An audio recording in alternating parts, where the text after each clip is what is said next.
Today95.1 FM. Port Harcourt. News.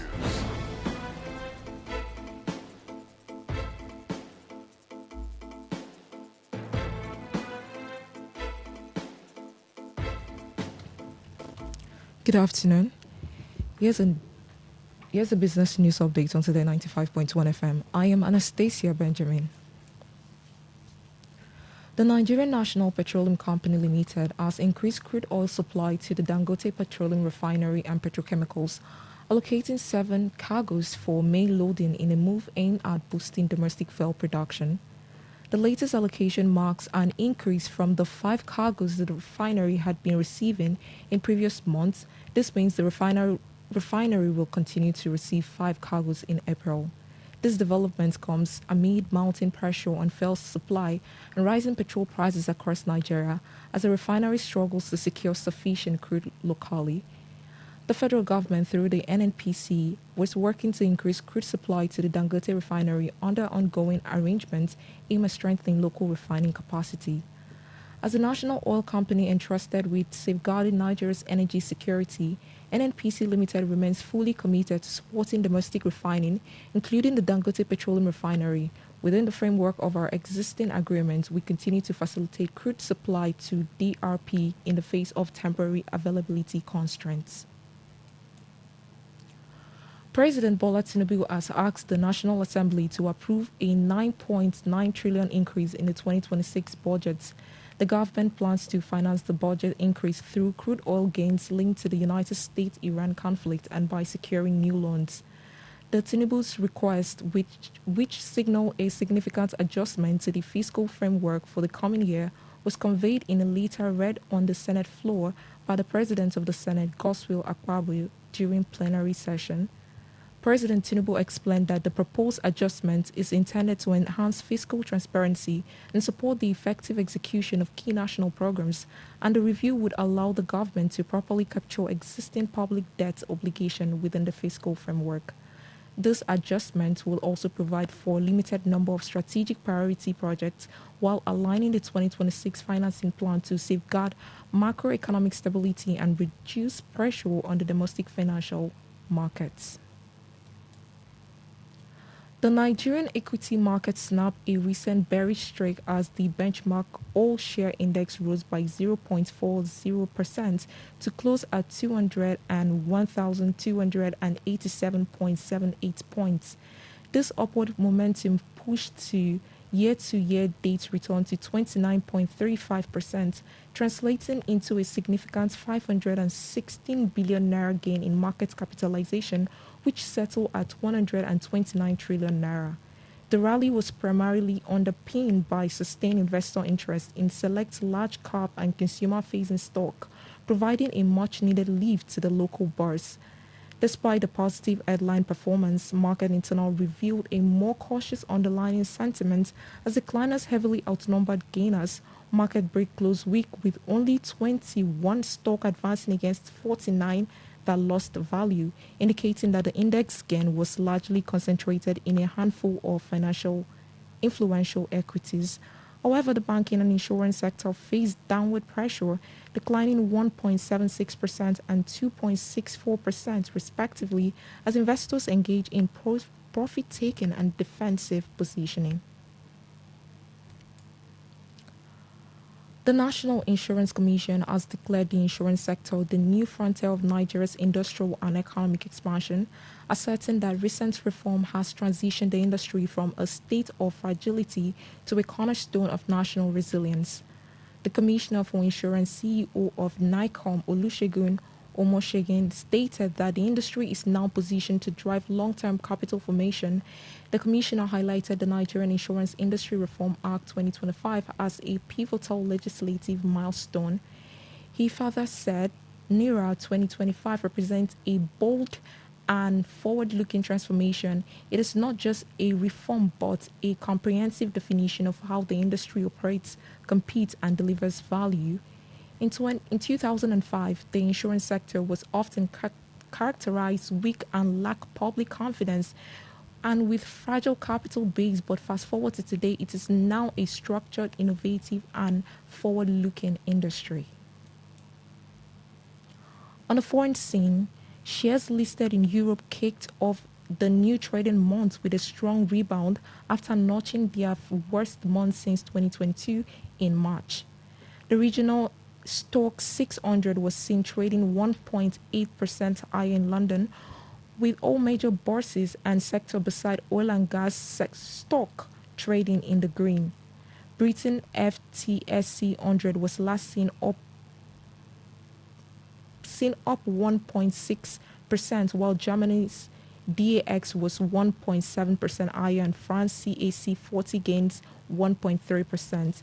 The move comes after President Donald Trump said the American forces will leave Iran in 2 or 3 weeks, adding that the U.S. would end its war whether we have a deal or not. And that was the news update on Today 95.1 FM. Good afternoon. I am Anastasia Benjamin.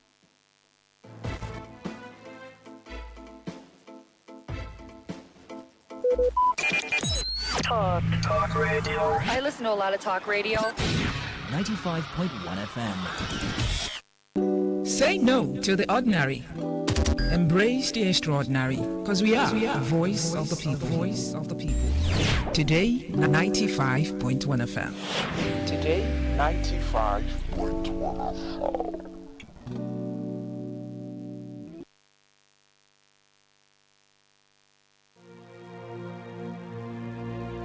Today is business. Today is a new trend for your businesses. We give you all the information you need to grow your business, new ideas and innovations that keep you earning more and staying relevant.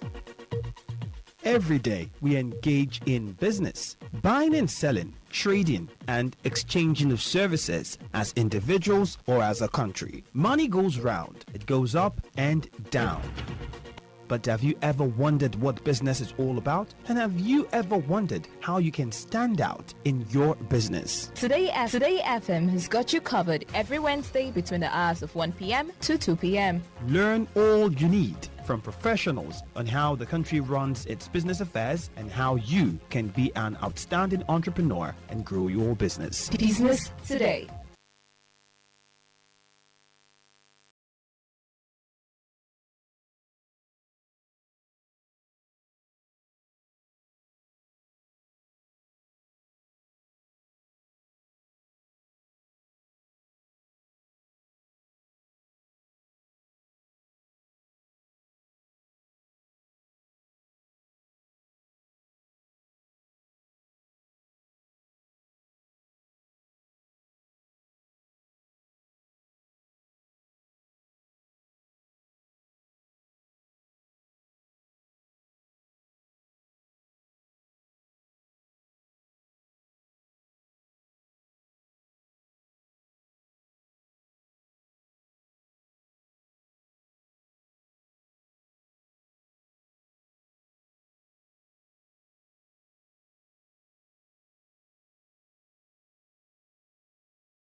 Information.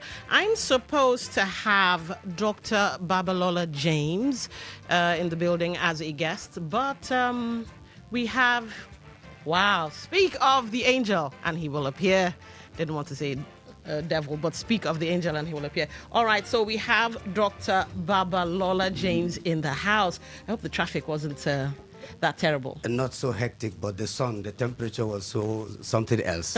But thank God I'm here. All right. Good afternoon and nice to be here. Welcome to the show. Thank you. All right, so Dr. Babalola James, introduce yourself for those who may not know of you. My name is Dr. Babalola James, a business educator and a marine and blue economy expert and also an entrepreneur. So I'm here to say hi to Nigerians and to chat on a way forward. Okay. All right, so let's dive right in. But remember, if you'd like to be part of the show when the time comes, of course, you can call the following numbers. Not now, though. 0810-9510-951. That's 0810-9510-951. The second number is 0701-9339-962. 0701-9339-962. And that's also the number to send your text messages to. Okay, so Dr. Babalola, I think I'd like to read snippets from The Guardian and another newspaper. Then I'm going to ask you a question. All right, so The Guardian has this headline. It says, vested interest stalled collapsed national shipping line probe. That's Goodluck Jonathan, the former president or one-time president of Nigeria, saying that. And so to read a little bit of, a snippet, former President Goodluck Jonathan decried the absence of a thorough investigation into the collapse of the defunct Nigerian national shipping line and its 27 vessels. Now, for those of you who may not have known this, apparently we had vessels. Seafaring vessels that could carry crude. And on another platform, I talked about this moment in time, the Iranian war and all of that. And we now smelling of roses. Everybody's looking, we need Nigerian crude, we need Nigerian gas, we need this and that, come to our aid. We are now in the running to be able to set ourselves up as a world power when it comes to crude and gas, of course. The thing is, we lease from other companies, but at a point in time, we were 27 fleets strong, and we could do whatever. Because I hear when you lease these vessels, you pay every day. Every day. And sometimes you pay as high as $100,000. Depending on the size and tonnage of the vessel. Oh, wow. So it could be even more. More, yes. And so that's how we regress. And if you default, for example, if you go on voyage charter with the leased vessel, then you pay more on hourly basis. On hourly? Yes. So if it's $100,000 a day, how much would you have to pay an hour if there's some kind of default? It's around between $10,000 to $15,000 per hour. Are you serious? Yes. All right. Okay, so you've heard that bit of interesting news. And at some point in time, as I said, we had 27 vessels that could do this. At the moment, I hear Nigeria is in talks with several countries. We are 10 days away, according to, I think, Wale Edun or somebody. Yeah. We are 10 days away from Europe, and we are quite close to Asia and some other countries. So we are strategically placed. Even with the issue with the Strait of Hormuz, we are strategically placed. Unfortunately, we had these vessels and nobody knows, okay, you know what? Maybe they were eaten or something.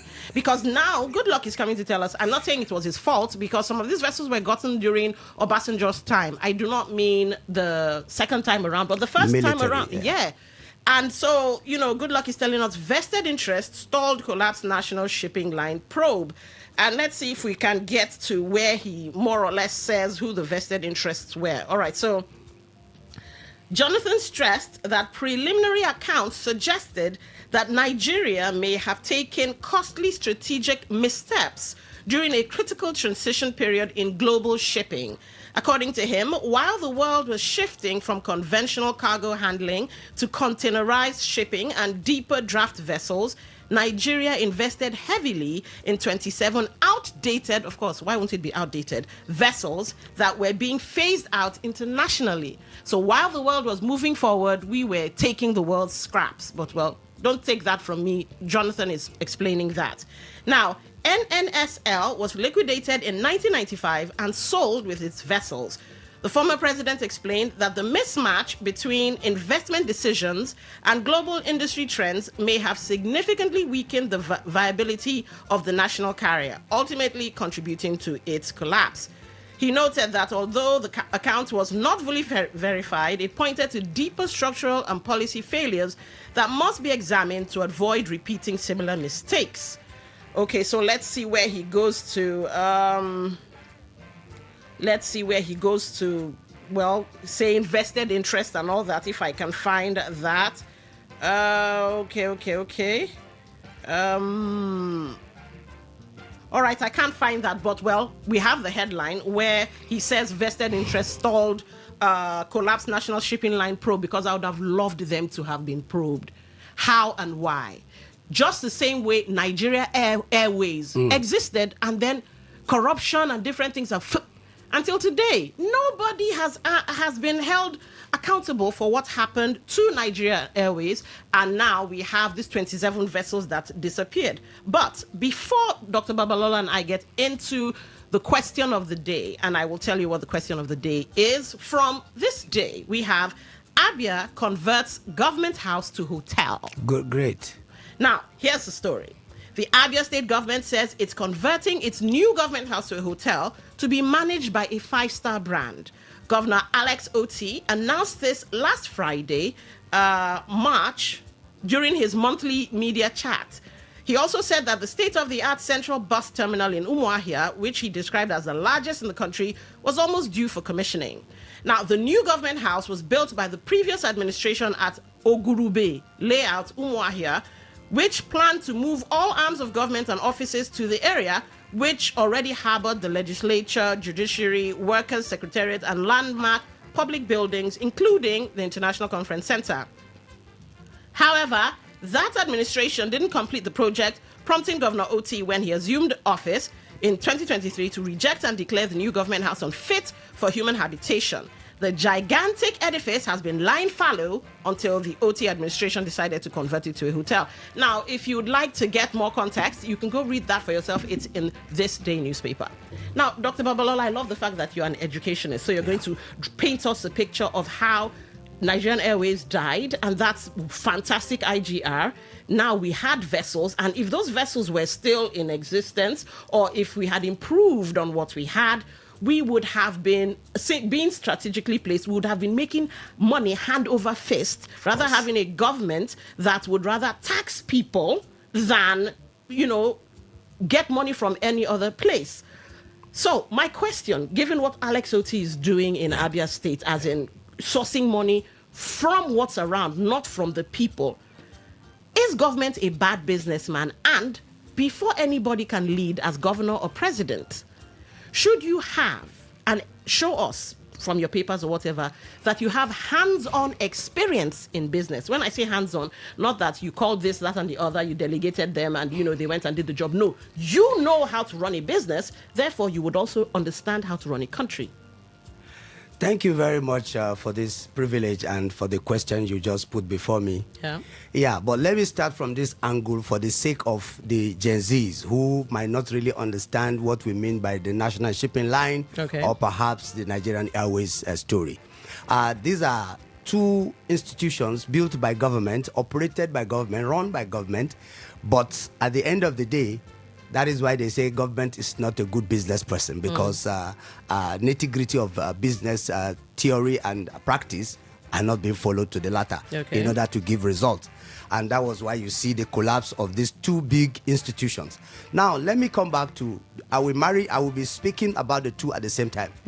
You see, the National Shipping Line, stories have it, or let me say allegations, allegedly they said, some of the 27 vessels were not scrap vessels. They were brand new vessels. Oh, okay. Yes, some of the 27 vessels on the fleet were brand new vessels. But they were not totally paid for as in purchase. It's like a lease from certain countries, few of them. And when they ran into problem, those countries who own those vessels withdrew their vessels from the fleet. That was the phase one. The phase two were those that were bought like a fairly used vessels, put as a new one, which is the Nigerian way of doing business. So basically corruption from the very beginning. From the very beginning. And if you want to probe the Nigerian Airways and the National Shipping Line, Yakubu Gowon is not yet dead. You will refer to him. Babangida is still alive. Obasanjo is still there. Yeah, it's only a few of them that have gone. Even Shoneka will have a say in this issue. So you see, all these people have to come and give account of what happened under their administration. So Goodluck Jonathan tried, and because of the administration previously before him, and the names of people involved, so he couldn't do anything. So his hands were tied. His hands were tied. The issues were just like, they were operating like NNPC. Before NNPC was unbundled, that was the way the National Shipping Line and the Nigerian Airways were operating as a business in Nigeria. It's a government inside of government, if I may use that language. So whatever they declare, whatever they say, you cannot ascertain their asset, you cannot ascertain their liabilities, you cannot ascertain when they are making profit and when they are making losses until everything died down. Okay. Until today, I bet you, I'm not sure if there could be any record anywhere. Even the Nigerian Bureau of Statistics, who claim to have record of almost everything in the country, yes, I'm not sure if they can have any traces to what the activities of National Shipping Line and the Nigerian Airways has been before they got moribund. Okay.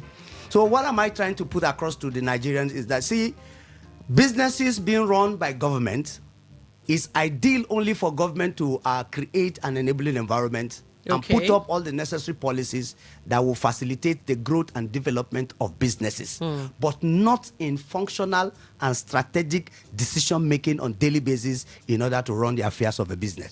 Government people are not good in that. They are not. Even if you are, as a person, the bureaucratic process placed before you as an institution of government will hinder you from performances. Okay, you see, Alex Oti was able, Governor Alex Oti, with due respect, he was able to make this height because, for me, personally, let me say this, he has no godfather. And he is on his own. That is what I mean by entrepreneurial approach to governance. And he has shown that he has succeeded in business on his own, and now he has brought that idea into governance, and he wants to make Abia work. For the last 26 years, Abia has no governor. And what do I mean by this? There is nothing to show for it. There is no dividend of democracy to the Abia people. But just about 3 years of Alex Oti in power, you can see what Abia is all about. I was there last 2 weeks. I passed through Aba to Ikotekpene to Uyo, and I see that axis was not motorable ever since. Okay. And adjoining communities in Ingwa area, connecting those axes where we have a lot of agri-produce and a lot of importer-exporters, all activities of marine and blue economy coming in from that place as a bunch from Abia State. Before now, there were no connecting Essex Road. Okay. But I passed through that place 2 weeks ago, and I found that what I read in the papers and what I saw on the television were right. Okay. Alex Oti is really doing great. It is now Abia people have government, and now they have at least dividend of democracy. Light power is 24 hours. In the city of Port Harcourt, even surrounding Government House, I don't know about Government House because I don't stay there, but people adjoining environment of the Government House, for the last 3-4 days, I'm not sure if they have power. I am not sure. And it has been epileptic. So you can see what we are talking about. Okay, so you made mention of bureaucratic possible bottlenecks and all of that. Are these bureaucratic delays deliberate? Because we always hear about it. Is it somebody deliberately creating these circumstances or this scenario so that things never work? Because it's beginning to sound either like a broken record or a cop-out, like an excuse. Bureaucratic delays, the bureaucratic policies, the paperwork, the this and that. How is it that things never move fast in, well, let's just go with the civil service when it comes to the business angle. With the civil service, how is it that things never move? There is this saying in the business, in the civil service, if we do all the work today, what are we doing tomorrow? What will we do next week? What are we going to do next month? So let's take it one step at a time. So that has been the funding theory upon which the civil service operates, and that leads to the bottleneck we're talking about. But if you look at the private sector, decisions are taken within minutes and implementation comes up immediately. If you take decision in the civil service, you need to put up a memo of information. Then the next one you give some time, then you now give an effective date. If you issue a memo without an effective date, it's just a communication. At the end, nothing changes until you have an effective date attached to a follow-up memo. Then actions will now be taken. You can see what it means. If you decide to sit on issues, you can give for example, let me just give a clear example. All right. On the issue of 4% FOB for custom modernization that be paid by importers, I challenged the CG, the Controller General of Customs, on LN 24/7. He was represented by the PRO headquarters. And we told him, this charge is too much.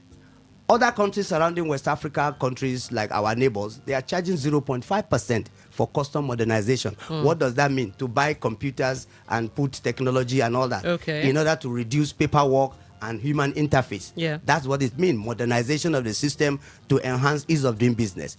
And Nigeria charged the highest, 4%. It's no any other country in the world charge that amount. Okay, so the other 0.5. 0.5 to 1%. 4%. Maximum. All right. Ours was 1%. Do we have Before a valid reason for that? They said modernization. Just modernization. All right. Before this administration, it was 1%. This administration raised it to 4%, which makes the import-export issues a lot more expensive. So after that debate, he now decided, the minister said they should suspend it.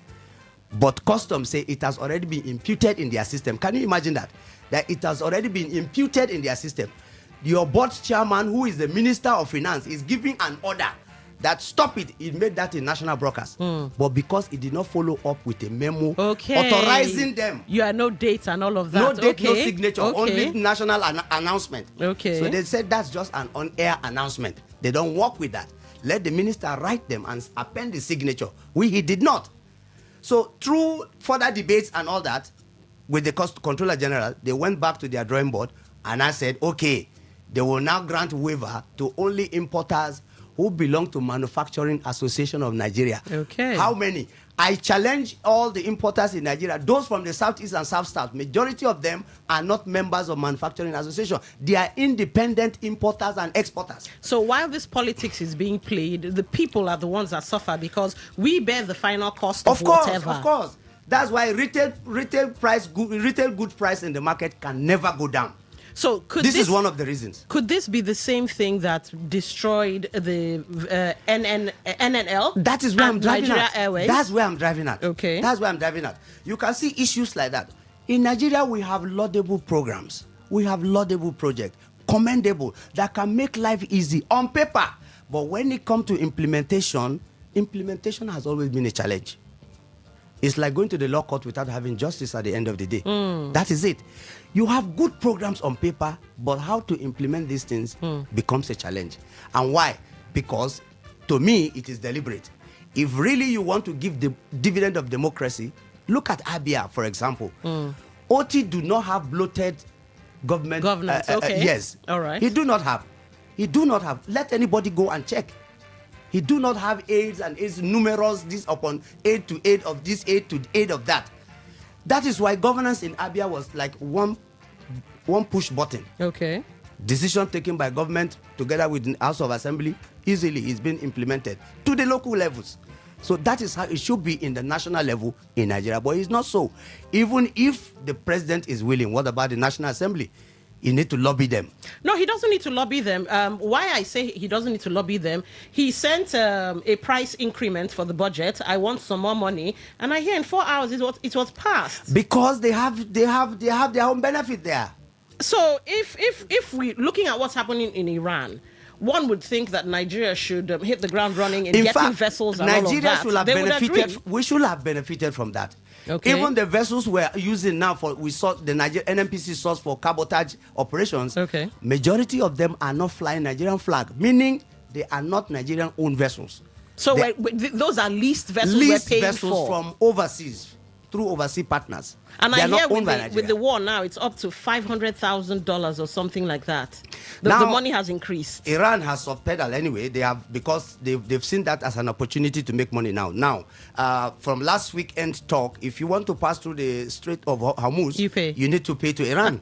So Iran is cashing in from that angle. So they're making the most of a bad situation of or course, a good situation, however you want to look at it. They are making it good now for themselves. Why can't we as Nigerians, well, let me not say as Nigerians, we know how to cash out on things. How is it that our government isn't seeing this opportunistic window and taking it? West coast of the Atlantic has numerous advantages, okay, both on air and on the sea. We are closer to most of these countries, and we should be an alternative to the Strait of Hormuz, because movement from Nigeria to Europe, it's an easy way. Yeah, Waledo said 10 days, so it's not too long. From Nigeria to Mauritania is about 6 days. Okay. From Mauritania crossing to Spain is another 4 days. That's why it says 10 days. Okay. And it's correct. And if you want to move to interland of China, it's 40 days from Nigeria.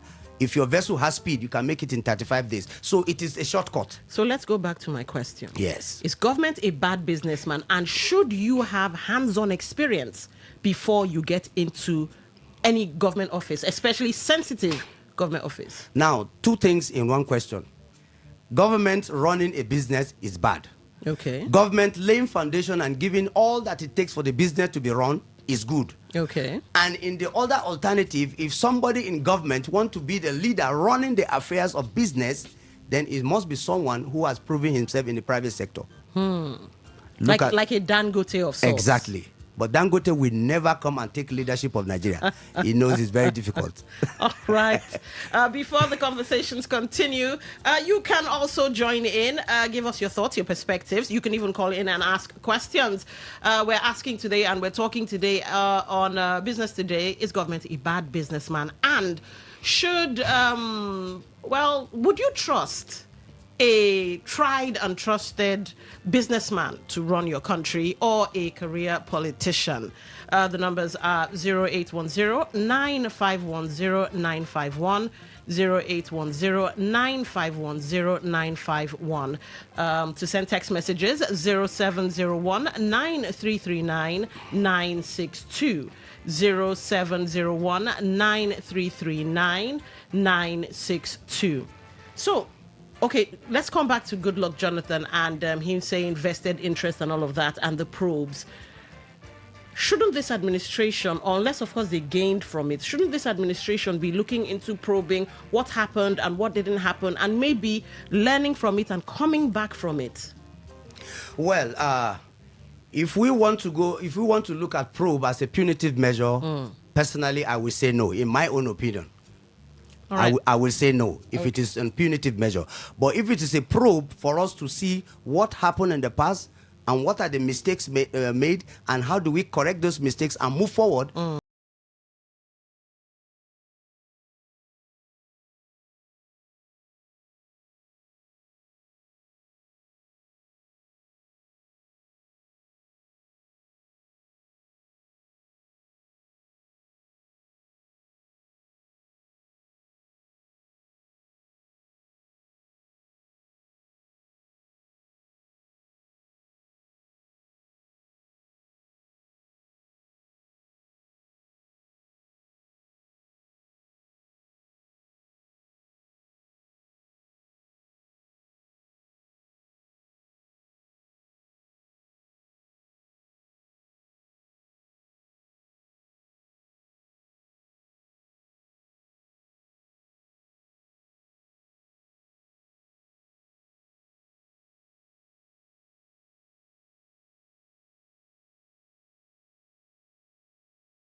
And fine, but look at what power is going to do to them. They got Abibi means my friend. You can't ask me to come and invest where I'm going to burn on my profit in power. So you see the problem, like your guest was saying now, let them create the novel environment and let the business flow. Thank you very much. All right, thank you for calling. Okay, so Dr. Babalola, let's come back to you. Remember, you can still be part of the show. Numbers are 0810-951-0951, 0810-951-0951. For text messages, 0701-9339-962. That's 0701-9339-962. We have Wale Edo. Yes. And his resume reads like something impressive. So one would expect, okay, maybe we should be able to get the economy up and running with such persons in office. So what's the problem? Yes, the problem is not about the resume. Okay. No matter how fantastic your resume is, it's only when the institutions give you the leverage and give you the free hand to decide decisively and then make things happen. Now, Wale Edun contributed immensely to governance in Lagos State when our president was then governor of Lagos State. Okay. And I knew some of those people that worked with him, he brought them to this present administration. But Nigeria is not Lagos. Okay. Nigeria is not Lagos in terms of size, in terms of interest, particularly political interest. Yeah. There are some persons who are hell-bound that things should not go straight in Nigeria. Yes, because they have their personal benefit will be infringed if things go well in this country. And that is why you see things are being the way they are. And they have formed themselves as an institution that whatever you want to do in this country to make Nigeria move forward must pass through them, and they must either endorse it or kill the affairs. If they endorse it, it will go well. And if they do not endorse it, that matter will be swept under the carpet. And no matter what effort you try, they will frustrate it. And that's why we're seeing challenges in our economy. Wale Edun knows what to do with his team. They know what to do about this economy. But the politics playing on the ground, for me, I will blame Nigerian government for keep borrowing outside. We do not need to borrow money from outside Nigeria to reform Nigeria, to build Nigeria. We have enough resources. Look at Burkina Faso. Traore do not get money from outside. If he do, maybe on grant, not loan. Okay. Grant, you don't need to pay back grant. It's a dash. All right, let's take this call. Hello, welcome to... Good afternoon, all. Good afternoon. What's your name? Where are you calling from? I'm Yadibere Adile, calling from Agalaba in Abayaba. All right, welcome to the show. Go ahead. You asked if government is a good manager of business. Bad businessman, yes. Government is the best manager of business. No, wait. Everything in life is conditional. Every law is conditional. What am I saying? If you go to China, Chinese government provides electricity. It's not a private business. Chinese government provides transportation. It is not a private business. Chinese government funds education. It is not a private business. And they are progressing more than any other country in the world. Go and verify.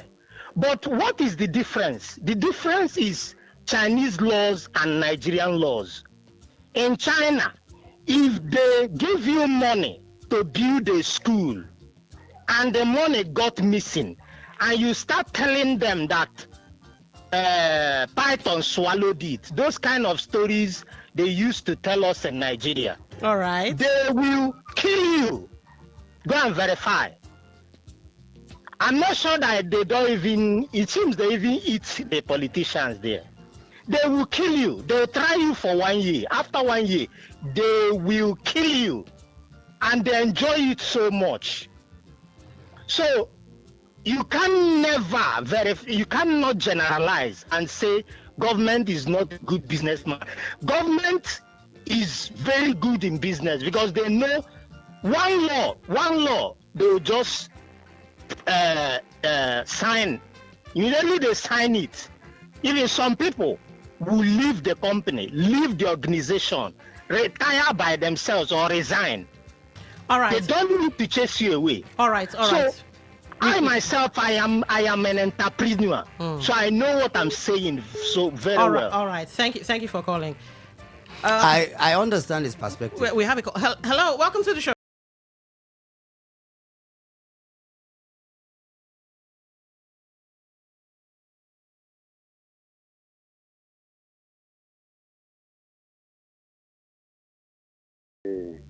Good man.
Yeah, this is Chris. I'm calling from Port Harcourt. All right, Chris, go ahead. You have the floor. Yeah, let me tell you the problem in Nigerian government. When they borrow money, you don't borrow money meant for public. You give it to a politician, your friend. That's the problem. You see somebody that doesn't even know anything about electrical because he's a politician. You borrow money and you call it for electricity or empowerment for some. You carry it and give to a politician that does not know anything about electrical or anything about bulb. What do you think that he will do with the money? He will squander the money.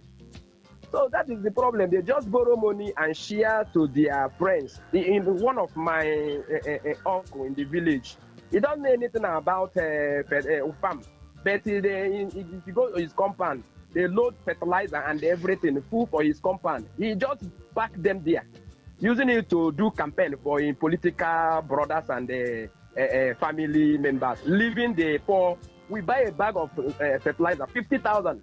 Wow. More than 50,000. But today our uncle don't know anything about farming. But if you go for his compound, you see a badge of trailer of fertilizer in his compound. What is he doing, using it to do? Now, friends of politicians now. So that's the problem. All right, we get you. Thank you. Thank you for calling. All right, keep those calls coming in. We're having a conversation with Dr. Babalola James, who's an educationist, amongst other things. Numbers are 0810-951-0951, 0810-951-0951.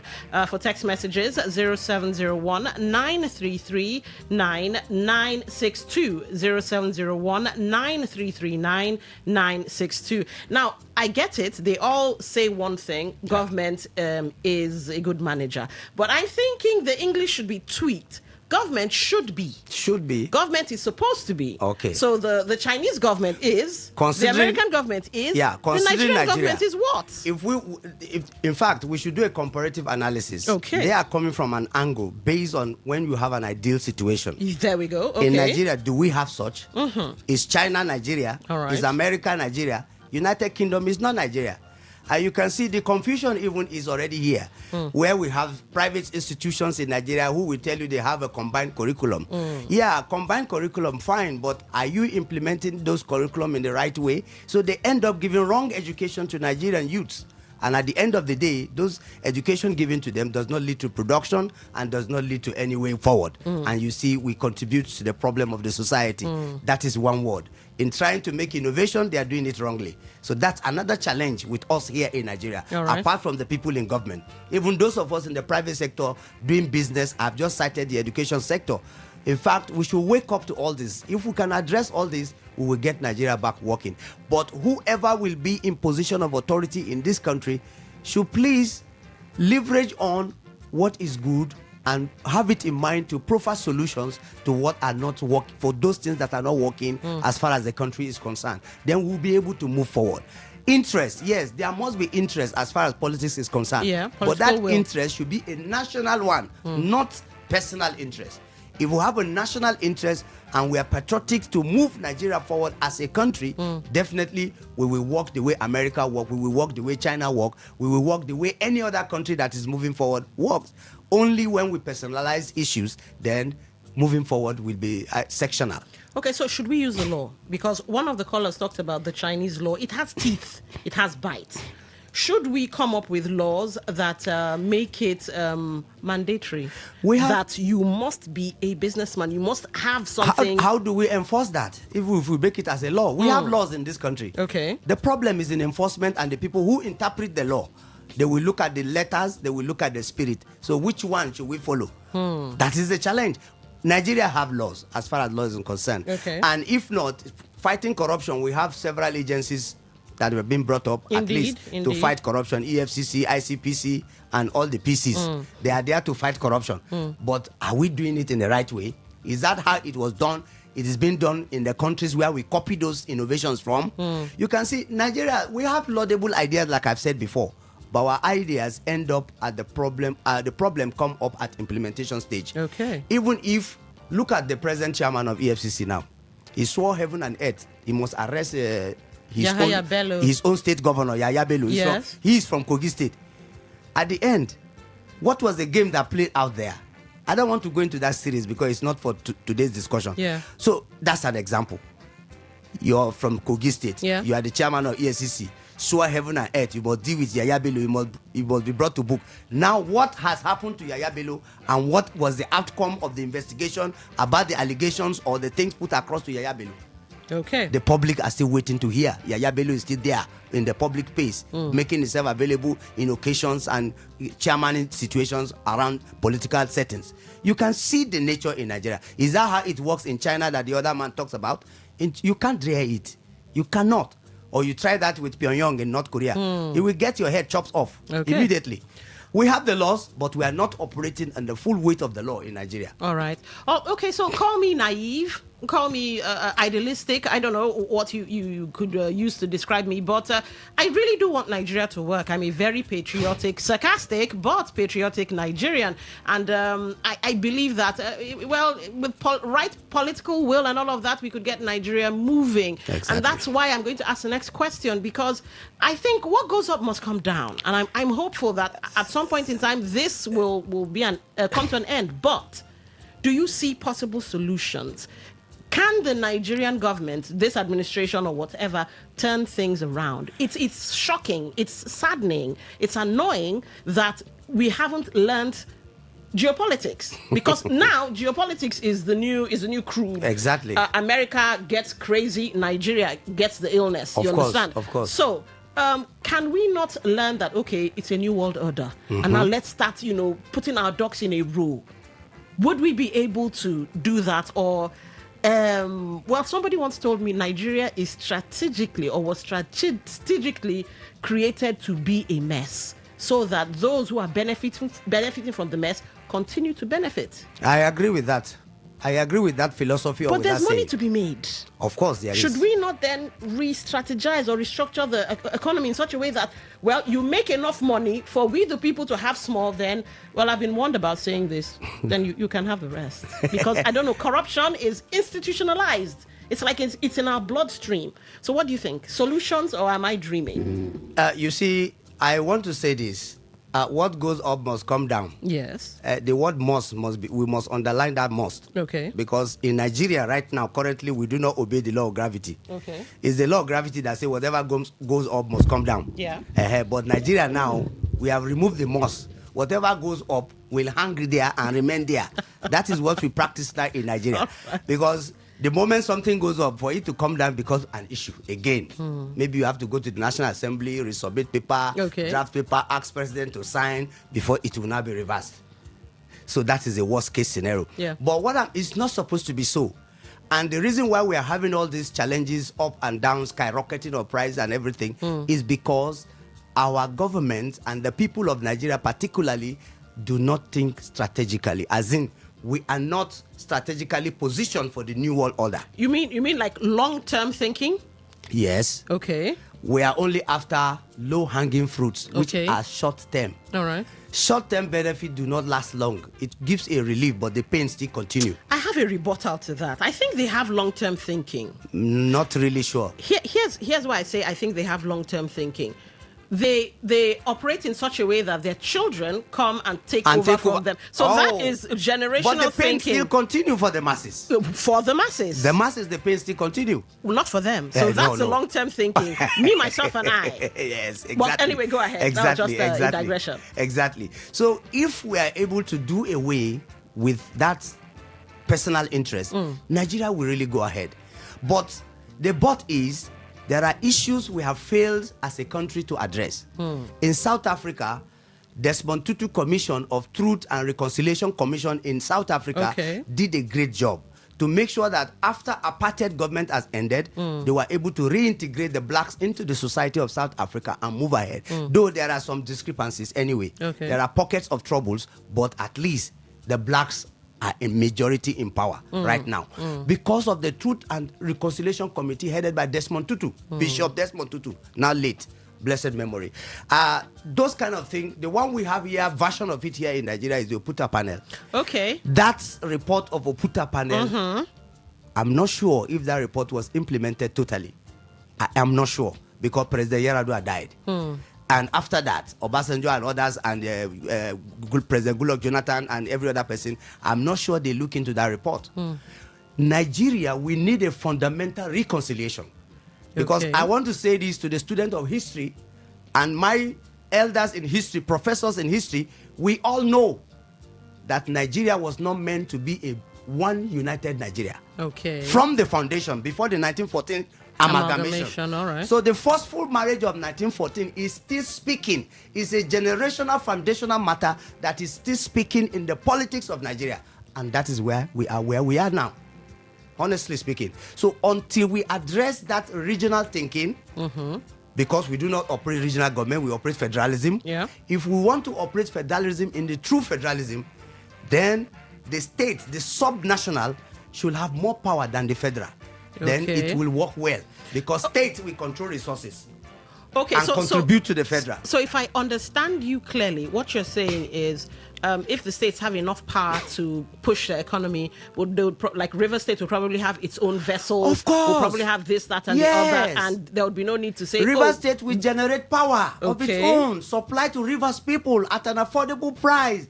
And industries and investment will come into River State, both local and foreign. But don't we I think we already have, minus the power side, because I know the House of Assembly passed some electric market something, and it's left for the River State government to pick up the ball and run with that. But for manufacturing and other parts of the economy, don't we have a huge chunk of control already? I am afraid with the way laws have been turned out in Nigeria, because it's not explicit and it doesn't give you express permission. Okay. It is subject to interpretation. So if you as a state rely on one particular turnout, federal government will meet with you in the court, and the Chief Justice of the Federation, who is the custodian of law, will give a version that supports the government against you. And that ends the story. And I believe that is why some states are afraid of certain things. You can see, let's digress a little bit on the issue of internal security, Amatekun and all that in the Southwest. The Southwest governor consulted widely. They saw the lacuna in the law. And a particular state spearheaded it and others supported it. They went to the federal government and to the Attorney General of the Federation. This is our situation. We want to provide security for ourselves. They are talking about, no, it's illegal, it's not legal. Go to the law. Show us the illegality. They cannot prove it. So they have to give them that leverage to provide for themselves in terms of the Amatekun in the West. And I thought other parts will also copy this and do same. There are lacunas in the law that you can address to your advantage as states and as subnational. And push the economy and of push your the economy of your state forward. And I believe the Abia State governor, with due respect to His Excellency, he understood that part as a businessman and he leveraged on that. And Abia is working. I'm also looking to River State because our governor now, at least suspension is over, so it will get settled, and I believe second term is coming. So let's look forward to what comes up in River State. All right, second term is coming because River State has really lost a lot when it comes to the economy. Of course, we have really lost a lot. All right, we have time, just about enough time for maybe one call if you'd like to be that lucky person. All right, 0810-9510. 951. That's 0810-9510-951. For text messages, 0701-9339-962. 0701-9339-962. We're talking today, is government a bad businessman? And from the, indications, it looks like government is a bad businessman, but maybe a great regulator, or should be a great regulator, or should be a great manager. But unfortunately, this is where we find ourselves. That would mean, all right, we have a call, but that would mean that Nigeria may have been set up to fail. Let's see. Hello, welcome to the show. What's your name? Where are you calling from? Good afternoon, ladies and gentlemen. Good afternoon. Dr. Dennis calling from the airport. All right, welcome to the show, Dr. Dennis. Just like one other fellow opined, the government has all the advantages to be the best businessman. But unfortunately, we do not have a government. What we have is like a gang, who are aimed at just confiscating the national treasury and sharing it among themselves. Okay. However it goes, you understand? Yeah. Otherwise, What is China doing that Nigeria couldn't do? What is India doing that Nigeria couldn't do? It's as simple as management, and not just, oh, I'm a governor, I award roads, I build this house, I do this. Any leper on the road can do that. The management of economy is all about creating environment that will multiply even if it is taxes. But Nigeria is lucky to have petrodollars, as a member of the OPEC. Manage that fund, invest, and then multiply it. Nigeria is supposed to be a bustling rich economy, but because it's a kind of gang thing, the judiciary, the legislature, and the executive gang up as cultists and squander. When it finishes, they order. We should be careful with that word. Bring more money, go borrow. Bring more money, go borrow. Bring more money, go borrow, my friend. Come on, bring money, let's chop. Buy yachts, buy this. Enjoyment, people. And that's why the West look at us and say that we are just like baboons.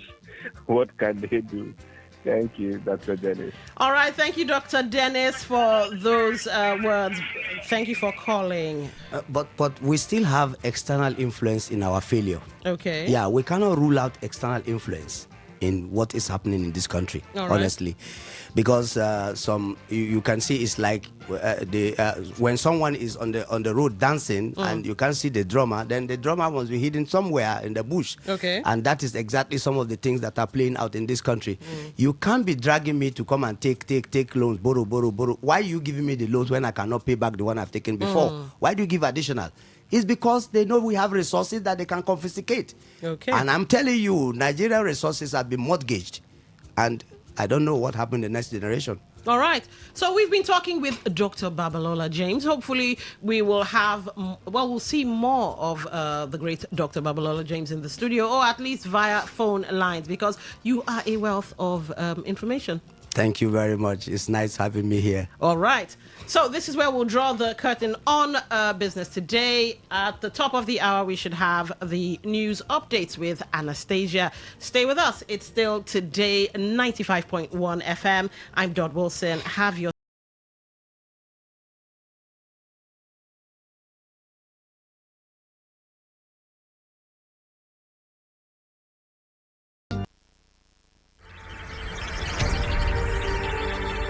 Want to know what's happening? Get latest information in sports, politics, lifestyle, you name it. The frequency of choice. Today, 95.1 FM. Today, 95.1 FM. We serve you the latest update on everything. Today, 95.1 FM. We are the voice of the people. The voice of the people.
Talk Radio 95.1 FM.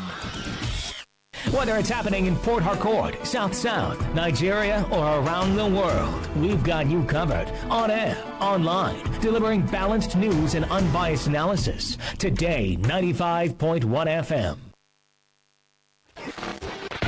This is Today.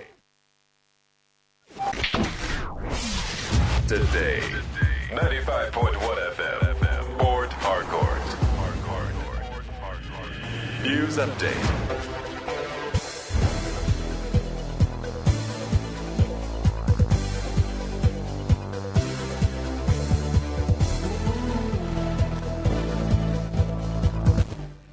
Good afternoon. Here is the news update on Today 95.1 FM.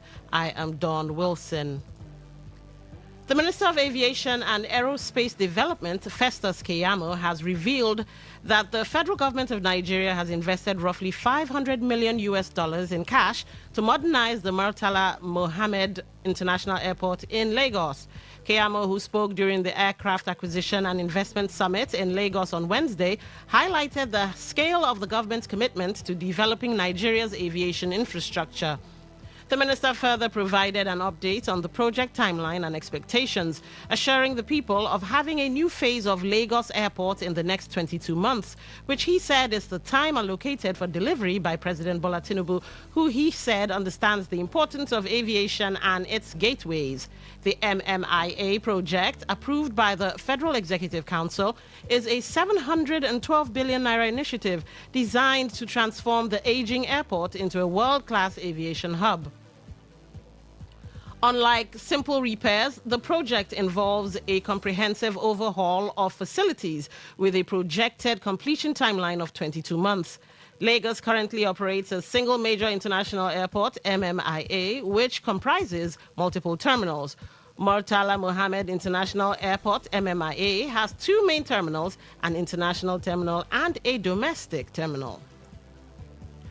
In another development, a member of the National Working Committee of the African Democratic Congress, ADC, Kenneth Okonkwo, has accused the ruling All Progressives Congress, APC, of attempting to weaken the opposition party ahead of the 2027 general elections. The ADC chieftain alleged that APC was using some charlatans to truncate the ADC and undermine its coalition strategy because President Bola Tinubu does not want any political competition.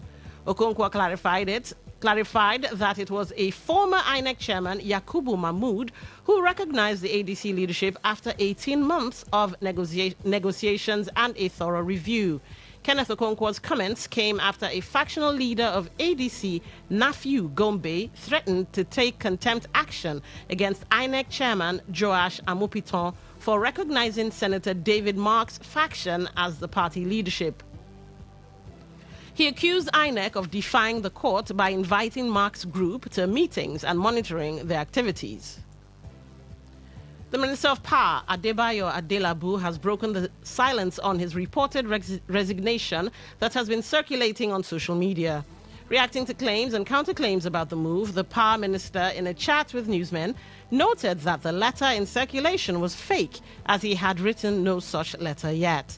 He, however, confirmed that his focus remains set on Agodi Government House and that he is still in the Oyo State governorship race in 2027, adding that he would act at the appropriate time.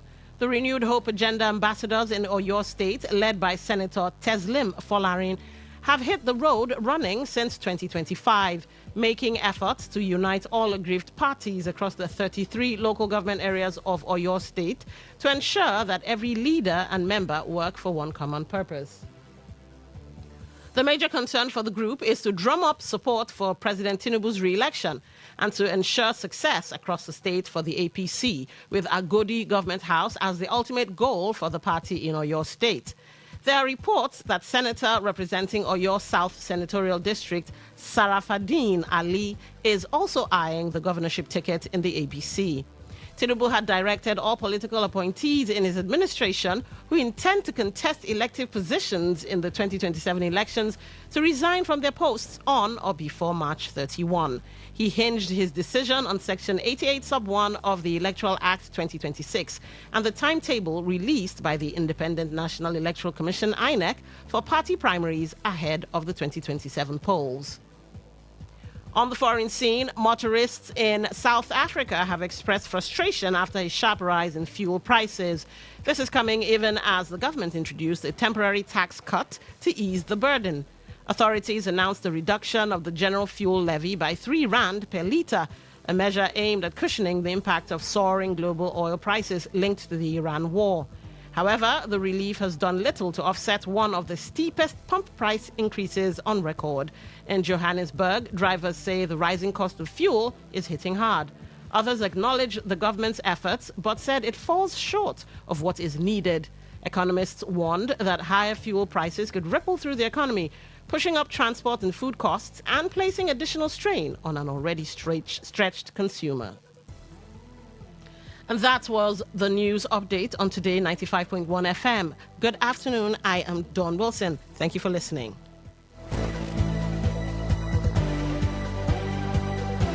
Today's news, today's entertainment, today's sports, today's issues. Today on Today 95.1 FM, Port Harcourt. Stay informed, stay ahead. Tune in to Today 95.1 FM for the latest news and exciting sports updates. Your trusted source for everything you need to know. Today 95.1 FM, the voice of the people.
Your talk and walk your walk. It was years ago. There's a statute of limitation on this stuff. Make today worth remembering as we discuss issues as it affects Nigeria moving forward.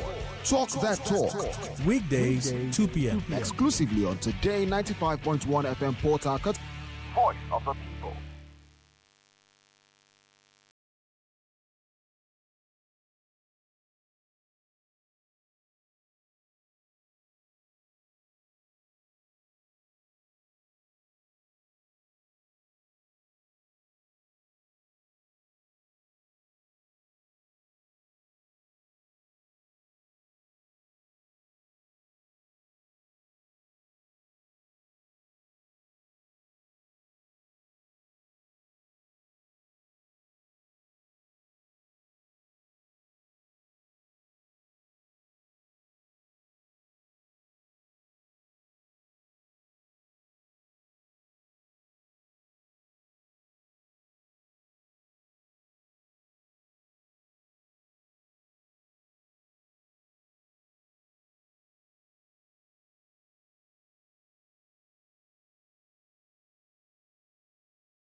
to behold. They were respected and respectable. Their uniforms, pristine, not the ones we see on the road today. Some wearing slippers, some hanging their guns like it's some form of jewelry and being dishonorable on the roads. No. You see, back then, just the mere sight of a police officer was enough to straighten you, scare you straight. So, like I said, mile 1, a robbery occurred. And the police, I think they call it a pincer move or a scissor move. I don't know. For those of you who are military trained, you might understand what a pincer move is. They basically set themselves in a position that looks sort of like a pincer. A pincer is like a two-pronged thing, like a scissors. When you open a scissors up, that looks like a pincer. Not quite, but that's the best description I have at hand. So these robbers ran into a bush, and the police officers did this pincer move thing, or scissor move, I don't know what to call it. And they steadily began closing in on the robbers. And the maneuver was so amazing, they caught every one of those robbers. And my dad said it was a sight to behold. It was like watching a movie. For those of you who, back in the day, you loved watching things like movies with Chuck Norris, James Bond, you know those kind of things? SWAT, yes, for those of you who watched SWAT back in the day, yeah, that kind of thing. They were tactical in their maneuvering. That's what the police, or that's how they were seen, known back in the day. They ran into the fire. They ran towards the problem. They never shied away. In fact, the mobile police is supposed to be Nigeria's SWAT. I think it's specialist weapons and tactical something. When Agbada hang for barbed wire, as I sometimes say, it's the mobile police you call. And then they will show you something. But today, what do you see? You see videos of some mobile police officers scaling fences to gain entrance into people's homes. You see police officers breaking down doors and, some of them act like they are criminals. In fact, their behavior was the reason why we did have the End SARS movement, because they were overdoing. But before this time, but anyway, let me not be too biased. Some people swear that there are still some really great police officers. The thing is, they are not part of the lower cadre, the rank and file, the great unwashed, whatever you want to call them. These are officers higher up that went to school. They went to various, what they call them now, they went for various courses. They've been abroad and all of that. Yeah. So they swear there are some officers like that. Now, bring it down to the harsh Nigerian reality. Many times you hear people say, when the police want to work, they work. They work so well. Let me read you this story. Now, it was put out by CSP Grace Iringekoko on X 20 hours ago. And it says, police arrest suspected kidnapper, recover AK-47 rifles in Rivers State. Suspect leads operatives to gang hideout as 6 others escape with gunshot wounds. In the spirit of ongoing security fortification championed by the 23rd Inspector General of Police, Olatunji Rilwan Disu, operatives of the Rivers State Police Command have recorded a major breakthrough in the fight against kidnapping, arresting a suspected gang member and recovering 2 AK-47 rifles, magazines and ammunition after foiling an abduction attempt in Port Harcourt. The operation followed a distress call received in the early hours of March 20 from a 35-year-old resident, Fadi Nasir, who reported that a group of armed men invaded his residence along Orobum Crescent, Woji, in the government-reserved area of the state capital. The attackers attempted to abduct the victim and opened fire during the incident. Despite the intensity of the attack, the victim managed to escape, a development described by security officials as both fortunate and critical in triggering a swift police response. Investigations took a decisive turn after a mobile phone believed to belong to one of the suspects was recovered at the scene. Acting on this lead, operatives of the Special Weapons and Tactics, they have the SWAT unit, all right, based in Alu, deployed technical intelligence to track the device, leading to the arrest of one Joseph Abibo, identified as a member of the gang. During interrogation, the suspect reportedly provided actionable intelligence that led operatives to the gang's hideout. However, on arrival at the location, the police team came under heavy gunfire from other members of the criminal group. The operatives engaged the suspects in a gun duel and successfully overpowered them.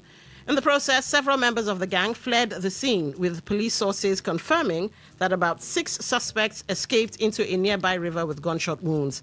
A thorough search of the hideout led to the recovery of 2 AK-47 rifles, 4 magazines, and 108 rounds of live ammunition, believed to have been used by the gang in carrying out their criminal operations. Security officials said the operation is part of intensified efforts by the command to dismantle kidnapping syndicates and curb violent crimes in River State. They added that a coordinated manhunt is currently underway to track down the fleeing suspects and recover additional weapons. Residents in the area have been urged to remain vigilant and support ongoing operations by providing credible and timely information to security agencies. The River State Police Command reiterated its commitment to safeguarding lives and property, assuring the public that further developments of the case will be communicated as investigations continue. CSP Grace Iringekoko, it's basically signed by her. So you see, the expression, when the police want to work, they work. I think also in Bayelsa, there was the land developer, a man who went to buy land, and he was killed by the person who wanted to sell the land and his girlfriend or something. Because he was a man who, gave information to his wife, the wife kept calling, what's wrong? Why is he not picking up? And this and that. And the wife's instincts were so good, she went to make a case at the station. Look, I can't reach my husband, this and that. Somebody has been texting me. Of course, it led to the capture of the killers and the shallow grave where they had buried this poor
road, maybe regularly, which means the police might know what convoy passed there or what convoys passed there, especially if they're ferrying some big man Nigeria to his home, to the airport, whatever. But they know, okay, there must be pattern recognition. That's what I'm trying to say. And somehow, the police can track these people, as in the ones who killed the Bayelsa guy, the ones who kidnapped the judge, and they were able to foil or get these armed robbers that tried to kidnap somebody on Woji Road in GRA. They were able to solve those cases. But for this young girl whose life was brutally taken, whether by mistake, because I don't think anybody comes out and says, today I'm going to use my car and kill somebody. They're not able to. And in what Grace Iringekoko wrote, she said, the River State Police Command reiterated its commitment to safeguarding lives and property. Lives. Every Nigerian life should matter. When we watch movies, you see how the Americans say, you know what, we don't negotiate with terrorists. They go just one life. Apparently, they said some guy was kidnapped I think taken to Sambisa or wherever, and the U.S. came in, nobody knew, and they went away with him. That's the story going round. Just one life. One life is important. Which is why when even those who commit mass shootings and are still alive, even their lives are preserved.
I don't know if you're aware of the Ada George story.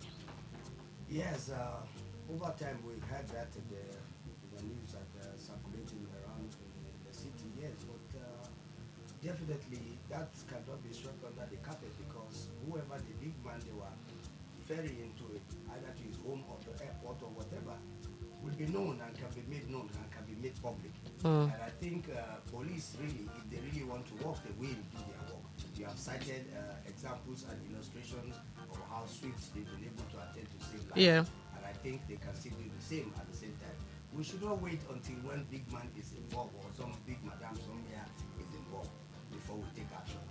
One life is very important. You don't know, maybe that life will be the one to provide a very big solution to issues or one of the issues or problem of the nation. Yeah. But when that kind of life is being cut short, then how do we get that solution in the end? So it is important that we keep right to life. All right, but do you think the police needs more training to understand how is it that the Americans respect the sanctity of just one life? So do we need an overhauling in the from the police force? Do we need them to, some of them say they're Christians. So how is it that we don't have a moralistic police force? We don't have a police force that should respect and regard the sanctity of life? No matter the religion they practice, no matter their religious belief, whether traditional, whether Christian or whether Muslim, there is this, all the religious practices and belief, at least they proclaim right to life. Okay. They proclaim the right of individuals to be protected and to live at least to the maximum that God allow you to. And in the Constitution of the Federal Republic of Nigeria, it is eminent and it is expressly and implicitly written there that Nigerians have right to life. And that is what government should enhance, should provide for us with all the facilities and infrastructure, which Nigerian police institution is one, to protect lives and property. And whenever they are being called upon, they should please do respond quickly so that they can save lives. I have an interactions personally. Yeah. I have interactions with senior officers, which I can mention name comfortably. Retired AIG, Mrs. Peterside. She was a former commissioner of the Eastern Port here. Okay. Yes, so over there in the Marine and Blue economy, she's a port commissioner, and we have interactions with her. She's very civil. She's upright. In fact, very disciplined and quick to action when it comes to where she needs to take action. And the man who took over after her was transferred from Eastern Port to Lagos State Commissioner. Now he's been promoted to AIG, I think maybe in headquarters. That is another sound lawyer, a very nice gentleman, a very good officer. I know these two examples I've given, but there are so many of them out there.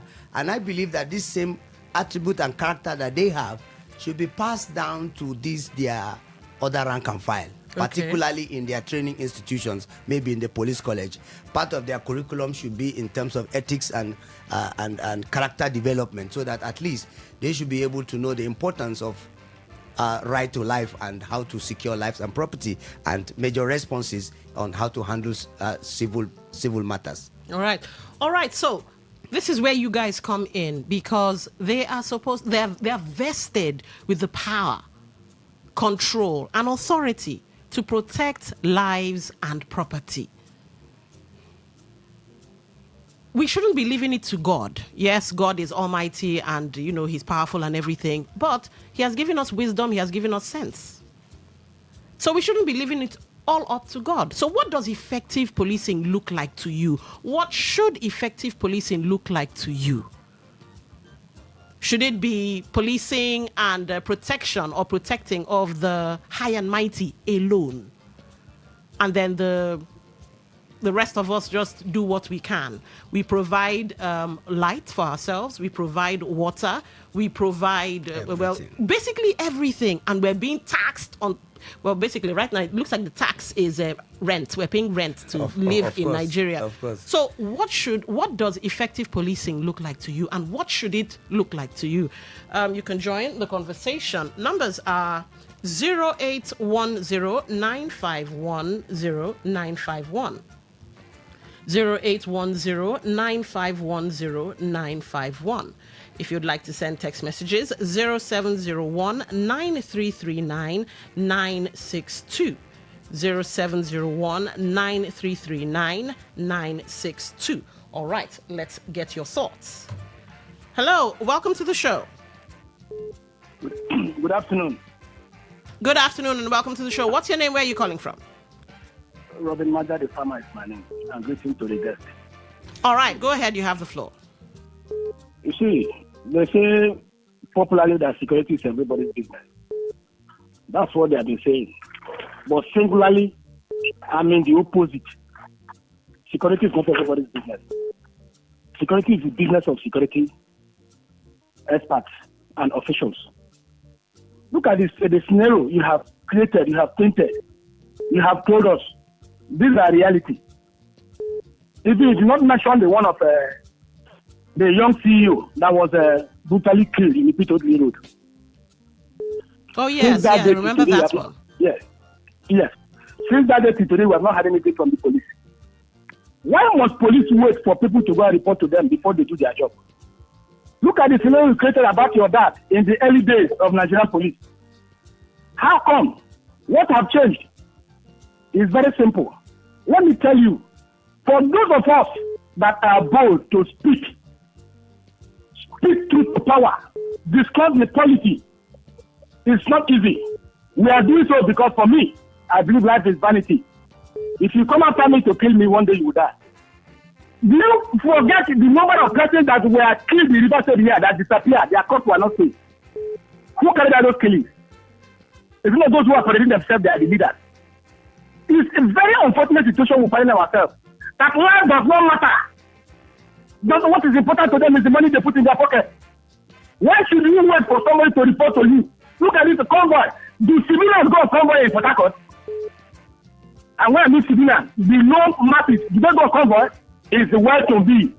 Those who have power, who are in Abuja, who are in everywhere. So that's who go on convoy. It's funny that the president has warned with no police officers.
And I tell them, yes, okay, I've sent you abroad for you to forsake me here. But they are not forsaking me. They say that we will look after you, but we cannot come there. You understand? They have had bad experiences. My son was coming from Lagos, and what do you call the NDLA put hand in his pocket and took away 30,000. Oh wow! You know, and I asked him, why did you not call me? We can die with them. Go to any length with them. You understand? These are things that make us feel bad. I studied abroad and I saw how Nigerians will go. They will call it breaking of people's necks. Our fellow students will carry Bible, preach to the Indians. The Indians will give them a good head and then start preaching them, even pay their fees and all. And they end up defrauding them. You understand? But the good ones are still there. The other day, my last son, he's leaving for India in another few days' time. Somebody say, but they are chasing people away. I say, no. There are a brand of people they chase away. The good ones, they will never chase away. All right. We get the meat of your gist. Let's take another call. Thank you for calling. Hello? Hello? Yeah, Lady Wishing. Yes, sir. What's your name? Where are you calling from? Good afternoon, Reginald. I'm calling from Chebochi. All right, welcome, Reginald. Go ahead. You have the floor. You asked do we have effective policing in Nigeria? Yes, I did. The answer is no. And you also have asked, do we have did they also do selective justice in Nigeria? Yeah. And the answer is also yes, because we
of Nigerian police works when you are named, when you have a big name in the society.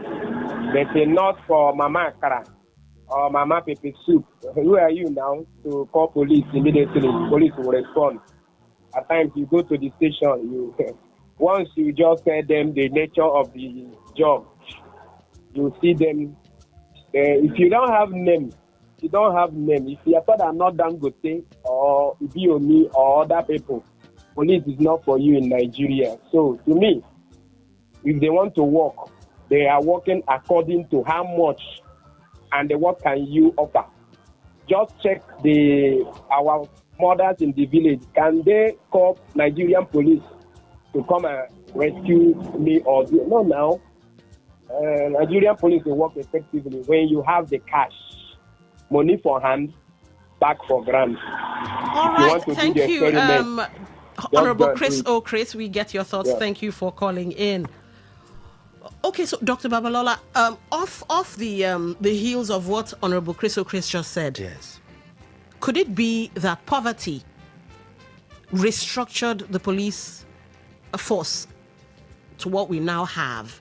So it's about either you have a name or you have money. If you don't have any of these two things, then you're wasting your time. Yes, poverty of the mind. Of the mind, not the pocket? Yeah, it connects to the pocket. Okay. Because the mind is the big weight being carried by the pocket. And the mind and the pocket are both connected.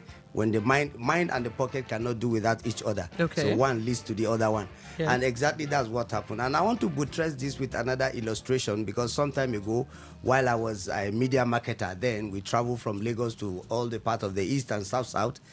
We escaped armed robbery attack along Lagos Shagamu Road. Okay. Then we went to Shagamu police station. I won't mention the name of the police station. Okay.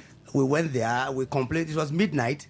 We went to there. We met a station officer and we complained. There is armed robbery going on so-so place. He said, Oga, DPO no deal. Only me we dey here now. The inspector will go give order. Yeah. And the man will go drive the van. No day. The key dey here. And even if the key, then no fuel. Unafik get us 20 liters of fuel. Oh, wow. At midnight, when filling stations have closed, and even for us too, we do not even have extra fuel elsewhere, except the one in our own vehicle that will take us from Lagos to Benin, where we will refuel. So we just have to let go. And you see what that means at that point in time, within the hours of 1 a.m. to 3 a.m. So it's so pathetic, and and others have happened to lots of people. In fact, they do not know who to complain to, and they even do not know who to call when they have issues. And when they call, what response will they have? Common accident on the road, you say call the control room. When you call the control room, somebody will pick definitely, but you won't see anybody coming to you. That's another challenge. Even the numbers they make available, calling the control room, yes, somebody will pick your calls, and you will not see people coming to rescue you. All right, we have a text message here. Remember, you can still be part of the conversation. What does effective policing look to you? How should effective policing be in Nigeria? You've heard me talk about what my dad experienced. I could even give my own experience. This happened to a relative of mine. But before I give that experience, let's take this call. Hello, welcome to the show. What's your name? Where are you calling from? Yes, I didn't give the gist of my message. The police is the most powerful in the separation of powers. If you look at the law, it gives them power to even arrest the president. You see, when these governors finish now, they are susceptible to arrest. Who arrests them? It's the police. But the police will go hand in cap. It's wrong. You can't answer and do police job. You will command.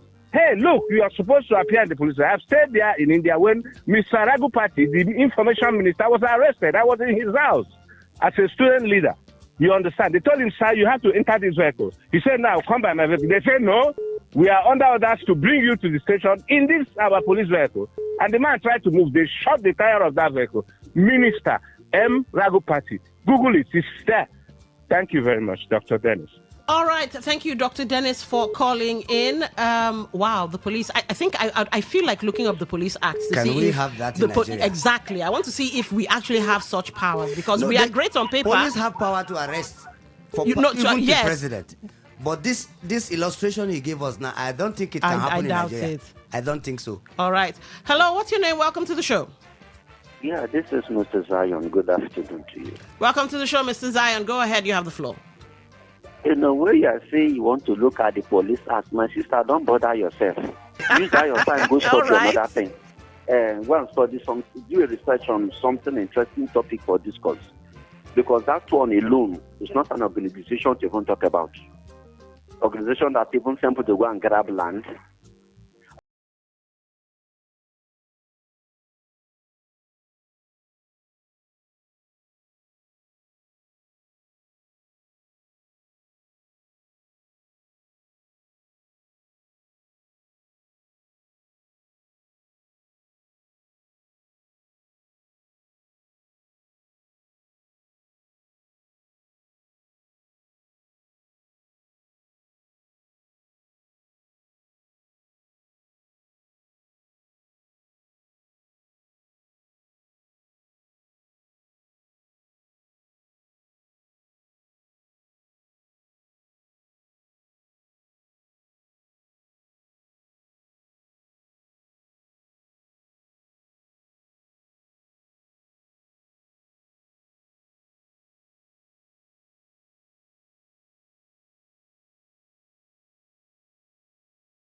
You up on your offer.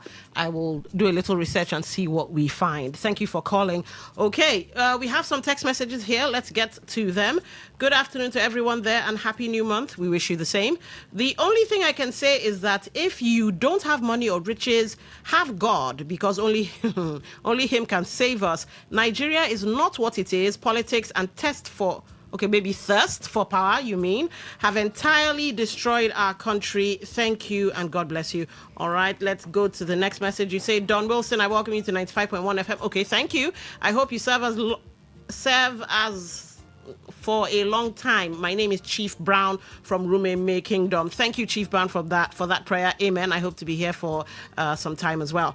My name is Ima Man from Mba Eche. The issue is that security is politically motivated. Police is for politicians, not for ordinary man. All right. And let's see.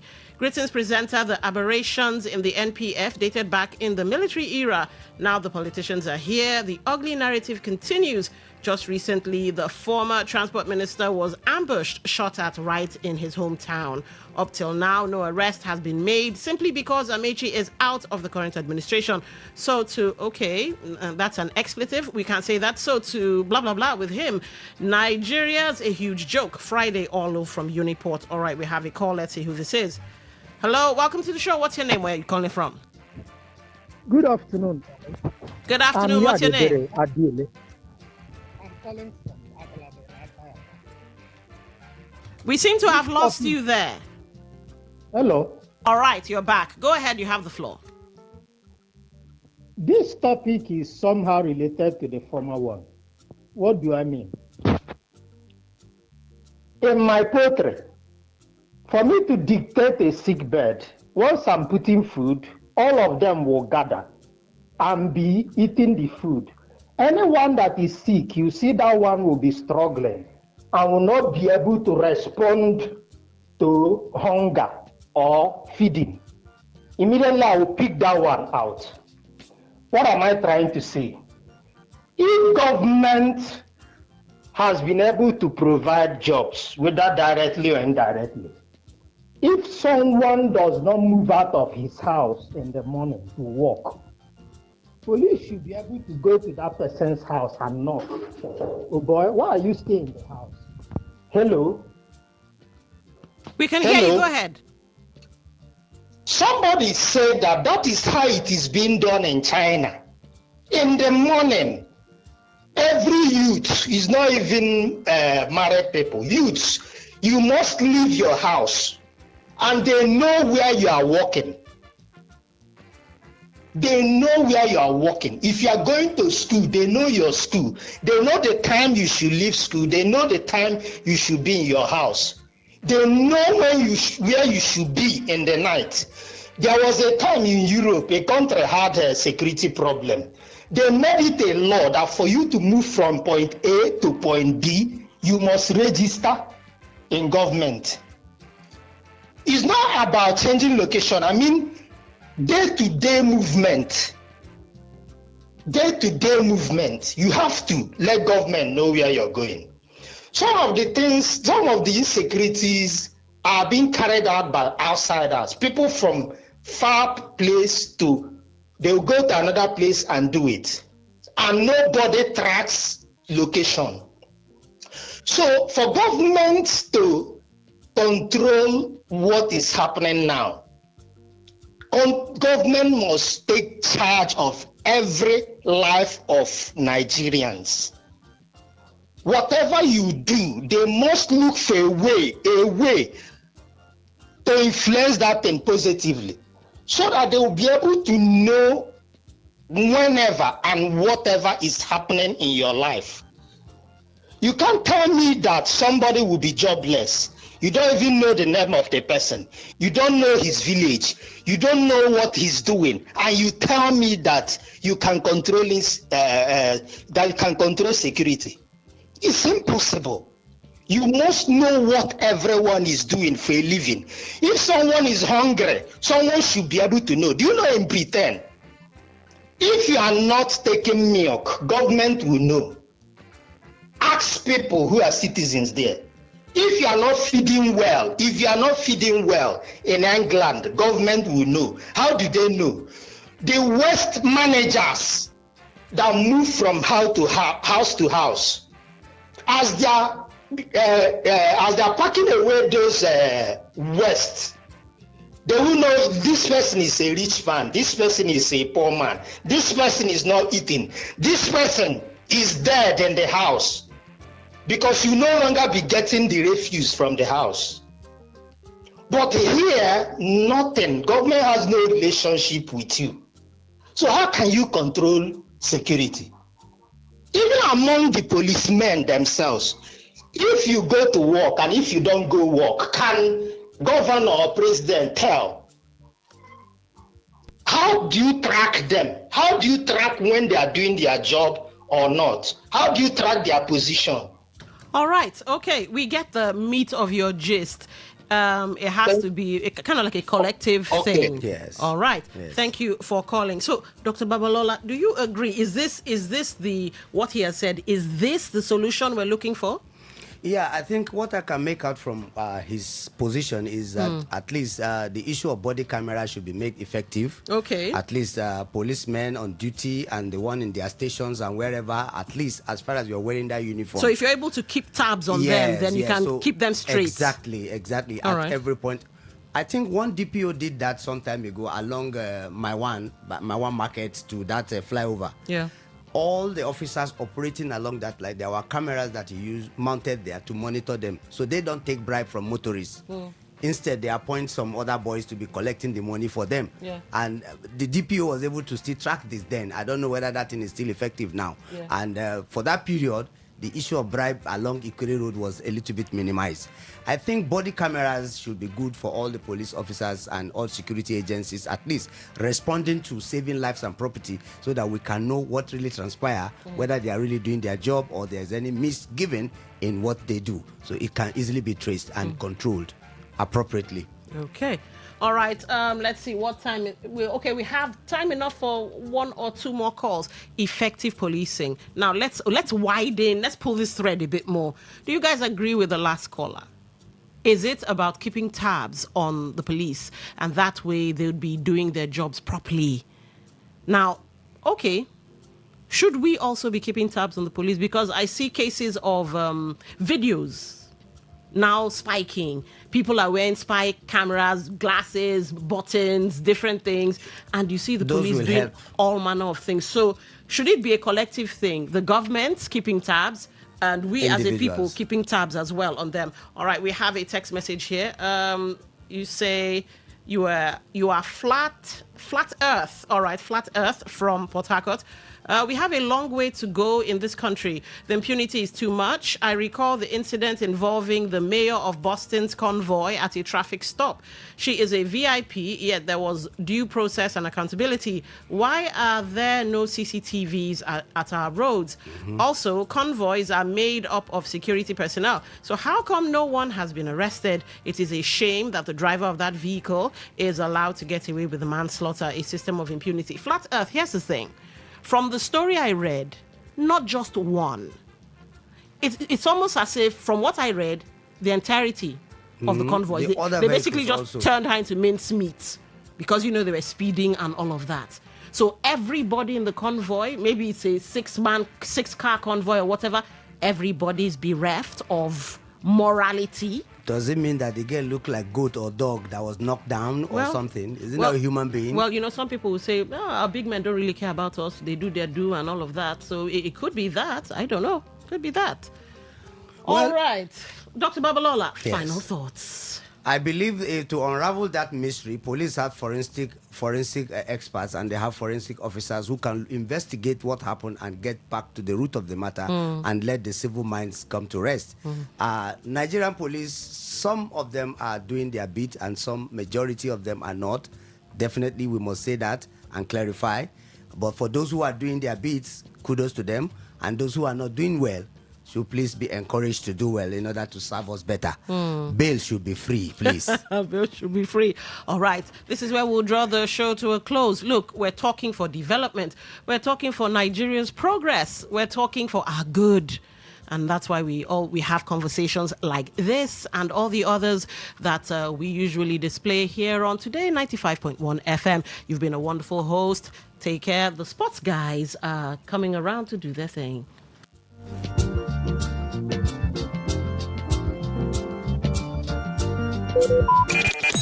Talk radio. I listen to a lot of talk radio. 95.1 FM.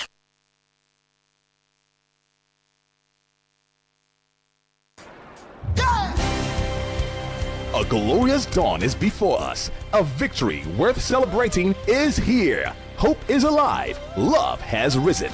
Join us as we celebrate Easter at the King's Assembly. It will be a powerful celebration of the resurrection and a fresh encounter with God. Experience uplifting worship, joyful praise, and a life-transforming word that will renew your mind and strengthen your faith. Ministering, Pastor Chris Uko. Music by New Song. Time, 7 a.m., 9 a.m., and 11 a.m. at the King's Assembly, 58 Tombia Road, GRA Phase 3, and Number 1 Stadium Road by Air Force Junction, Port Harcourt. You can connect online at TKA Community. It's a celebration of victory. It's a celebration of new life. Celebrate Easter at the King's Assembly. For more information, visit our website at thekingsassembly.org. See you there. Let the sound.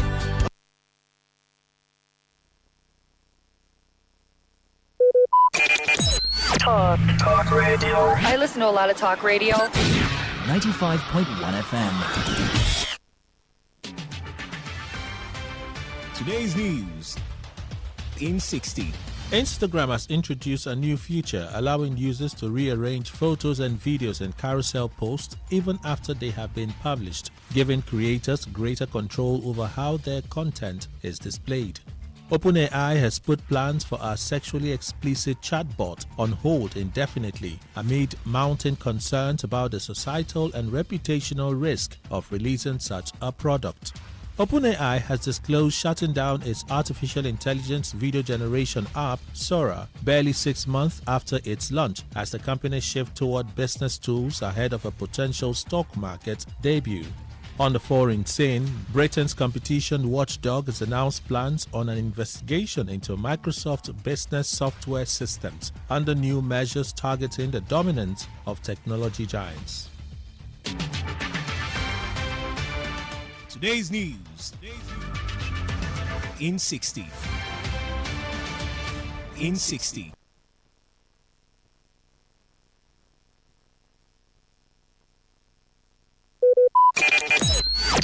Talk radio. I listen to a lot of talk radio. 95.1 FM.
This is what we've waited for.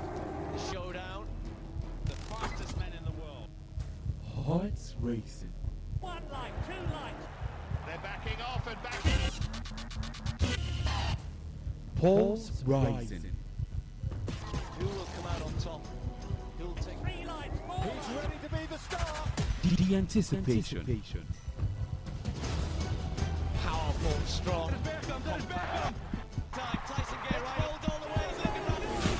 The heart stops.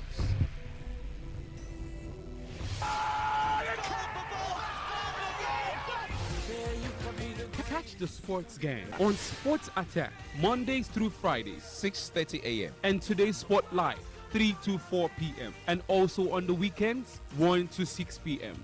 only on your premium sports radio. Today 95.1 FM.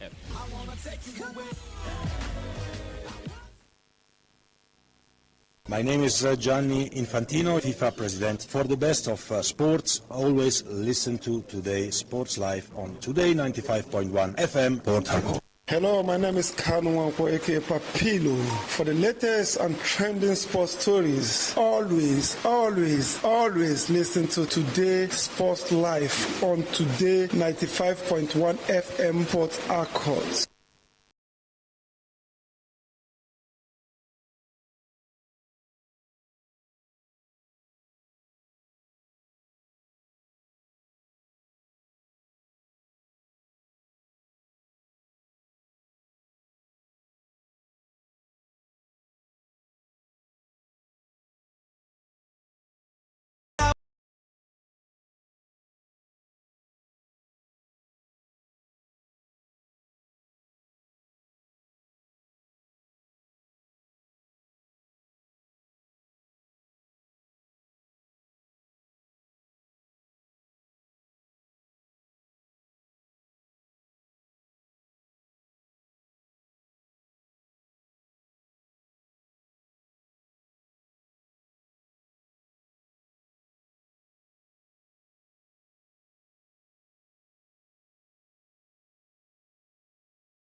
For the World Cup, 6 nations joined them yesterday. Bosnia, Herzegovina, Sweden, Turkey, Czechia, Iraq, and the Democratic Republic of Congo have joined the rest, and we'll be counting down to the World Cup. Lots to talk about on the show this afternoon. This is today's Sports Live on Today 95.1 FM. I am with you. What is you can call me, as always, the sports chef, as I am always ready, dishing out, slicing, dicing, seasoning, and spicing up your afternoon with hot talking points from the ever exciting world of sports. And doing this with me, I've got Somto Isaac ready to add his own flavor, spice, and everything nice on what we've got on the show this afternoon. Somto, good afternoon to you. Nigeria may not have qualified for the World Cup, but Nigerians are happy. Well, some are happy that Democratic DR Congo left, but the ones that were happy that they didn't go is Italy, not making it to the World Cup after Gattuso's remarks last year of Africa not so spoiling the World Cup. He said Africa should have lesser slots than they do have. Africa now has the most representation at the upcoming FIFA 2026 World Cup. 10 teams. You can say only Europe boasts more representatives than Africa. Good afternoon to you, Ovie. Good afternoon to everyone listening to us. It's a lovely Wednesday afternoon, and listen, I'm always excited to do this, and I'm always excited to be here to give some of my humble opinions to some of the biggest stories making rounds in the ever exciting world of sports, as I do love to say it. And some of these opinions, and that's the beauty of the sport. You may not agree with these opinions, you might agree with these opinions, but hey, we'll just be here to do our best to ensure that as Ovie is dishing out the food, you're satisfied to the brim, as it were. Yes, I will do my best to fill up both intellectually and also the banter and all. Nigeria, the Super Eagles played Jordan yesterday, 2-2 draw. Look at the players. Emmanuel Fernandez getting his first goal. I don't know why I kind of expected him to be, you would say, kind of celebrating that. I don't know. It was just kind of dull for me. After I scored, you look at the goal. After I scored the goal, I was like expecting more vibrant celebration. I was like, it's just like, okay, I just scored the goal. It's a friendly. Nice. Yeah, it's even if it's a friendly. I don't know. But at least you scored your first goal. I really have no interest towards those friendlies. To be honest, let me get it out. I really have no interest in those friendlies. Yes, it's good for the team cohesion, but when you talk about playing time, in fact, clubs are hoping that their players don't get to play so many games in the national team at the crunch time in the season. Clubs are hoping that their teams, and besides, this same team already played a major tournament just less than 2 months ago. So I really don't give a penny for whatever happened in those friendlies. Yes, it was good though. Don't get me wrong, it's good for the team to come together, play together, once in a while. But now that all is said and done, and we have 48 teams in the World Cup, and Nigeria is not there, Can we now look inwards? Can sack letters be flying around? Because it's a crime when a team does not make the FIFA World Cup. And that's what we're going to get to, because Italy are already in the process of changing the whole federation and all. Gattuso said something before he even took that job, whether he was joking, he didn't mean it or not. He said if he doesn't qualify Italy for the World Cup, he will not stay in Italy. He will not stay in Italy. He will definitely go and look for somewhere else to stay. He said he doesn't want to stay in Italy if he cannot qualify his team to the World Cup. These are people who are passionate about what they do. But over here, we have people still even wanting to go for a second term in September when the nation did not qualify for the World Cup. It's very interesting, and it's something that beats my mind. It's something that beats my imagination. This is a situation that has gotten us into a place where you look at wherever is transpiring in the national team, it is people that are not fit to run whatever offices they are running, because it's sinking. It's sinking. Every time it's sinking. When was the last time they won an international trophy, first of all? When was the last time we won the Africa Cup of Nations? When was the last time we won even the Chan tournament? When was the last time we even competed properly at the Olympics? When was the last time our age grade competitions was giving us hope and joy? When was the last time even the Super Eagles of Nigeria made it to the World Cup? You are going looking at 2018. 8 years ago. And people are somewhat in their mind fit to still be running these offices. In other places, other sane environments, sack letter, resignations will be flying. You're not competent enough. That's simple and short. So I don't understand the friendlies. Yes, good. Let them play. Let them get some minutes under their belts. These players are already getting minutes in their club and they already played at the Africa Cup of Nations. There will still be friendlies in June. But friendlies that were not, other countries are using these friendlies to prepare themselves for what they are looking at for the World Cup. We are preparing ourselves for qualifiers with these friendlies. So whatever happened, yes, the dust has settled now. Teams have qualified for the World Cup. Nigeria is not part of it. It shows the competence of some of the people running our football, and then they should even be probed for misappropriation of funds, because they in their right mind they saw it fit to go and be appealing or to go and be flying a petition for DR Congo to get disqualified for them to qualify. That's misappropriation. They should even look at that thing. Should even have a separate file that should be looked into. Misappropriation of funds where we will use do better thing. They had to use it and go and be running around for petition, to file petition and what have you. See, it's high time in all ramifications of this Nigeria, stand up and start demanding competence for people in offices. I'm not saying if I go there, I'll do the best thing. That's not what I'm even saying. But if you know you cannot go there and do the job which leadership calls for, which is serving the people and ensuring that things move in a clockwork manner, then step out. Simple and short. If I cannot sit behind this mic and handle this console, I will not bother doing it. So these other people in offices, it's time they start owning up to whatever they are doing. We'll discuss more on that today and the rest of the week as other countries. Yeah. So today it's a new month. It's a new month. It's April's and today is April. I'm very sorry. I'm very sorry. Everybody listening to Happy New Month. Happy New Month of it. See, sometimes you see as weather hot outside. The things are not moving the way we want it in sports and that place. The thing will make you forget. See, you don't even enter New Month. So no shaking. A Happy New Month to you, Ovi. Happy New Month to everybody. Happy New Month to everyone. You can join us via the SMS and the WhatsApp portal at 07019339962. For the phone line, it is 0810-9510951. You can catch us live on YouTube at Today951FM. On Facebook, there's a post right there. Do engage. The comments will be read out later during the show. It is at Today95.1fm. On Instagram at TodayFM951. On X at TodayFM951. You can listen to us audio only via the website at www.todayfmlive.com. So, sit back, relax, and let's dish out sports like you've never had it before. That's freedom when you reach that goal. That's freedom when you reach.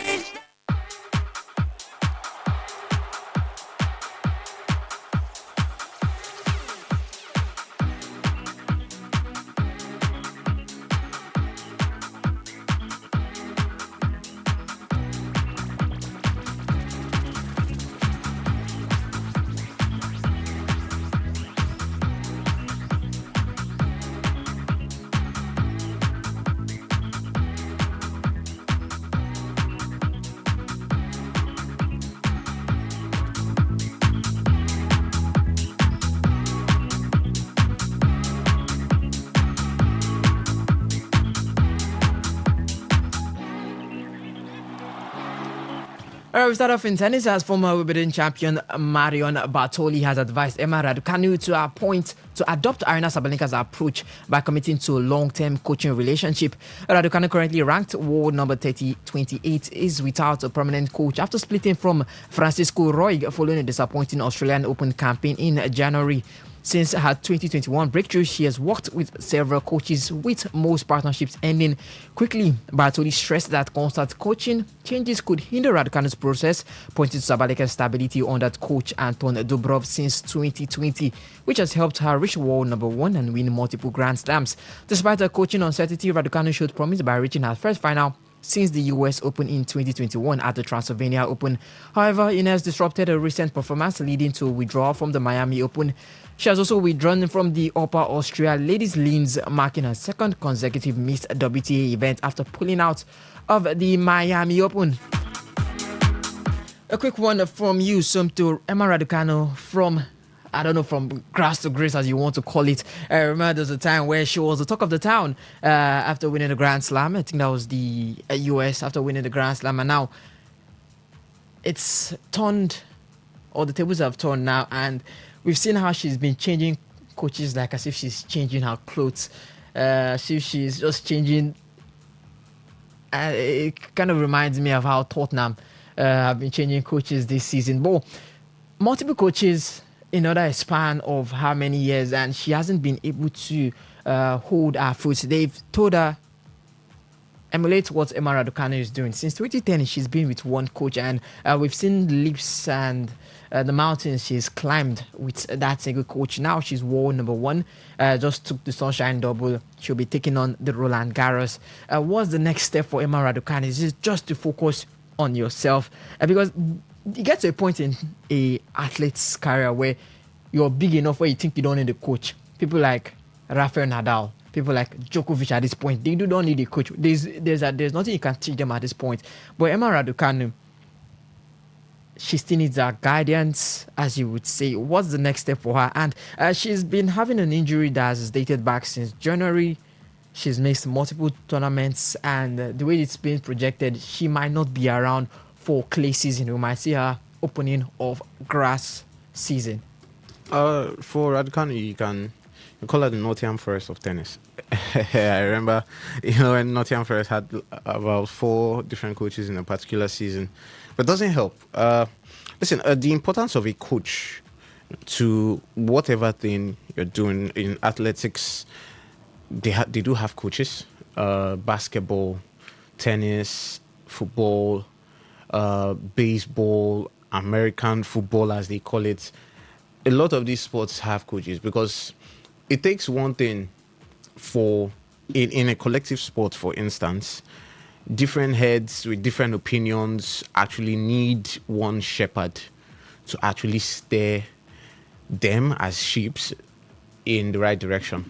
For Emma Raducanu, you're having a coach. The essence of a coach is somebody who has walked that particular distance, that journey which you are about to embark on, and sees probably ahead of you.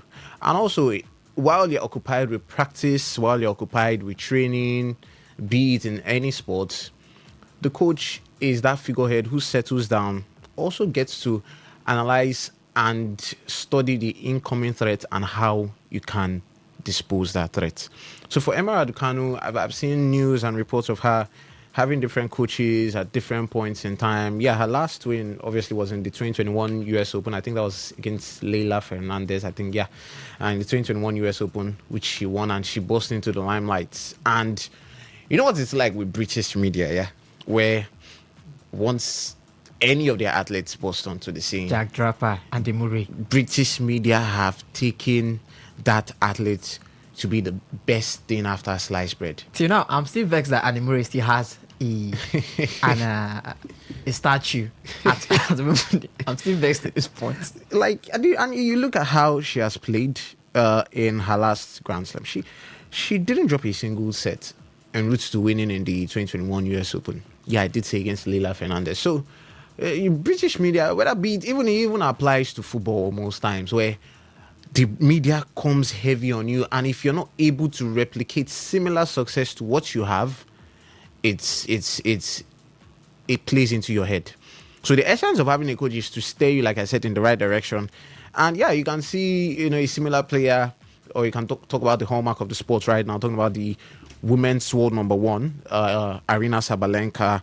Very consistent and focused in everything she's doing right now, because her backroom team gives her that stability that she needs to up her game. And so the stability is very important. The guidance is very important.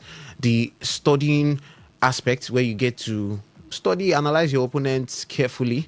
The coaches sees what, on the other hand, you may not get to see even while you are playing your tennis matches and even before those matches. So very important. She needs that stability. She needs that bit of stability to get rid of some of what you can say the distractions creeping up in her own career right now. But as we see what's next for Emma Raducanu, she would not be in the Roland Garros. In clay courts, we'll see how she improves herself over when grass courts does resume. That will be the Wimbledon series and all. But leaving tennis and heading over to the most talked about sports in the world, that is football. And we kicked things off talking about our very own Super Eagles.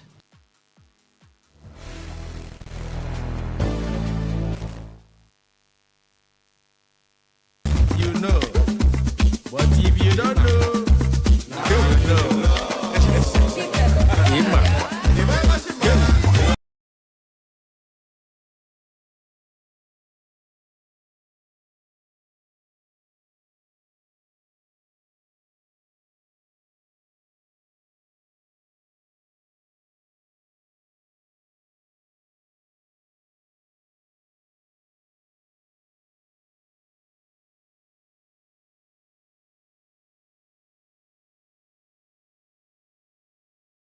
Jordan national football team in an international friendly in Turkey on March 31st, 2026. Now, despite making 6 changes to the lineup, Nigeria started brightly but fell behind in the 17th minute when Musa Al-Tamari gave Jordan the lead.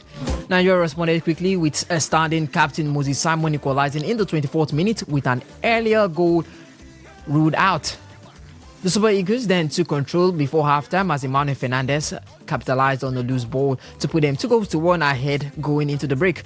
Jordan fought back in the second half and found their equalizer in the 77th minute through Mohamed Al-Dahoud, forcing a 2-2 draw. This result followed the 2-1 win over Iran as head coach Eric Chell continues to assess his squad. Somto. Yes, sir. 2-1 win over Iran, Jordan, and then in a 2-2 draw. I was surprised we even were on the back foot. 20 minutes into the game, I was surprised we were on the back foot. Jordan getting the first goal, having to fight back, and then not holding the lead. And you have to look at the red card from Alex Iwobi. Alex Iwobi's red card was really, really funny. I didn't expect him to jump at the player like that. I was like, what are you thinking? Especially after releasing his album. I don't know if he decided to, okay, let me try and listen.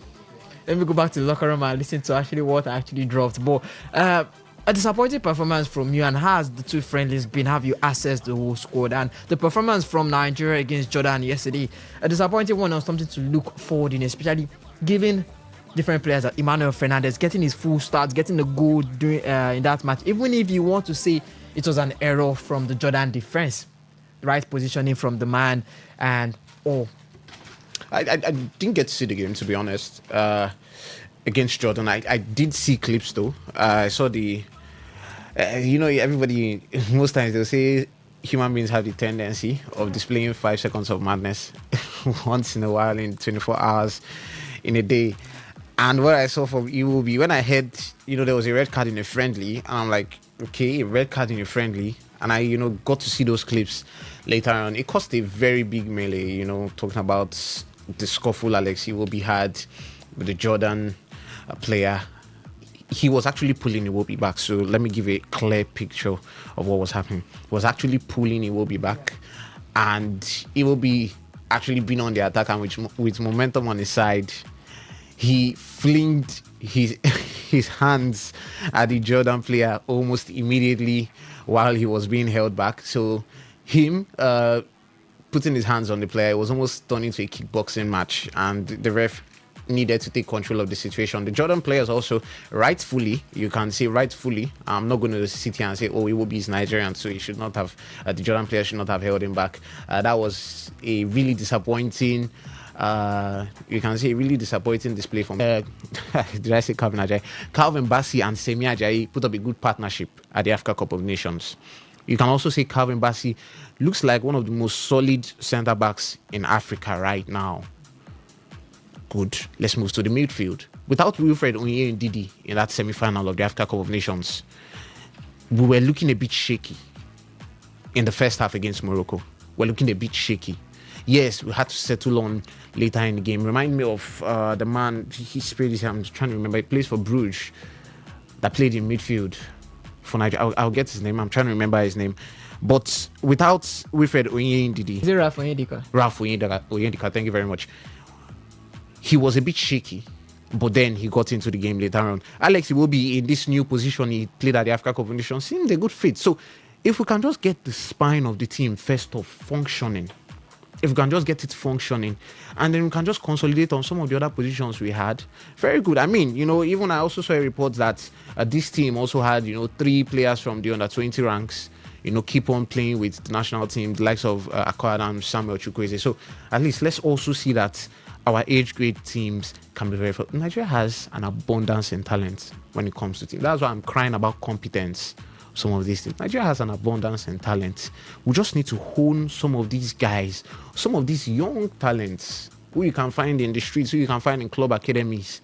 We just need to actually hold off and see how we can, for the next 4 years, between now and when the World Cup comes along, at least in the next year or two, try to work very well on our age grade teams and see how this can happen. Because most countries, they have a 10-year project. They don't just, Rome was never built in a day. they're going to have a 10-year project. They're going to look at their project holistically and say, okay, in the next 10 years, we're going to produce at least 4-5 players from the under 17 that can grow into the senior national teams at the end of that 10-year project. You can have 4-3 players from the under 20 that can grow into the senior national team at the end of that 10 years. 4-5 players that can move from the dream team, the under 23, and go into the national team in the next 7 years. These teams usually have 10-year plan, 15-year plan. You don't think it was rocket science for Morocco to be wherever they are right now. You don't think it was rocket science for Morocco to get to the semi-finals of the last Africa Cup of Nations. Don't think it was rocket science for their under-20 team to win the under-20 World Cup. And don't think it's rocket science that they will go into this World Cup knowing that semi-final appearance, which they got last time, they actually want to go one step ahead. So all of these things, it's a plan. It's a project. Good one for the Super Eagles of Nigeria. Win and a draw in these two games, consolidating for the future, and hopefully Eric Chell is starting to figure out some things in his team, just like he did say in his plans for the Super Eagles of Nigeria. And when he was talking about his new contract, he wants a sustainable amount of control for the national team for him to implement whatever he wants to do for the next couple of years. Right. Speaking of future, now let's take a step out of Nigeria. Now, Italy's sports minister Andre Abodi called for the resignation of their Football Federation president Gabriel Gravina after the national team lost to Bosnia on penalties. And now, it brings a question in Nigeria as well, too. This was immediate action. This is the third time Italy are not getting to the World Cup. I don't see John Onwa-Eno doing the same thing, telling Ibrahim Musa Gusau or someone in the NFF or the NSC to step down, because it looks like the NFF have been trying to play on Nigeria's intelligence on not doing things right. We saw what happened when Democratic Republic of Congo, yes, we know they said they fielded ineligible players. All right, you filed a case. FIFA came out saying the case you filed didn't follow the procedures. Now they've got to CAS, and we all know that is not it's not going to work out. It's just a way to just try and just play, or just try and allocate things more, just maybe put more attention on, just try and push Nigerians' attention from the fact that we are not going to the World Cup to can we still go to the World Cup? Shouldn't action be taken at this point? Because you're talking about the future, we're talking about the age rate competition. Nigeria has not won any age rate competition. The FIFA Under 17 World Cup that we are known for, we haven't won. We want to talk about the WAFCON. I don't really want to see the WAFCON as,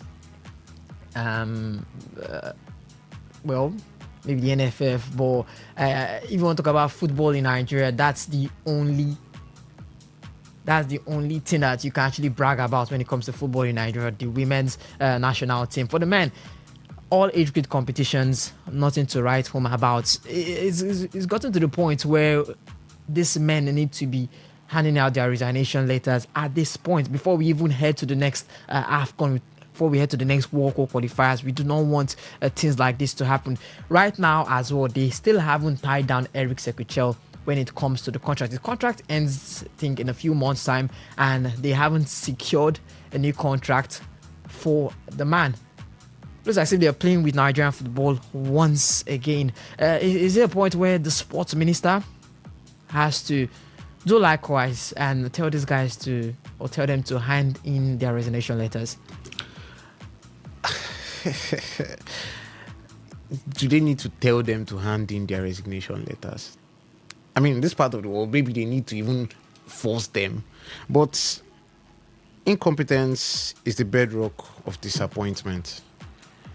Incompetence is something that it will help you observe what is to come in the future. And for Italy, first of all, their own, it was already coming in a long time. They crashed out of the 2010 FIFA World Cup group stage. After they won in the 2006 World Cup, they crashed out in the 2010 World Cup group stage, crashed out in the 2014 World Cup group stage, missed out on the 2018 World Cup. That win of Euro 2020, whatever magic that Roberto Mancini did to carry that team to win Euro 2020, and they all of a sudden, had that feather in their cap, and it was just a distraction for them to tackle the real issues. They missed out on the 2022 FIFA World Cup, and now they're going to miss out in the 2026 FIFA World Cup. They already had it coming. We're talking about 3 generations already who have not played in the World Cup. 3 different sets of teams, and at least 1.5 generation. See, when the plans of teams don't go their way, even in the qualifiers at some point, I think that was before the 2022 World Cup, Italy had Lorenzo Insigne, who was in big form before that time. And then there was a qualifier which they really needed a goal, and De Rossi was sent on in that game. So when you start seeing some of these things beforehand, you expect what's coming.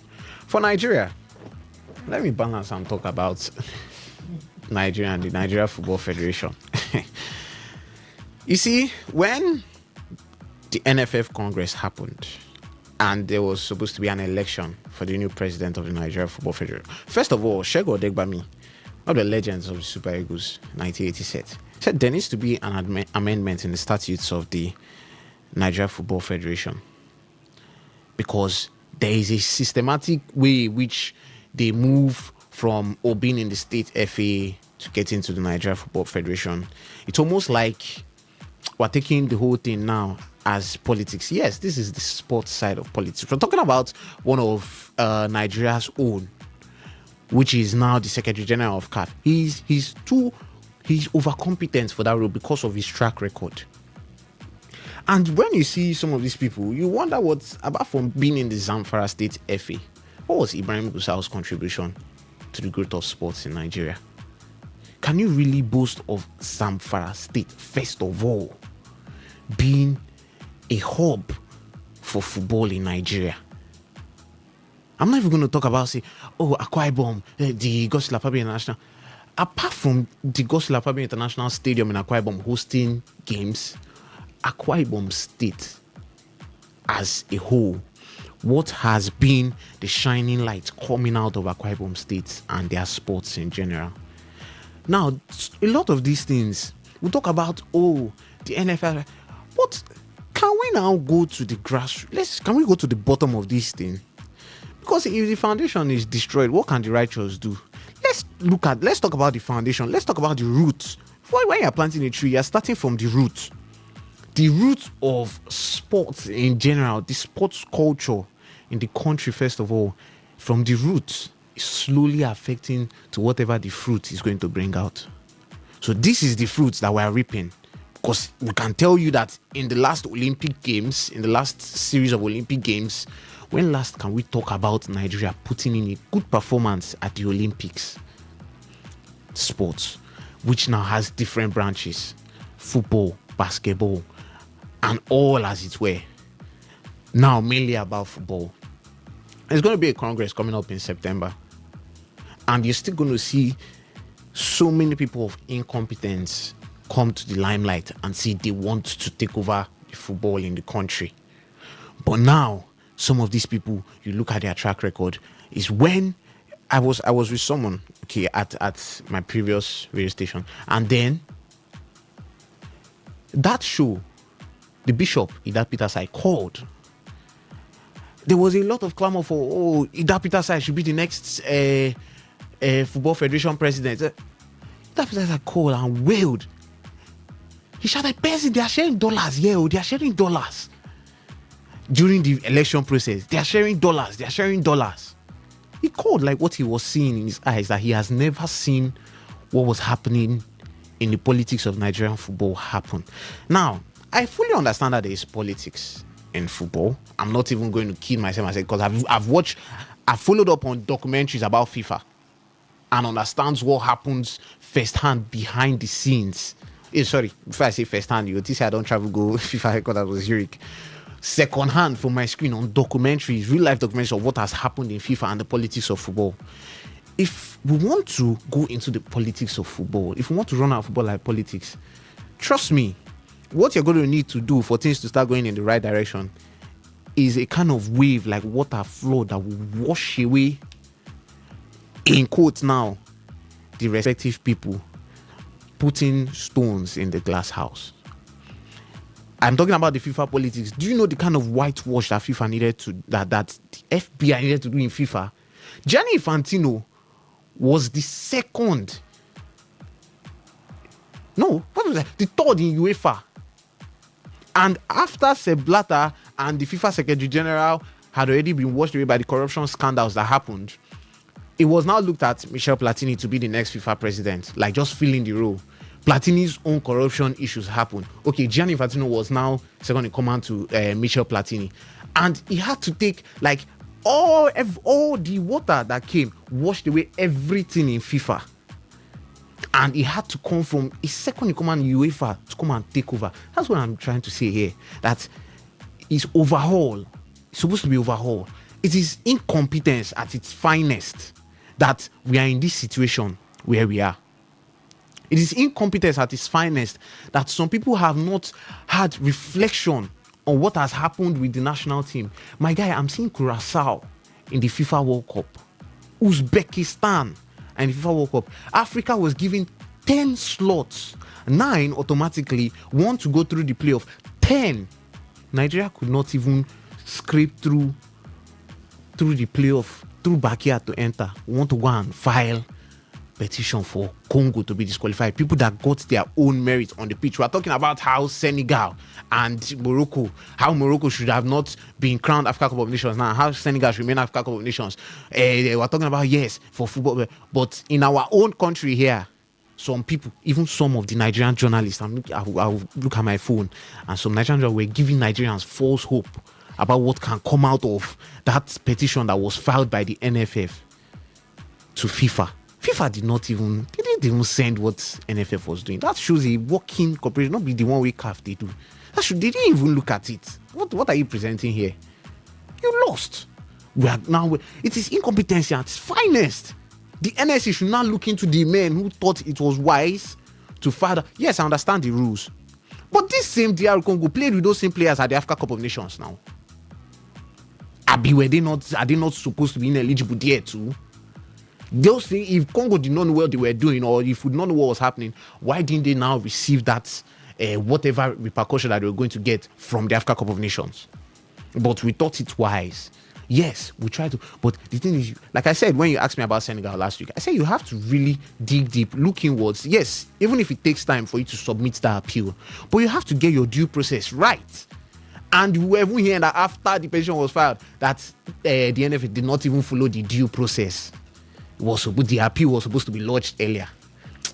See, to be honest, whatever is happening, nobody's going to come and sit here and say we can do better in there. But when you get there, just try to do your best.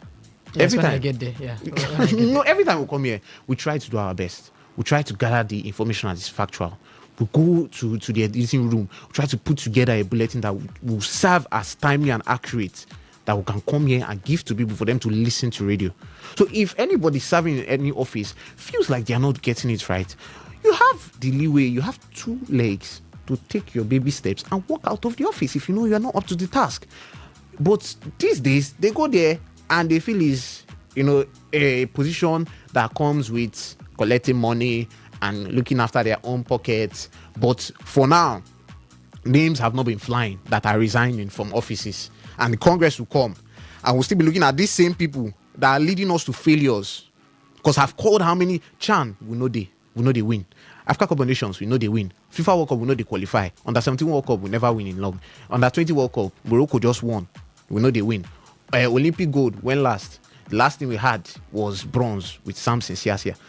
We know they even do well for that. So, see, we just need people that will actually start getting things right, to be honest. And like I said, let's now look at the people that deemed it right to go and start feeling like they can use some of the funds that we are seeing to go and start filing appeal. Say, they'll still go to court of arbitration for sports. After FIFA dismiss their complaint, they'll go to court.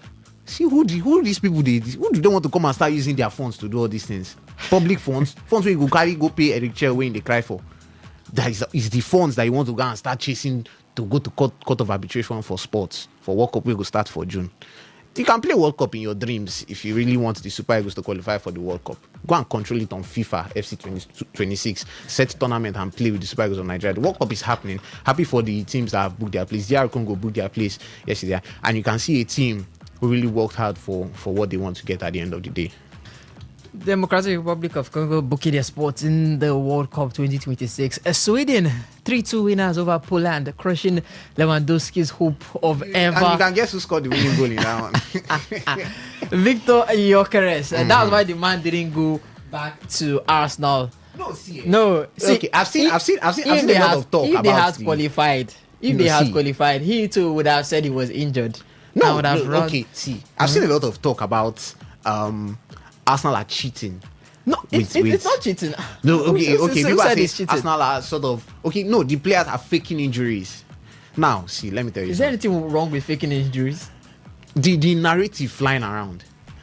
First of all, I will explain some, and I'm not going to explain this thing. And I know you're laughing because I'm going to explain, and because anytime I sit here, I wear my objective hat. Yes, if I go outside, I'll support Arsenal on my foot chest, and people have seen it. I can tumble the whole place when I'm supporting the club.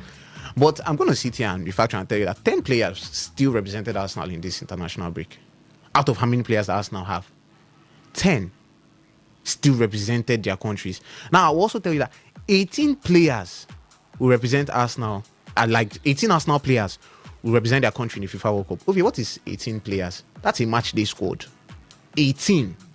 That's a match day squad. 11 starting players, 7 bench players. These days is 9 because of, larger substitutions. But 18 Arsenal players will go to the World Cup. 18 of those Arsenal players are still in the running in all competitions. Yes, they've played one which they lost before the international break. But I don't see a reason why these players will be pulling out of their teams if there was no questions over their fitness. There are questions over their fitness in the first place. In the FIFA window, national teams have full control of these players. That's the rule. The national teams have full control of these players. Now, the national teams can invite the players that they want. If the players are thinking, why didn't they go in the first place? Like, why didn't they turn down the invites in the first place? It is questions. We've also seen that some of these players who actually now were now being sent back home. It was not Arsenal that the doctors in the national team that sent the players back home now. They have team doctors there. And Thomas Tuchel even said it in his press conference that Saka and Rice are banged up. And it will not be fair for him that he's a manager that wants to win the World Cup in the next 2 months, that is going to play with the World Cup in the next 2. What if somebody suffers a hamstring tear? That's 3 months. Somebody suffers a serious knee injury. That's 2 months. You're also affecting the well-being of your own national team because you don't want a long-term injury. So this period that they can see to rest, let them rest. And since it's meaningless friendlies, the one that have international importance games, they still played. Calafiori, Nogard, Victor Gyökeres, they played. But the ones that actually are in the red zone, Saka is in the red zone for his fitness. Declan Rice had a knock before the Carabao Cup final. He had a knock before the Carabao Cup final, but he still wanted to play because why? Arsenal were missing 3 midfielders, Mikel Merino, Ebree Eze, Martin Odegaard. But he still needed to play that Carabao Cup final. But he had a knock in that before that game. So see, nobody is pulling out anybody. It was this same international break that Gabriel went November and he got injured and came back. Noni Madueke has had an injury now. Nobody is, talking about that, the teams, but teams are observing their players and saying, okay, if it's best, you can sit out this one. Sit out this one. They get advice from the top medical professionals. So nobody is faking anything, pulling out players and saying, we don't like you playing for your national team. No, they're observing the players and seeing that if you cannot meet up this one, there's no harm in sort of sitting it out. They are going to play all of the games from now to the end of the season because they're in the FA Cup quarter-final. If they qualify, they'll play the semi-final, play the final. The Champions League is there. The Premier League is there. So if there's a time these players can have rest, let them rest because this national team are also prioritizing their own World Cup appearance. Why? When I mentioned about 18 players playing in the World Cup ends in July. Pre-season starts in July. Most of the players that go for these international tournaments in the summer, they will get extended breaks before the start of the season, depending on where your national team reaches in those competitions. So these same players that we're talking about, if some of them still reach the final of the World Cup, they will still get extended breaks which will still affect their season schedule. So they're trying to see how they can alleviate the stress from these players. The same thing we've been clamoring for. So they are no machines, to be honest. If other teams have their way and their players are not playing important games, they will actually sit them out too. All right, speaking of Arsenal, your North London rivals Tottenham have signed Roberto De Zerbi on a 5-year deal. 7 games left for him to save Tottenham's already failing season as they sit just 1 point above relegation. So now what surprises me about this contract is it has no relegation release clause. So that means if they do get relegated to the championship, he will be in the championship with them rebuilding. Yes, we all know there were stories of how they wanted to get Roberto De Zerbi before even Thomas Frank, but he had commitments to Marseille and he didn't want to leave, and it was early during the season. The relegation clause, that's one issue. Now, the trust supporters for Tottenham don't want the man in after what happened with him and Mason Greenwood. And we know that was the only reason why Mason Greenwood was kicked out of Manchester United. And I think since he left, Manchester United have not had a good striker since then. It was due to the Manchester United women's football team advocating that he leaves and Mason Greenwood had to leave. Now, Tottenham, no relegation clause, commitment from Roberto De Zerbi. Can he get them out of our relegation waters? And at this point, should the coach still be judged on his comments about a player, even if the Mason Greenwood issue is done and dusted with? If the Tottenham supporters trust can coach Tottenham away from relegation, they should go and take the job now. They are the ones that are seeing that they've had different. At the point, Tottenham needs a deliverance session, the way it's looking, because no coach is seeming to save them as it stands. Thomas Frank was there, nothing come out. Igor Tudor, nothing come out. Ange Postecoglou before now, nothing come out. So Roberto deserves a very good appointment. You know, Tottenham Hotspur at this point in time, they wanted him before now. Very, very good appointment. But the thing with Tottenham is that you will see a promising coach somewhere. Immediately he just sets foot into Tottenham, it's over. Let me even talk about Man United, do the same thing. Coach with hype and everything, he gets it. Nuno Espirito Santo was a fantastic coach. Went to Tottenham. Yeah, it was him. If Mourinho and Antonio Conte cannot survive Tottenham Hotspur, I just wish De Zerbi the best of luck. I think he can do his best to keep them away from relegation.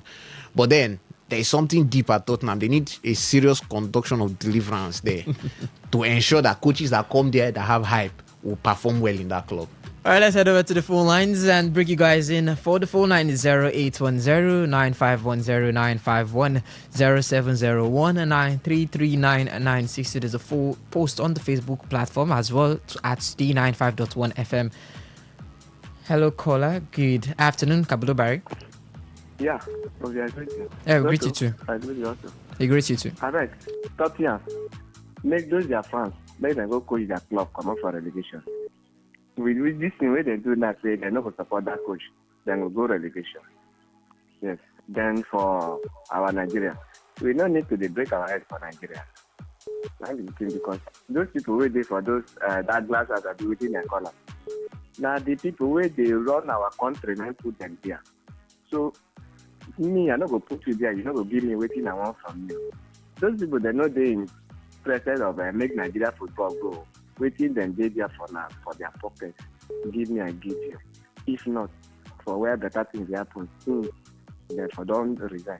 When they talk this in a call for an assistant radio station, say, CAF, Abi, NFL, they no write anything, go get FIFA, say they no do them. So, make we just cry, unless God come out from heaven, come clean the house. Even if they want all those people where they make them say, make people resign. None of them go greet them because now them bring them here. Then they serve them. So make we continue our cry. Thank you. All right, thank you, Kablo Barry. 0810-951-0951 for the SMS and the WhatsApp. Also 0701-933-9962. Hello, caller. Good afternoon. Good afternoon, my brother. Yes, Lucky. Lucky from Abia State. My brother, I want to talk about Nigeria's Spirit.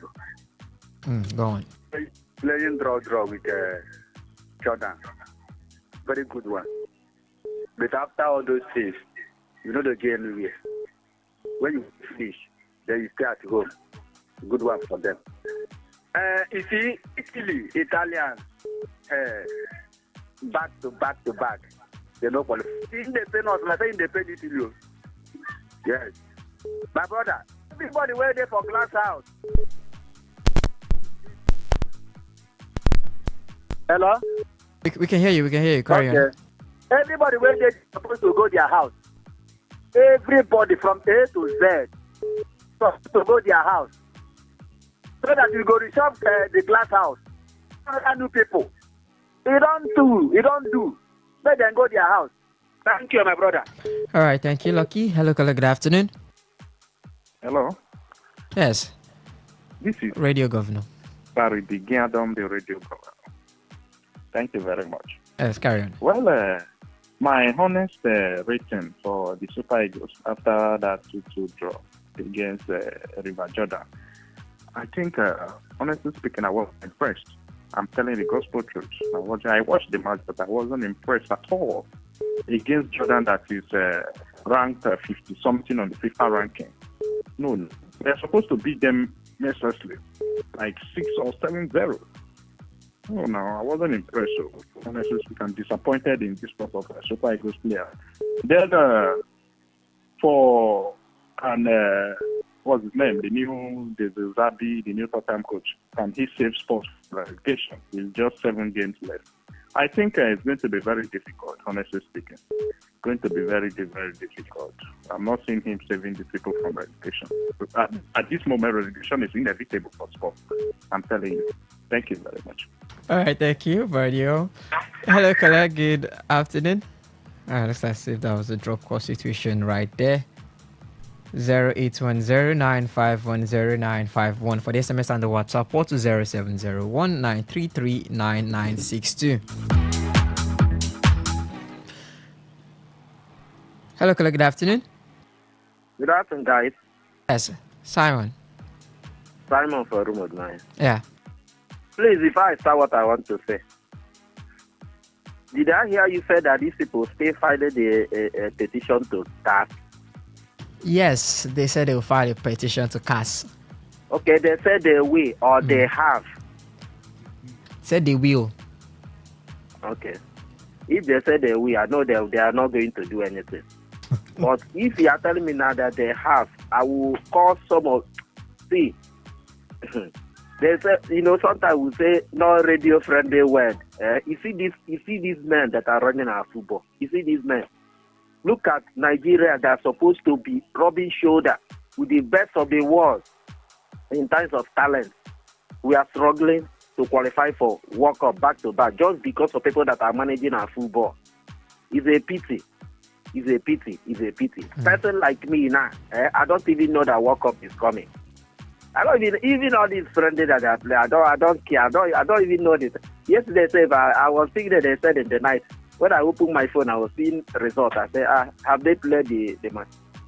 So had they been now qualify for World Cup, I'm telling you, even if we are going to play this match, we're supposed to play that match with it. You will still, try to know the time and they maybe find somewhere to watch the match.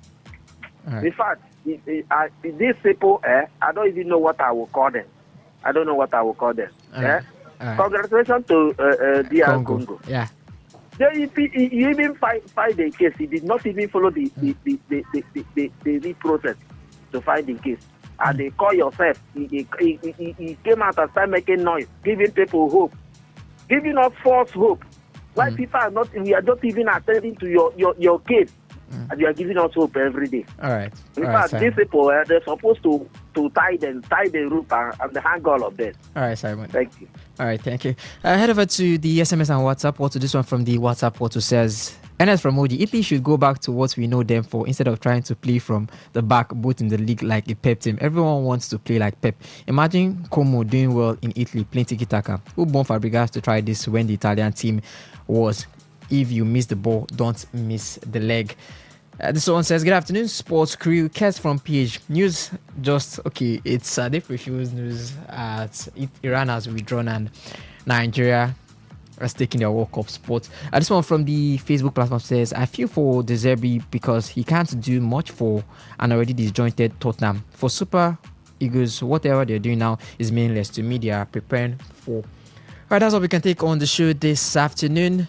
Catch you guys tomorrow for Sports Attack 6:30 a.m. I am Movie. What is the sports chef? I did the show with Asomto Isaac Benj.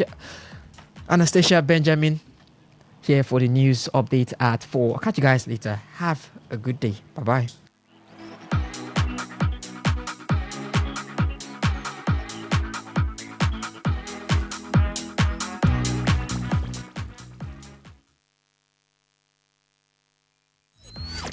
Talk radio. I listen to a lot of talk radio. 95.1 FM. Whether it's happening in Port Harcourt, South South, Nigeria, or around the world, we've got you covered. On air, online, delivering balanced news and unbiased analysis. Today, 95.1 FM.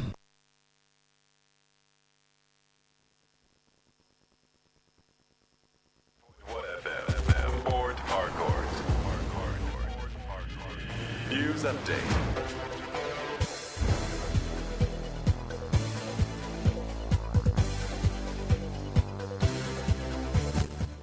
Good evening. Here's a news update on Today 95.1 FM. I am Anastasia Benjamin.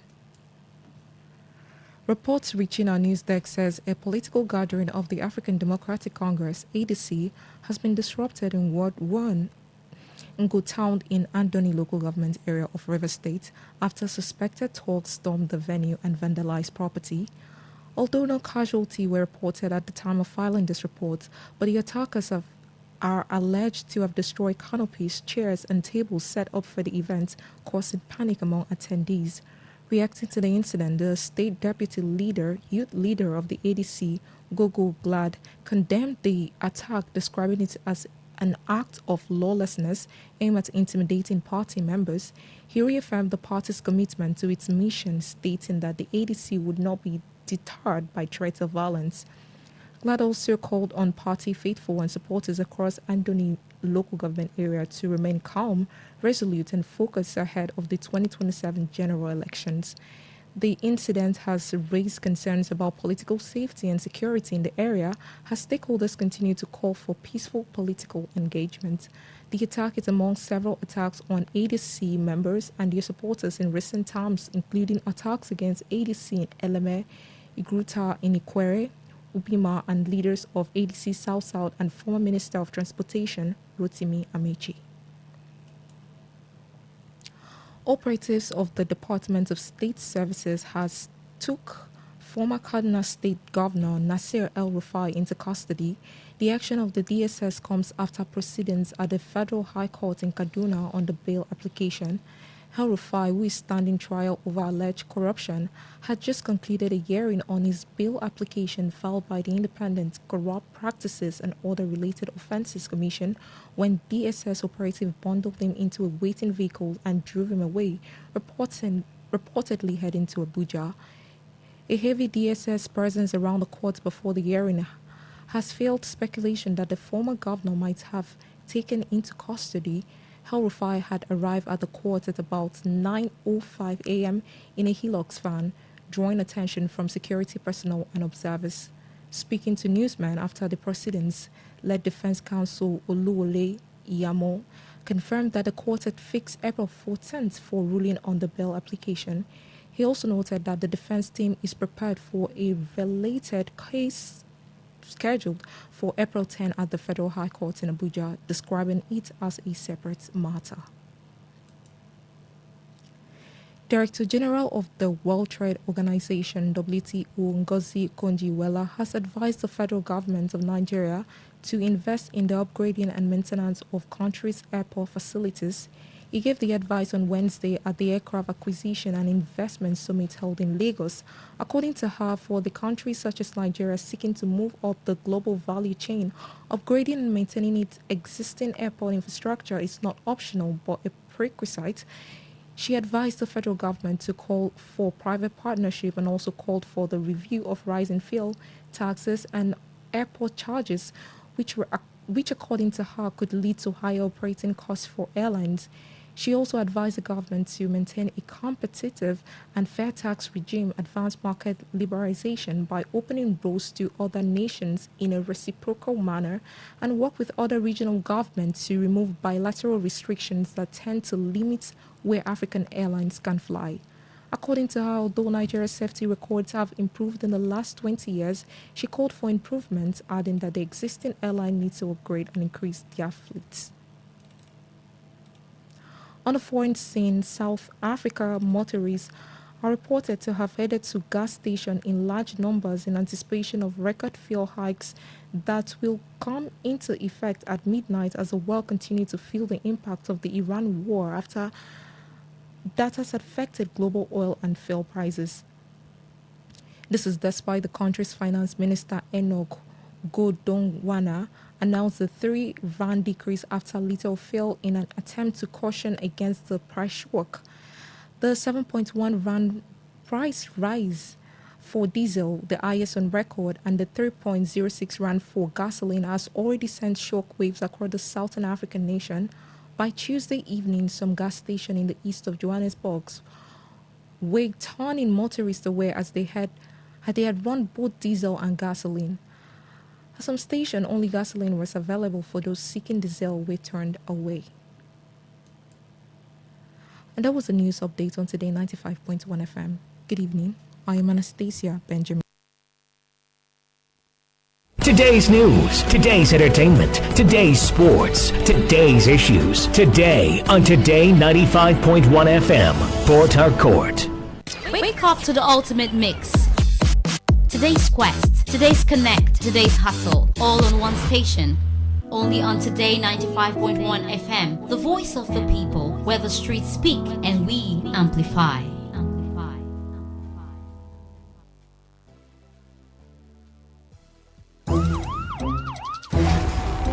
It all begins with breaking news.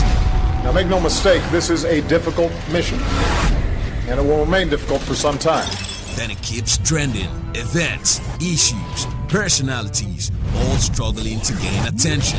But in the race for deadlines, the intrigues, power play on the currents are often missed or underreported. Insecurity here is basically a product of poverty. But not anymore. As the platform on radio steps in to fill the missing links on events, issues, and personalities in the news. I'm not afraid of anybody. Yeah! The platform on radio serves only the hottest topics and trending issues. Only on Today 95.1 FM. 95.1 FM. Port Harcourt. Weekdays, 4 p.m. Get on the platform on radio and be served.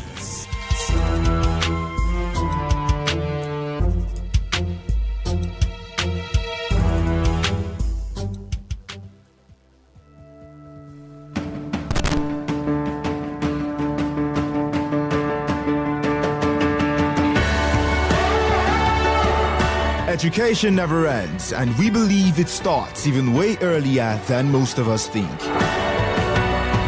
On Andre Gorgie, every Tuesday, 1 to 2 p.m., we unravel these various building blocks and its challenges that make you and I better versions of ourselves. Andre Gorgie on Today 95.1 FM.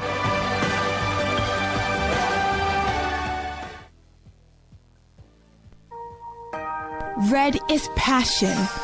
Pink is for unconditional love. Blue is for loyalty. While black is secretive and mysterious.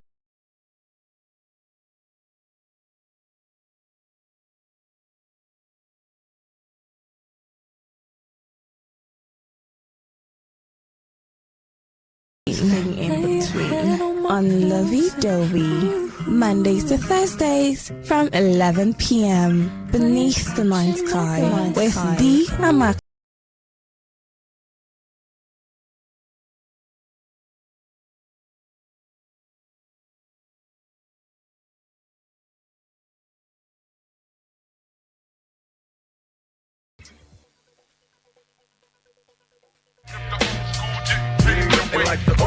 Nothing like the good old classic music and reminding the new school of where it all started from.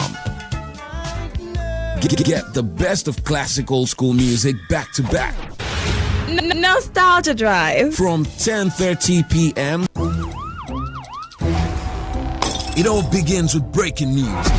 Now make no mistake, this is a difficult mission, and it will remain difficult for some time. Then it keeps trending. Events, issues, personalities, all struggling to gain attention. But in the race for deadlines, the intrigues, power play, undercurrents are often missed or underreported. Insecurity here is basically a product of poverty. But not anymore. As the platform on radio steps in to fill the missing links on events, issues, and personalities in the news. I'm not afraid of anybody. The platform on radio serves only the hottest topics and trending issues. Only on Today 95.1 FM. 95. People of this world, them plenty. Sins of this people, many, so many. Many times plenty, multiplier. Many times plenty, multiplier. Multiply am the answer you get now. Waiting, they make come and they cry. The answer you get now. Waiting, they make rich man they mess and leaders they lie. The answer you get now. Waiting, they make young boys and girls join party gang. Answer you get now. Waiting, they make innocent man rot inside the jail. Get it, and then agree to grant and bail. Get it. Everybody, join Jamba Jantis, make we solve mathematics. We did our continent, so in both say about mass, we go use take solve mathematics. So follow Jamba Jantis. So ya carry by be for brotherhood. Love your neighbor as yourself, oh for objectivity. Be objective, for democracy. The platform on radio. It's a Wednesday, so yes, it's time for the platform. 1 hour live presentation on trending issues, where you and I get to tear the issues apart. All right, so at the moment it's 12 minutes past 4. And, of course, you're welcome to another scintillating edition of the platform on your premium talk station, Today 95.1 FM, right here in Port Harcourt. I am Dawn Wilson, and I shall give you insight into some of the news reports making the rounds. Now, don't forget, the platform on radio is a program where we come to dissect trending issues with correspondent reports. All right. Our correspondents, of course, are always out there sourcing reports from the field. And on this program, we take their reports and have them give us more details. Perhaps you get to hear what is not entirely in the news. All right, so on the menu today, we have Elele Alumni Youth Congress announces sensitization campaign against drug abuse, theft, and pipeline vandalism. ADC activities disrupted in Andoni local government area as suspected thugs vandalize property. Defense ministers visit troops in Borno, reaffirm anti-terror push. All right, so that's all on the table for discuss this beautiful Wednesday evening. All right, let's start with the first one. So the Elele Alumni Youth Congress in Emohua local government area of Rivers State has announced a sensitization and advocacy campaign against drug abuse, stealing, and pipeline vandalism in and around the community. In a statement, the acting youth president of the Elele Alumni Youth Congress, Aso Cletus Ifeanyi, noted that drug abuse and other illegal activities are growing problems in the community, emphasizing that the youth body under his leadership cannot fold its hands and allow such vices to dominate, tarnishing the image of Elele Alumni. According to him, the campaign is aimed at educating the younger generation on the dangers associated with drug use and related criminal activities. The Elele Alumni youth leader further added that the sensitization and advocacy program sponsored by Owako Elele Alumni Pipeline Infrastructure Nigeria Limited and the chairman of Emohua Local Government Council, Chidi Lloyd, through his chief of staff, Peter Ugari, will also feature presentations on police campaigns against cultism and other vices. He noted that delegations from the Department of State Services, DSS Emohua, the Divisional Police Officer, DPO of Egbeda Police Station, CSP John, as well as representatives from the National Drug Law Enforcement Agency, NDLEA, will be in attendance. All right, let's get into that one. Drugs and cultism, pipeline vandalization, and all of that. So do you think the sensitization program will help reduce the rate of criminal activities in the community without adequate employment by the government? That's the $1 million question. Because an idle mind is a devil's workshop. So even if, think about, a lot of us, we go to church, a lot of us hear the Bible being preached, the gospel being preached, and yet we still have people committing crimes and all of that. Why? Well, because idle minds. An idle mind is the devil's workshop. So even though you come and you're talking till you're blue in the face about this, that, and the other, if I am idle, if I have nothing productive to do, if we don't have if we're not a producer nation, then, well, okay. Exciting times to tell me, don't go and, don't be a criminal element. Don't take drugs. Don't join cult groups. But you're not giving me something to fill my time with. Do you know that some people, not all, but for some people, they take drugs because it's a means of escape from the harsh realities of Nigerian life. It's something to do, like most plus-size people. Because they're bored, or when they're bored, the next best thing to do is to reach out for food. It gives them something to do, so, they're eating. Same way I think some people, engage in illicit drug abuse or illicit drug activities because it's something to do. They get out of their heads. They get out of their reality. Is it a right thing? No. But we have an enabling environment for people to want to escape their reality. Some people don't want to use the television. Some people don't want to use the radio. They want something that will just, make them forget that they live here. So when you come to meet such a person who isn't, being productive, yeah, good message. The Bible, the gospel is a good message, but man must work, as they say. Now, criminal activities or criminal groups. Well, they will join these groups because some people, some kids, misguided, as it were, they're looking for connection. The connection they don't have at home with their fathers or their mothers, or maybe they are lonely in some way or the other. Some of these cult groups, unfortunately, wrong as it may seem, but unfortunately, create this sense of brotherhood, family. Wrong brotherhood, of course, because at the end of the day, you die for something that doesn't make sense. You die for something that isn't productive as well. But imagine where these young minds are giving employment. I have this friend who talks about, I think it was the port at towards town.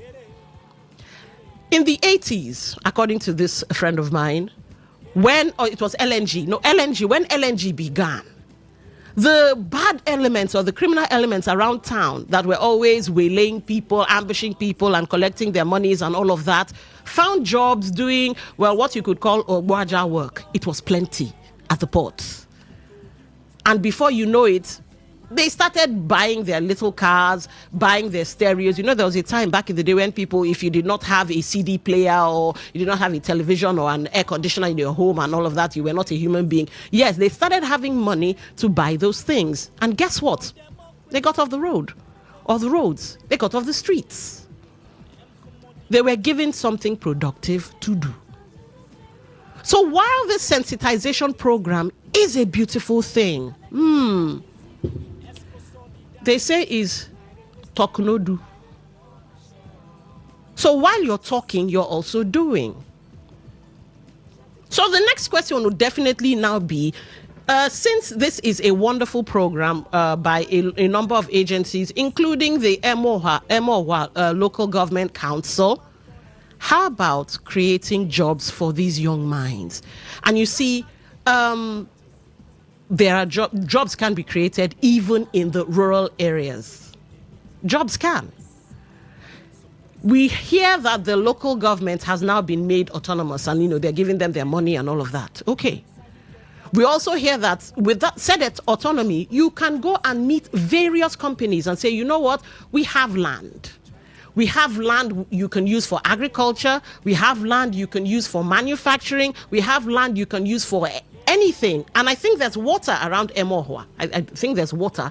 So the blue economy comes into play. That's Dr. Babalola's field anyway. If I had known, well, who knows? We'll pick his brain on another day. But do you know that there's a lot of untapped wealth in the water? Minerals, rare earth minerals in the water. And Emohua is not, as you have federal road or roads, Emohua is not a federal, the waterway is not particularly federal. The seas, okay, fine. But the ones closer to the villages and all is still under the domain of River State government, of which the local government is part of River State government. So imagine going to meet investors, imagine going to meet companies that like to drill and look for rare earth stuff and say, look, come and see if the waters around Emohua local government area could be viable. And you know what? Rare earth, one of the reasons why people have gone to war. Russia and Ukraine, rare earth. The US was trying to get in on it. Oh, if we help you with the Russian side of things, you give us some of your rare earths, this and that. Of course, that's part of the reason why we're having issues in northern Nigeria. We have rare earth minerals. We have gold, we have bitumen, we have lithium, and all of that. So imagine untapped potentials of our local government areas, which Emohua is one of such. Speaking of agriculture, do you know ordinary pepper?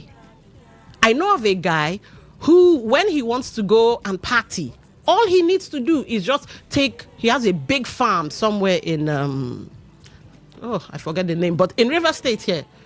So he takes a bunch of pepper produce, tomatoes produce, he goes to the market, and the women in the Sangana area, they buy, and he pops off with 200,000 naira at the time anyway, and he uses that for play money. So imagine if Emohua has arable land that you can use to farm pepper. And pepper is essential. You cannot eat food without pepper. Well, we're Africans, so we like it spicy. We like that kick. Or maybe you have arable land for even rice. I hear there are some strains or species of rice that you don't necessarily have to grow in Ebonyi State or Enugu or in the north. So if you have such land here, and I think Eche has that, why not rice? River State rice, like we have Ogonigare. Now you sensitize these young minds on the money they can make from farming. Who doesn't like better thing? Who would want to come and live in a bacha, hot and sticky, when they could make money sitting right in their, or on their father's land? And this is just me off the top of my head. Imagine if you're able to bring in the experts that could look at the land and say, ooh, this can go here, this can do this can do that. Okay. Let me look for trouble small. We know that electricity is now on the concurrent list. So imagine a progressive local government chairman, such as Chidi Lloyd, we hope, going to the governor and saying, look, governor, can you do this, that, and the other so that I can bring in electrical investors or power investors to Emohua? There's so many things you can try. And that would create all the employment you need. In fact, it would open Emohua up even more because you guys already have a road. It's this Choba Road right here. And so people might want to move there and commute to town. So let's open the phone lines for this first one before We have to take a short break. Let's see if we can take one call before we take the break at 4:30 and come back. Do you think the sensitization program will help reduce the rate of criminal activities in the community without adequate employment by the government? Let's take that one first before we dive into other things. All right, who will be our first caller? Okay, let's see who this is. Good evening and welcome to the show. What's your name? Where are you calling from? Thank you. Good evening to you. My name is Robin Maga, the farmer, and I'm calling you from Nigeria. Welcome to the show, sir. Yes. Thanks to that body that's organizing that sensitization. Thanks to them. But let me ask you, all this crime you see that is committed from the north to the south, east to the west, you think who are the people committing this crime? It's not the youth. Okay. I doubt if you see any man from 60 and above who will be involved in canopy destruction, in listening to the one who lives and they follow and they do all this manner of just madness. Yeah, but I just said, could it not be argued that it's because they are idle? Someone who's gainfully employed may not want to be, used for all this criminal activities, or may not even want to go into it by themselves if they are gainfully employed. Yes, you're making a case, gainfully employed. Because I'm not gainfully employed, I was in my farm struggling to make a living, the property I bought with my money. And I was chased. People come to grab the land. And I've been shouting since. Government have not done anything. So that is to mean I should go look for somewhere, I get a gun or get a machete and begin to chase people and machete and kill. No. The society is created for deviants.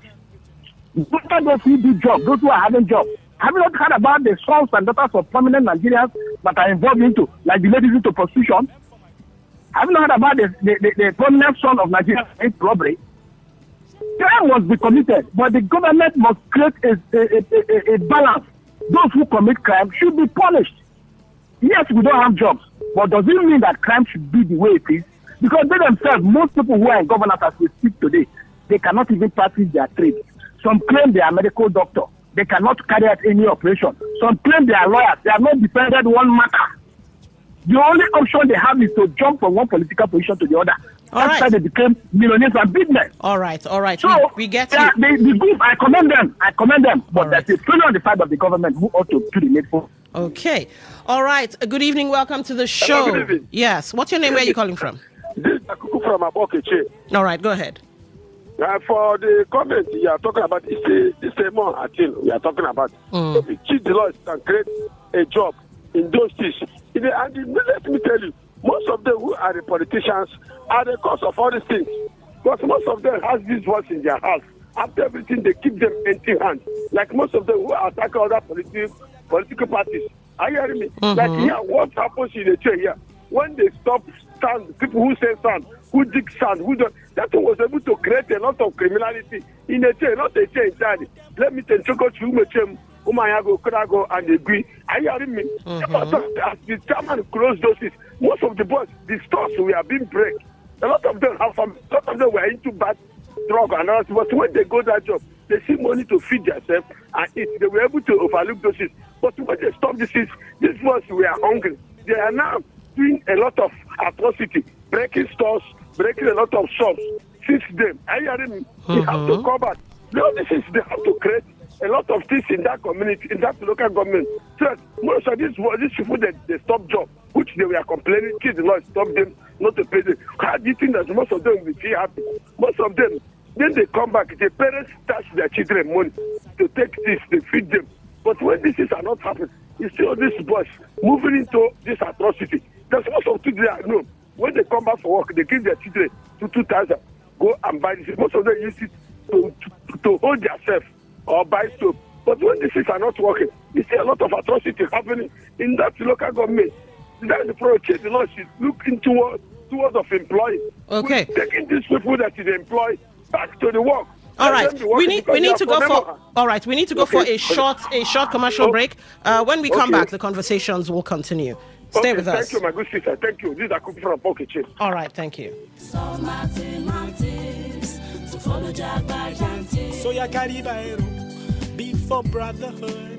Love your neighbor as yourself. O for objectivity. Be objective, gentlemen, ladies. D for democracy. No matter how hard it is, let a military. M for modification. Of our behaviors onto the savior. A accountability. If you been a chop money, I beg you take am easy. S for solidarity. United we stand and divided. Oh my shell. You just the HSCT. Shut it down.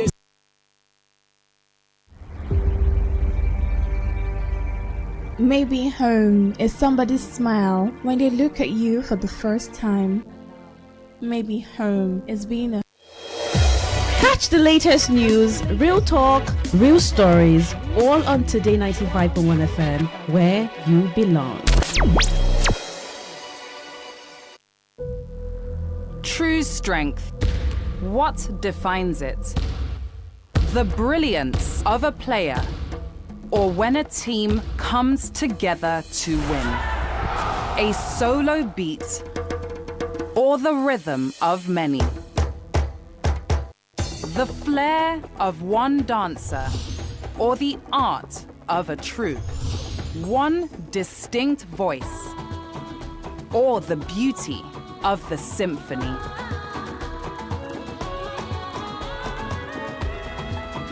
At FCMB Group, we build ecosystems, empower communities, and create the future. Because we believe it's not just one, but the power of the group that delivers the future we all desire. FCMB, the power of the group.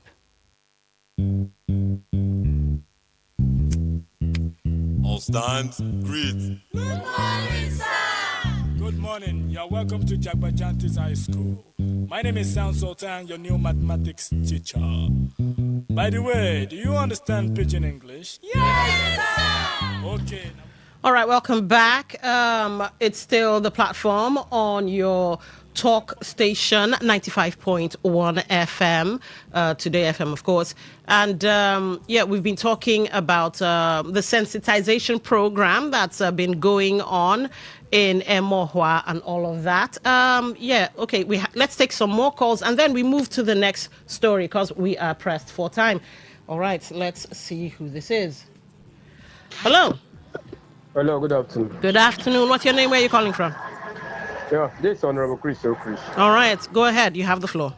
If they like, let them do their sensitization from morning till night. If Christ comes, the youth will not change because the people the youth are working for are the same people that want them and they need power.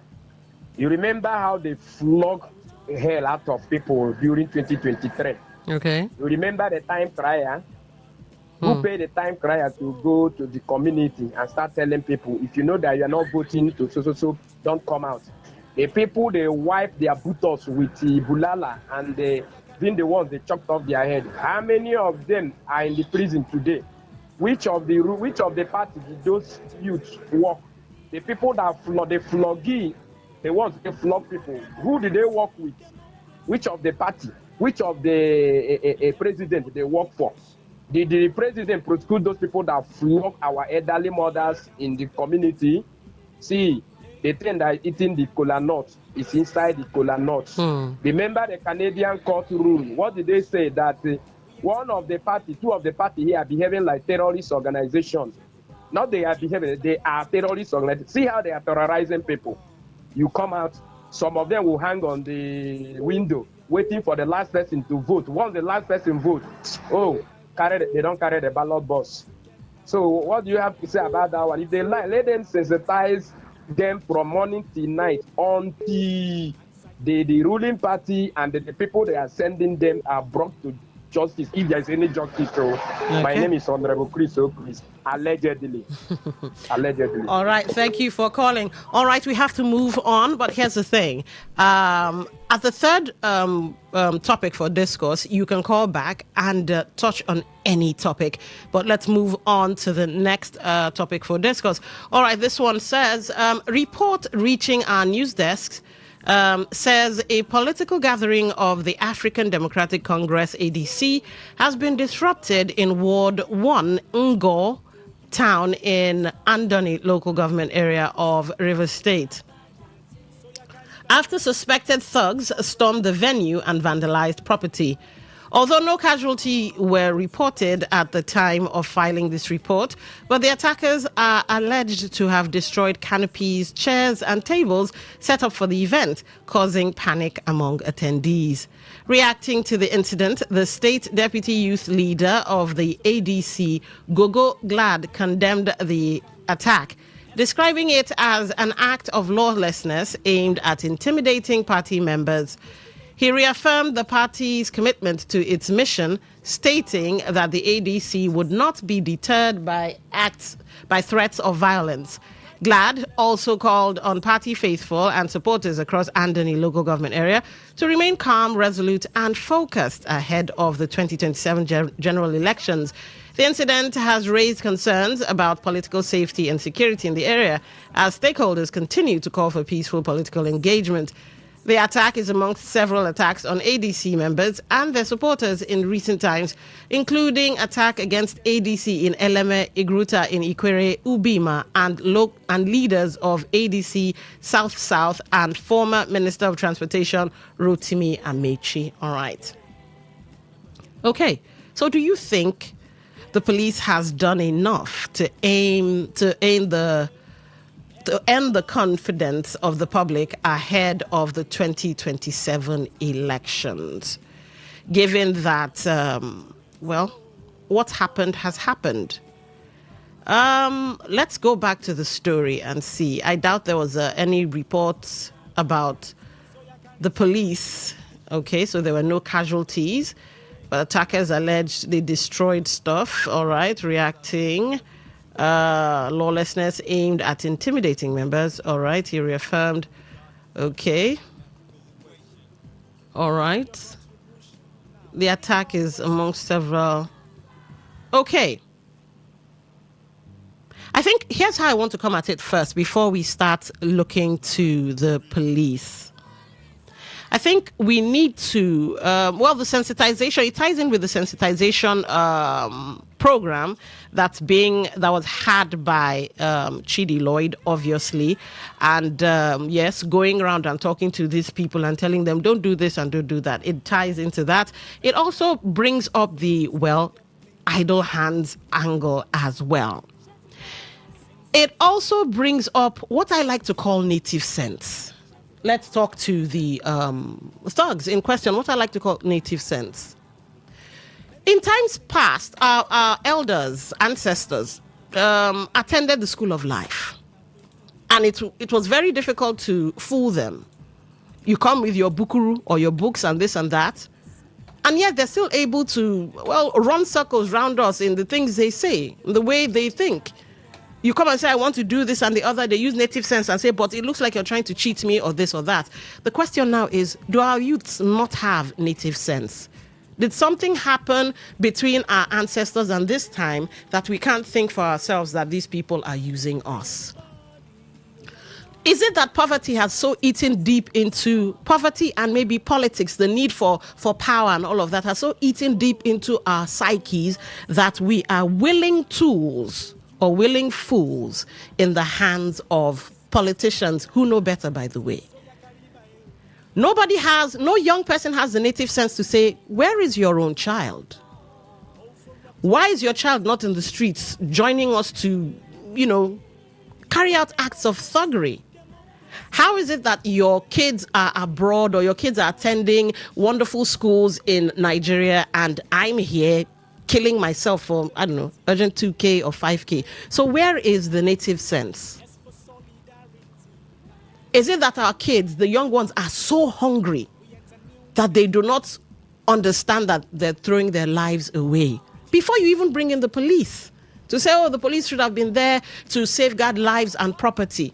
Where is the native sense? I really would love to understand where the native sense is. How is it that our kids don't know any better?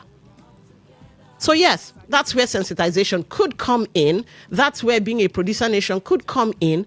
But this is something that we were born with, I think. So it looks like there's a lack, an inherent lack in our youth. All right. Hello. Welcome to the show. Hello. Welcome to the show. What's your name? Where are you calling from? My sister. Good afternoon. Good afternoon. What's your name? I am Mascot. All right, Mascot. Go ahead. You have the floor. But there is nobody that is the sole owner of violence. Okay. This is wrong. Why must it be every time in Rivers State since 2015 that one group will always attack the other? Only Rivers State. I want to urge the members of ADC Rivers State to take up to match them with whatever they come with. I don't think that's a good idea. No, since the police has shown incapacity and incapability to protect the people, the police has shown enough bias. And I tell you, when the other people come with gather their force and they are met with very strong and vehement and stiff resistance, then the police will know what to do. Why would it be so? Is one person the owner of the democratic space? Is one person the owner of the democratic space in Nigeria and in Rivers State? So this must be discouraged. Self-defense is allowed in law. My dear sister, I don't know your name. Maybe you are just starting this program today.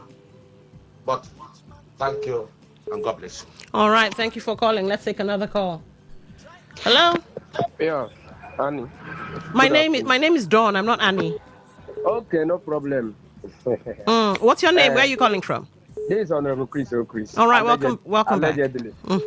All right. See, did I hear you that the law is the one doing the sensitization?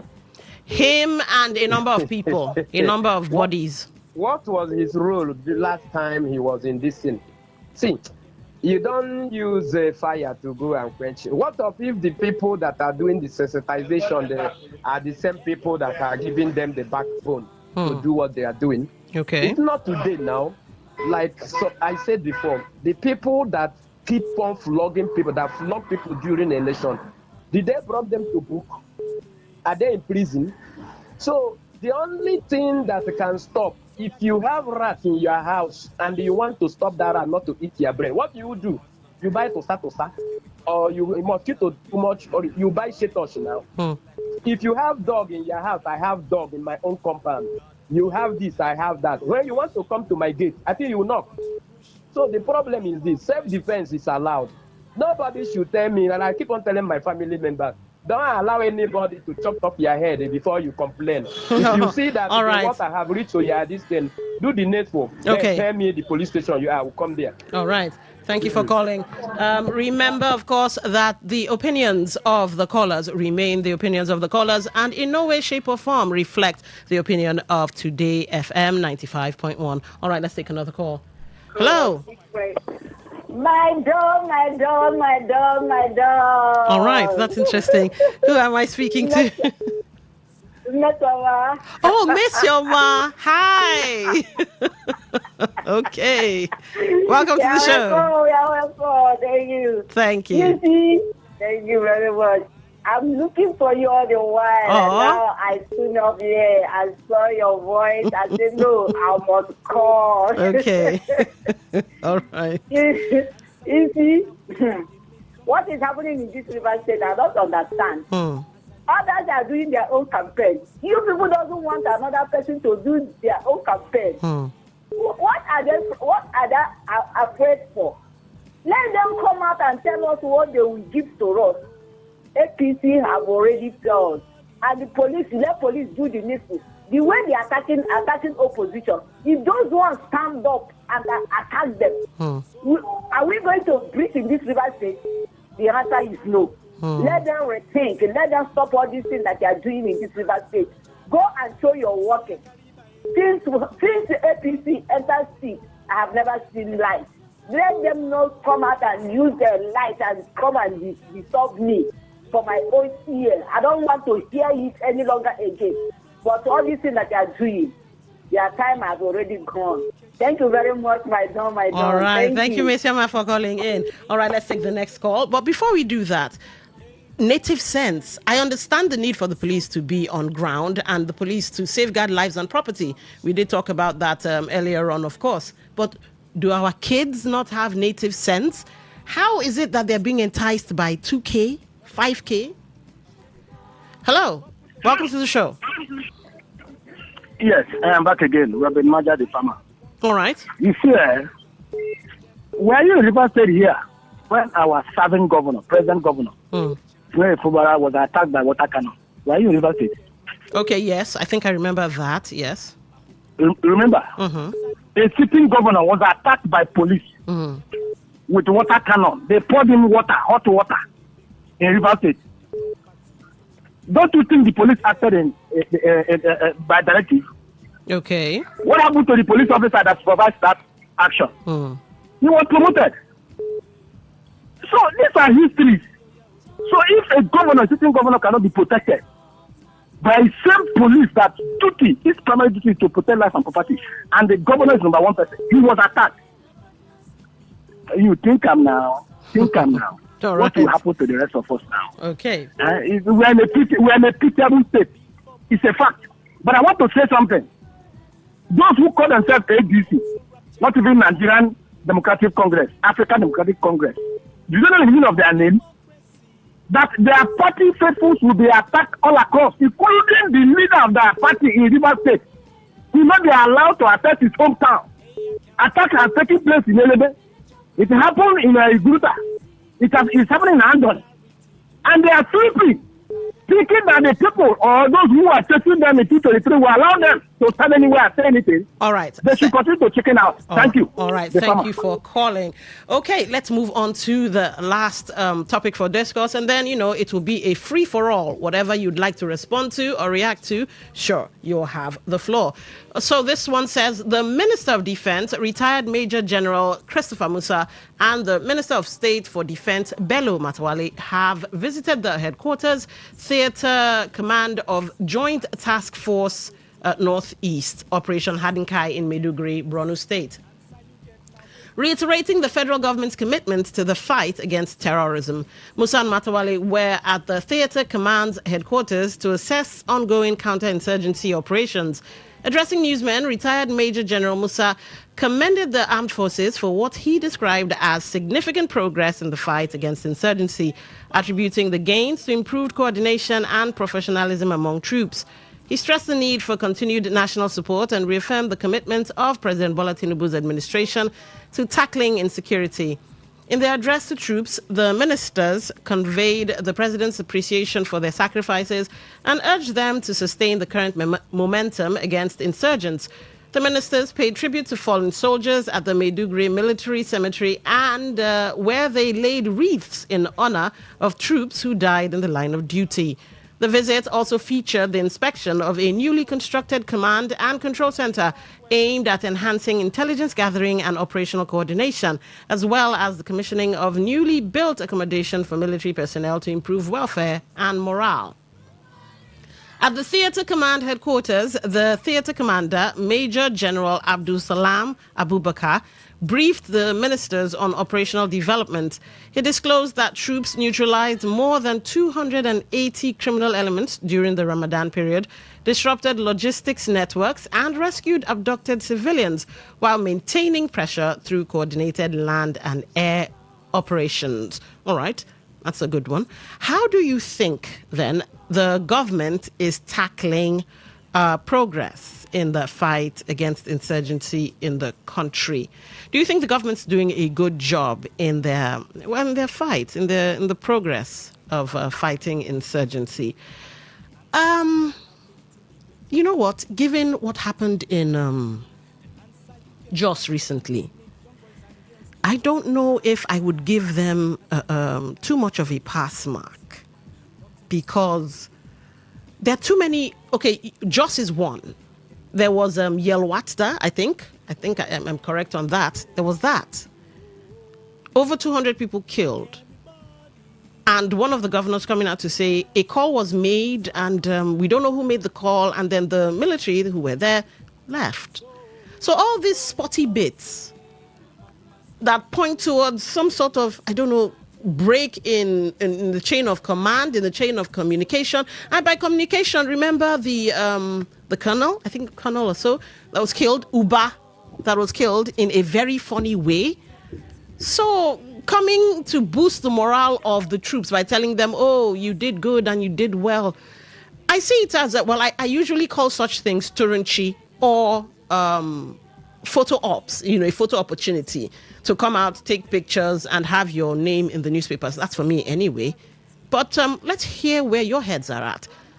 How do you think the government is tackling progress in the fight against insurgency? Do you think they're doing a good job, or do you kind of side with me, Turanchi? All right, numbers to call 0810-9510-951. 0810-9510-951. To send your text messages, which I shall be reading in a moment, 0701-9339-962. All right, let's take this call, see who this is. Hello, welcome to the show. Hello, the lady Dawn in the radio. A blessed evening to you and a glorious welcome and a happy new year. And bad one to all the bad politics and shine. And like government, we know they fight insecurity. And no one make political party go take over the call. My sister, you are starting, but you start very well.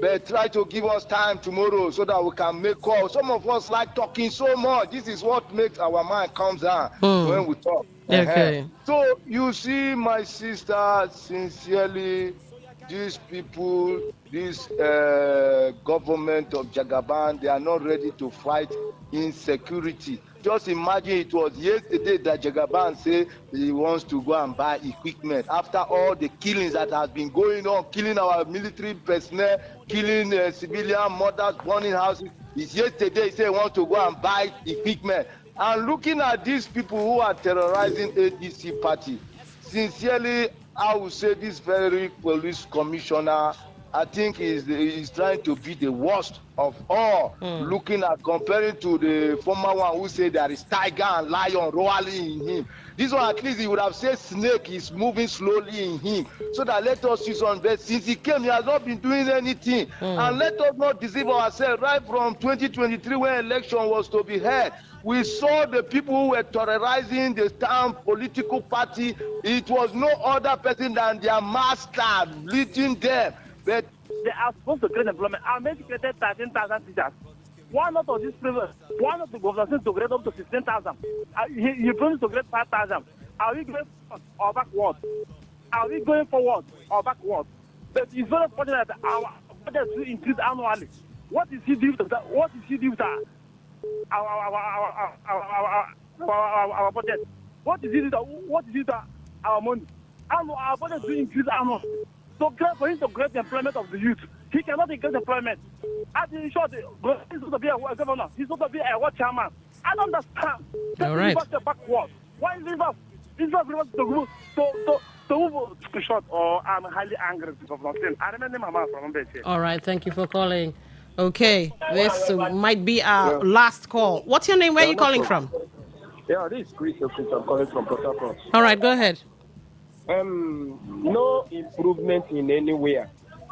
I have my brother now lying down in Borno, killing him because of this thing fight of some. I don't even know what they are fighting. Okay. You cannot date that Buhari bought, that they want to use it and finish the whole bandit and the Boko Haram.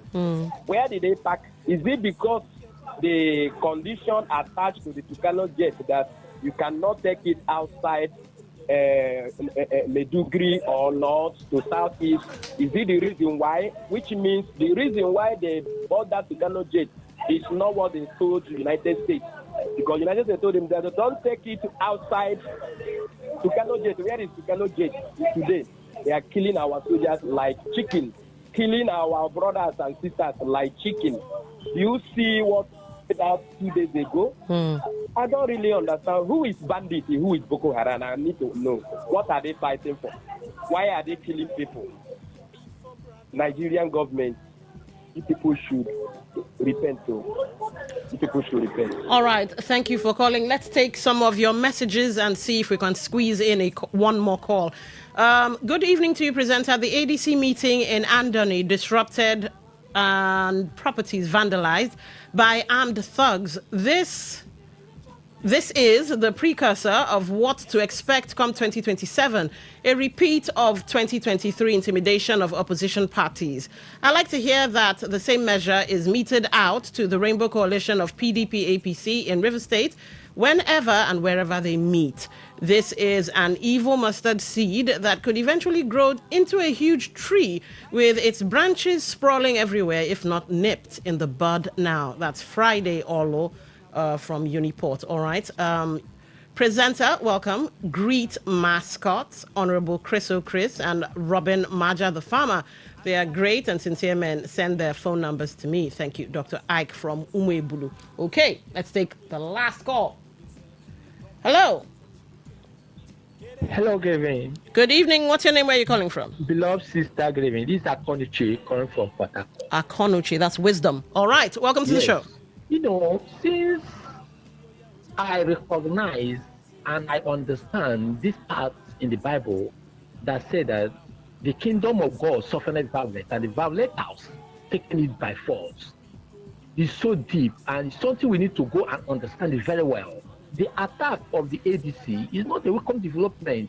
These people have knew that the only way to win and to get these votes is by intimidating others. So time have come for the ADC. Hello? Okay, we lost you there. All right, I guess that's a sign from the gods. This is where we will draw the show, the platform to an end. Remember, it's produced by the news department. So till the same time tomorrow, do have yourselves a lovely evening. I'm Dawn Wilson. Good evening.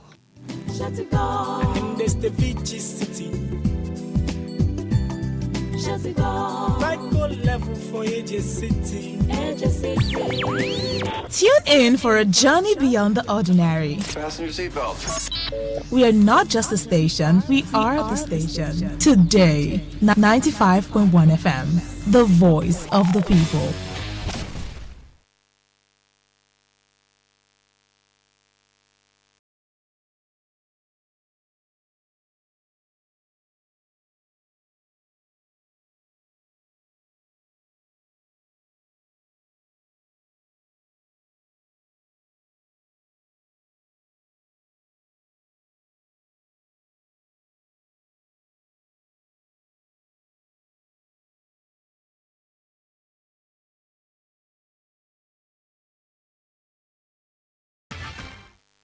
Today's news in 60. Instagram has introduced a new feature allowing users to rearrange photos and videos in carousel posts even after they have been published, giving creators greater control over how their content is displayed. OpenAI has put plans for a sexually explicit chatbot on hold indefinitely amid mounting concerns about the societal and reputational risk of releasing such a product. OpenAI has disclosed shutting down its artificial intelligence video generation app, Sora, barely 6 months after its launch, as the company shifts toward business tools ahead of a potential stock market debut. On the foreign scene, Britain's competition watchdog has announced plans on an investigation into Microsoft business software systems under new measures targeting the dominance of technology giants. Today's news in 60. In 60.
Organized crime. I will not allow any form of criminality as president of Nigeria. A, the amount of fuel they say we consume cannot be consumed by this country. There's an empirical evidence. We are about the same size as Pakistan. Pakistan, we are about 210, 220. Pakistan is about the same size. They have more roads. We probably have same number of vehicles, or they have even more. Yet, their fuel consumption is a third of ours. So who is drinking the balance?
Yeah. Country people, we don't show.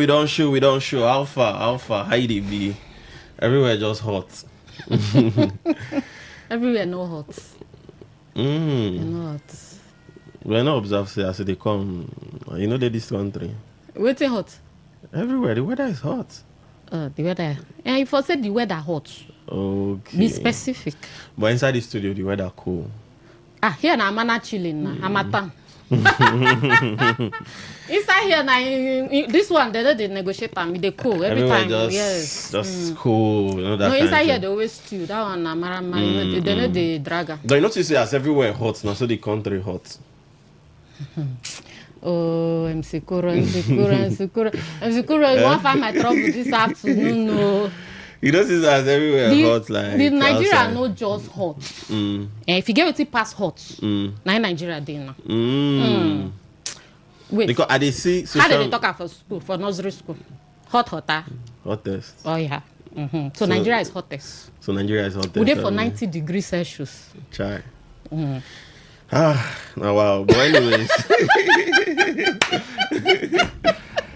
The truth be say, if you go through social media now, you go see a lot of Nigerians they cry most especially the killings where they happen for Joss, and it's just very sad. Just they sad. It they heartbreaking. It they appalling. I know say we dey for PG, but get as I want you to speak for PG. Still use another English again. You say they heartbreaking. They appalling. It they traumatizing. I'm Sikura goes. Continue. I got school dictionary in my head. Don't even go there. Okay. Anyways, we don't show again today. Another brown new day, and today now Wednesday. I know they two really know days of week again. The country. No, you not Saturday something. Now where do something I get to. Apart from that, the country don't make me now. Only Saturday, and Sunday I know as days of the week. Other days I just they live my life. Why? I don't know. Plenty things they the country. I mean, they think about. Wait, as you dey like this, now your brain dey full. You never did too, your brain dey full. I don't look like a brain supposed to. No, I'm so I don't even go there. Make people where they look us now not testify. Between me and you now, which person brain full? Not even go there, no start. this colored hair we put.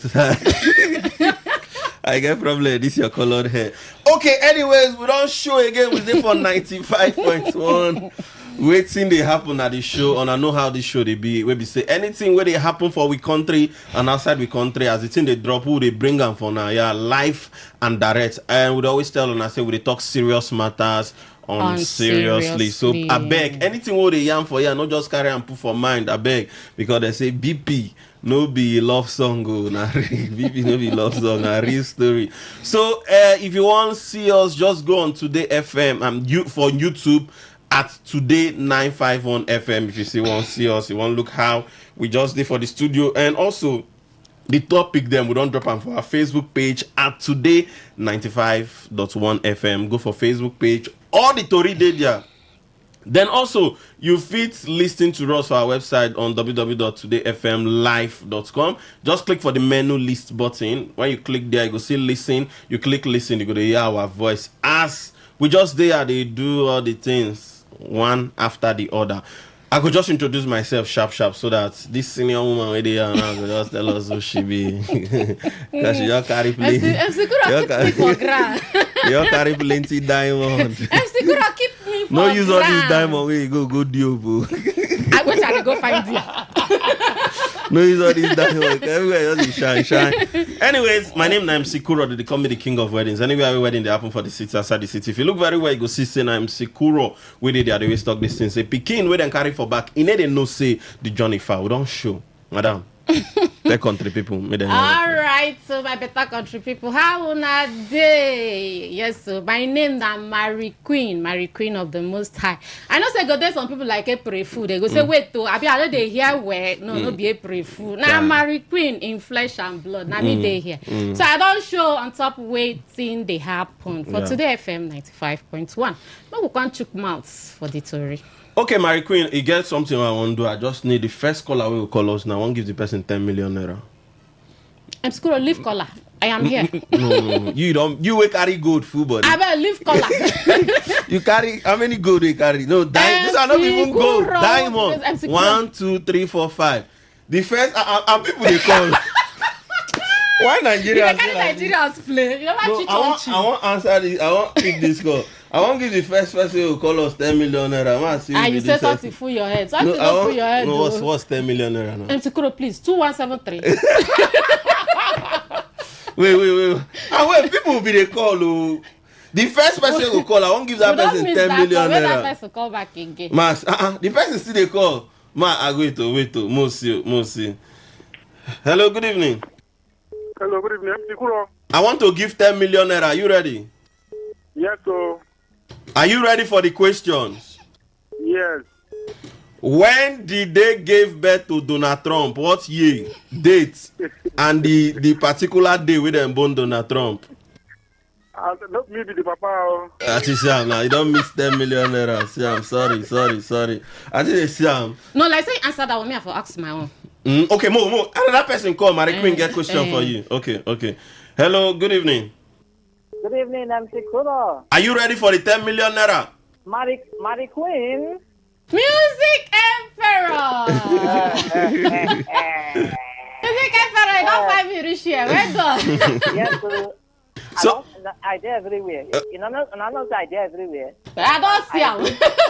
I did everywhere. You understand? Anywhere I go film. So I go just appear there. They look for me. You understand?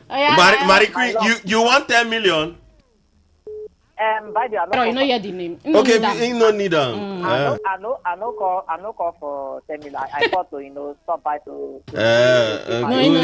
We will find person who won't give 10 million naira. Music Emperor. Hello, good evening. MC Kuro. Women on a too like money. Ta. Who are you? Mary Queen.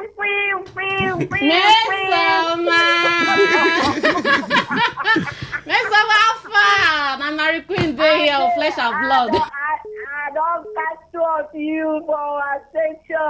Yeah. I find on the other side. I don't know that day for my station. Yeah. We are here. Mary Queen. Vesoma, you need 10 million. I need 10 million, but give me the question. Mary Queen, fire her one question. No, ask the. Okay, but MC Kuro they ask the name. You say what? No. You won't give her that. Something don't go. She don't go for Google. Follow up question then. Don't worry yourself. I mean to say you get one question for. The word where them born. After the name of the hospital, you can tell us the word. Okay, Mary Queen say the name of the hospital where them born Donald Trump and the name of the word. 10 million naira. From that side, Mary Queen say you. I go answer that kind of question. 10 million abuse. You want to have 10 million, you work for it. It's free, even in Freetown. You know, say this month is my most happy new month. On Friday is my birthday.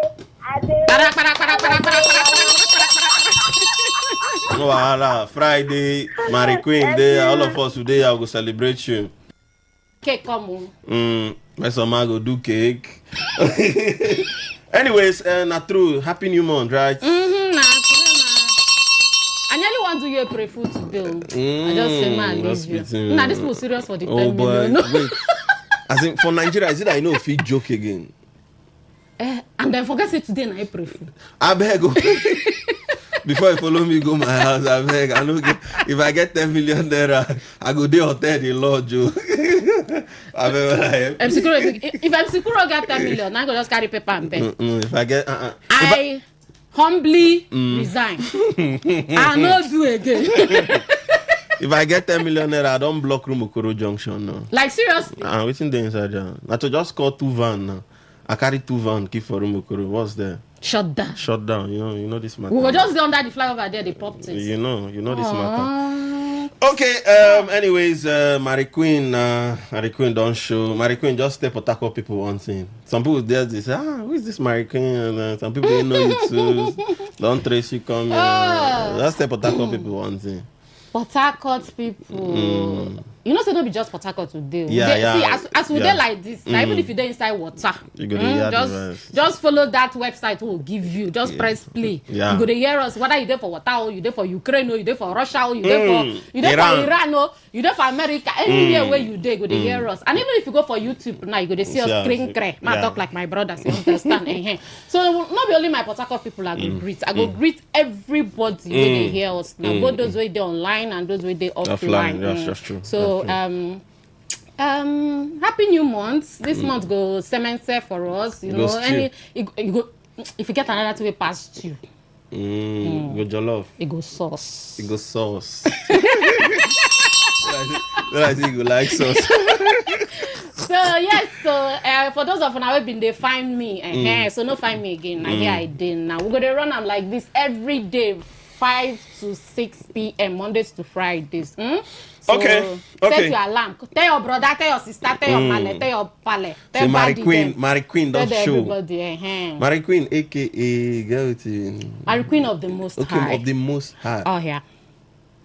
You should be Most High again. Most High God, now you don't know God. I want to see me sit up. God, I beg you. Okay. But wait, first, I'm Sikoro. As you say, Musta. They need to do me welcome. So, make una arrange una self. Just bring my welcome gifts. Okay, so Mary Queen done. I don't hear the voice of Mary Queen. She say welcome, give some of her. What do you need? If they ask you. You need yam. Chai, God, I don't suffer. Or broom. Which I want small tapis. Which I want use broom. Okay, sorry. No verse. You don't be APC member. No verse. So which gift you want? If I use my mouth talk now, they feel say, Mary Queen. You get big eye. Mary Queen, you too get big eye. So just make a leave am for them. Anything with their mind touch them. Chai. Starting from you, this is why they chai anyhow. You know what? Just send your this thing now. Just send it. You know what to send. Just send it. Don't worry. Let's see what we can do. Let's see what we can do. You know what? Yeah, we'll give you 2 liters of fuel. Without pleasure. Without pleasure, please. Okay, we don't too get that. We don't play well. But anyways, we just try tell her say get another voice. Maybe say don't show. Mary Queen go there, and all of us go they put our voice inside what the read and we'll get for you. So the first story we'll get for you, Mary Queen. This I don't know whether I go say congratulations to Nigeria. I don't know what I want to talk. But anything way they do now, just hold on. If you didn't sign motor, no just move. Just go park for one corner because this particular information they very, very important. The information be say Nigeria, our debt. You know, say recently Nigeria just borrow some money and then say in 4 hours the Senate approve them. I think about $6 billion? About $6 billion, Abi. So currently, as they speak now, Nigeria, our total debt now don't reach 155 trillion naira. 155 trillion naira. And you know the funny part? I don't tire. I don't even know you see this bell where you ring now. No, but then to say the money will borrow, this $6 billion will borrow. Then say not to use and do infrastructure based on say Nigerians they cry about a lot of things. And the president borrow this money so that Ingo use and make Nigerian people happy. But now the total money will on the owner don't reach 155 million. Remember one 155 time trillion. Sorry 155. Remember a certain time we I don't forget the people name, but they've been doing statistics say if they calculate how much each Nigerian they owe, that's indirectly you they even they owe. There was a time I think it was up to like 600,000-700,000 where each Nigerian they owe. Now we don't reach 155 trillion naira. How you see this matter? Divide them by 200 million. Okay, man, divide them by. No, give people BP like that. Some people no go to. Actually, they talk this in some people they verse.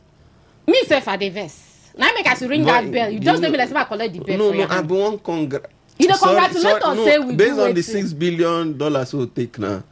Okay, so I'm secure.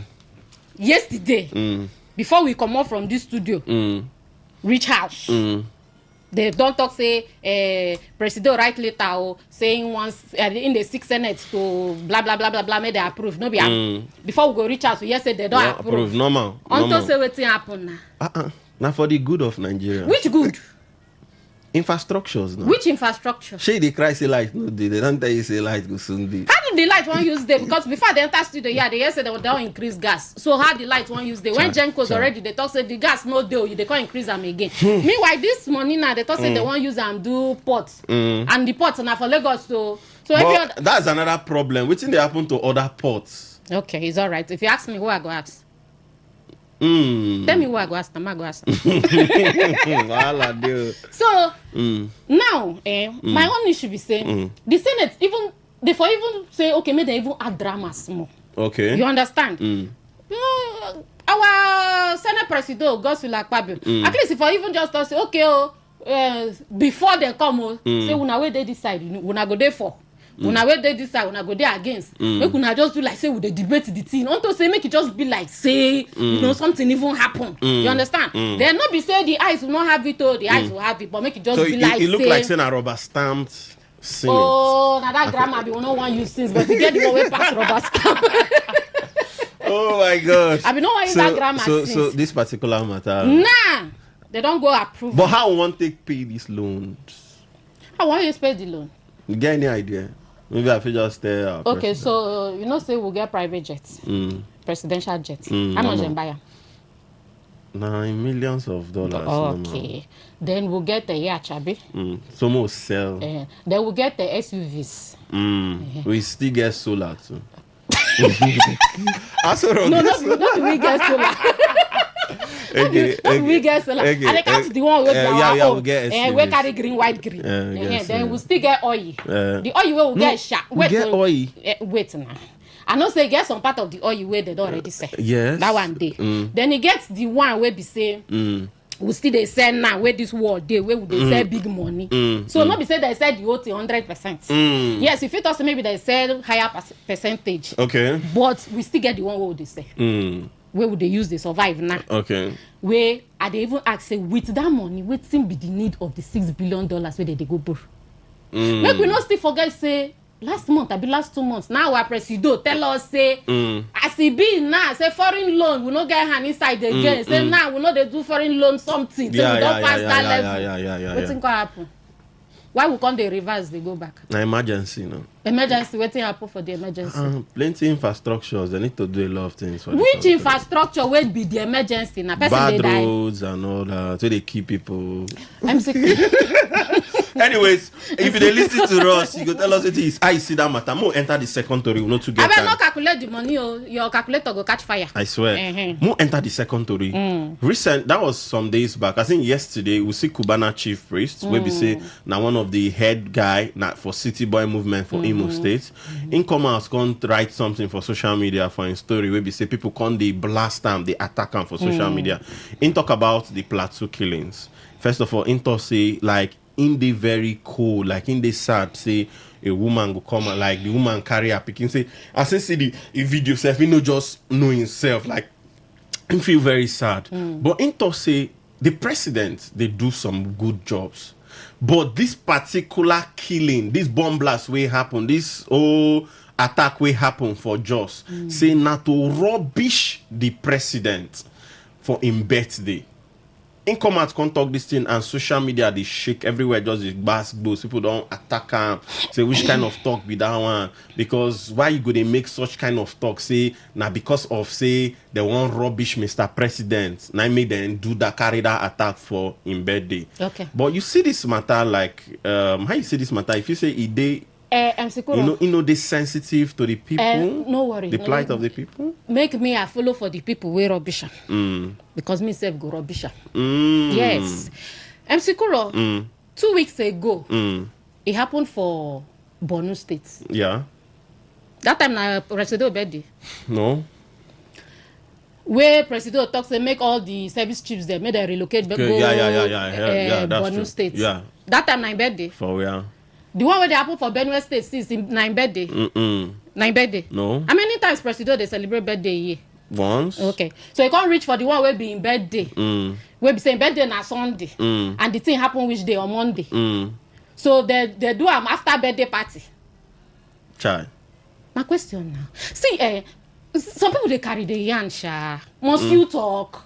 If you don't get anything to talk, you'll die the matter now. You close your mouth to do like say you know see am. Or according to, you know say first start like say they sympathize with Nigerians. Yes, if first start with saying yes. as I see that video, my brain scatter. I never get myself. I never even feature blah blah blah. Then you can't spoil the whole thing where you been start well. Can't spoil like with say they do am to rubbish the president as how now. All the ones where don't they happen since they come. Now the president then they rubbish. Now human life they talk about here. Not be chicken, not be goat, not be cow. Now human beings I don't even know whether you watch that particular video where the governor of Plateau State they inside a particular armored vehicle bunker come there. So in the inside car. Okay, so in the inside armored vehicle they address you will be hopeless citizens. You will be govo. You they fear. You they fear and me, Mary Queen, as I look that video, in we able like proof there. And even I seen come out for the I take no saying I get at the Sifa. You not been telling me say be prophet. Not be me and you there here. As you see that here, I don't see you finish. So you see what I wear. I know say one babe they wait for you fast. God I beg you. Hey. So he come out for the amount. He not come out though, he just bring out in in head. And the head where he bring self, SSS still full everywhere. You understand? So to tell you, say himself they fear to die. So if you they fear, how much more the helpless Nigerian we just they go about their you read as the thing used happen. Say they first come sit down for beer parlor, they do like say that they drink, and the next thing they begin shoot. Like and then somebody they come out tell me say they want rubbish the president. How? Well, and then not be that one vex me pass. Now the one way to Baba come talk this morning. Two Baba come out now, can go interview for our sister station. Now they come they ask some question. They say Nigeria is better than many years ago. Like seriously. So me waiting me out tell Nigerians we say. Make could they you know say in wife now APC woman no. And so you want just you understand. Now be the thing why they talk say must you talk. Men supporting if you know women. say if you know say if you talk they no give you food for house. Both the real food and the other food. And I don't know whether you don't say oh boy this say recently people just they collect basketballs online. Even for Port Harcourt. I don't know whether you see that influencer where they call Dorothy. Where they on wheelchair, where they say she been talk about more attacker for social media. And now any small talk where you talk, where you say just talk and well, you collect. You go collect, and you know why you go collect? Because Nigerians they vex, and we get every right to the vex because now our brothers and sisters they die. Whether na Christians, whether na Muslims, whether na pagans, whether na traditional worshippers, whoever it be, na flesh and blood. Just like you get one song where they sing where they talk say the color of our blood no they different. All of them are still red. That's true. So you know go just come out from anywhere where you dey, come begin to kill people, and you expect us to be happy. See the hot where you say Nigeria the hot when we first start, now they hot. So anybody where you anyhow go collect. So anyways, if you know say if you talk. Maybe you dey for center. You dey between the devil and the deep blue sea. If you talk, this side go vex. If you talk, this side go vex. Close mouth. Anyways, if you listen to us, you go tell us what you think about that particular statement, and our heart goes out to everybody because say one thing about if it never happen to you, go to feel them. They say if they carry another person dead body, it be like wood. And say even as the governor lift the curfew, so no, but as it be now, no wahala, I live am for God. Okay. How many people go feel live am for God? Anyways, most see whether I'll fit touchdown plateau. They come back. I know they follow you go. Small plateau. I go wait for you here. Go come.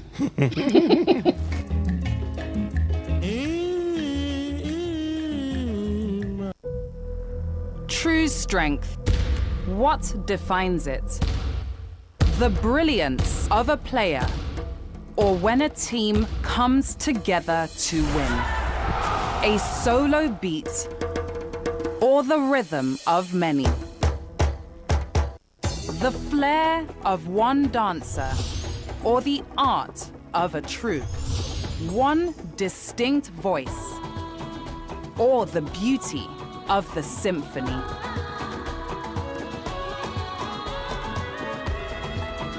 At FCMB Group, we build ecosystems, empower communities, and create the future. Because we believe it's not just one, but the power of the group that delivers the future we all desire. FCMB, the power of the group. Anniversary. Divine Destiny Encounter Outreach, House of Testimony present a 3-day Power Packs program on her 4th year anniversary. Theme, The Hand of God. Guest speakers, Evangelist Justice Mini and Bishop Dr. Ruth Nietzsche. Host, Evangelist Mommy Edith Amefule. Date is 2nd, 3rd and 4th April 2026. Time, 10:30 a.m. daily. Happening at the Church Auditorium, number 1 Holiness Close, off Odara Were Street, off 183 NTA Road, Mboba Port Harcourt, opposite Laritel Hotel. There will be sharing of food items / free food and drinks. For more information, call 0803-746-2108. Come and experience the wonders of God.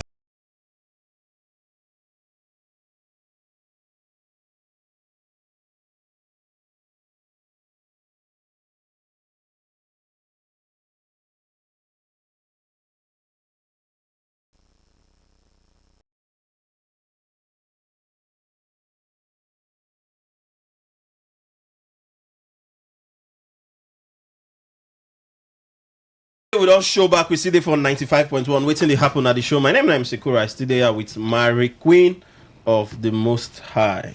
She there with us. So we go just enter this story and the final. I don't know why the Most High they make you the they torture your body. But because the way they call her, they smile. They just do you sitting it. Does it mean you're high?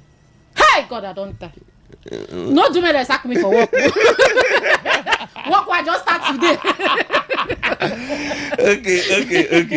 Okay. We'll enter the final story. Okay. Recently, that was about yesterday. We see waiting this man talk, Reno Mokrim. I don't even know whether I fit even see the voice, but I know say we not to get the best of time. If I fit play this particular audio, I go make country people listen to them. But we see Reno Mokri.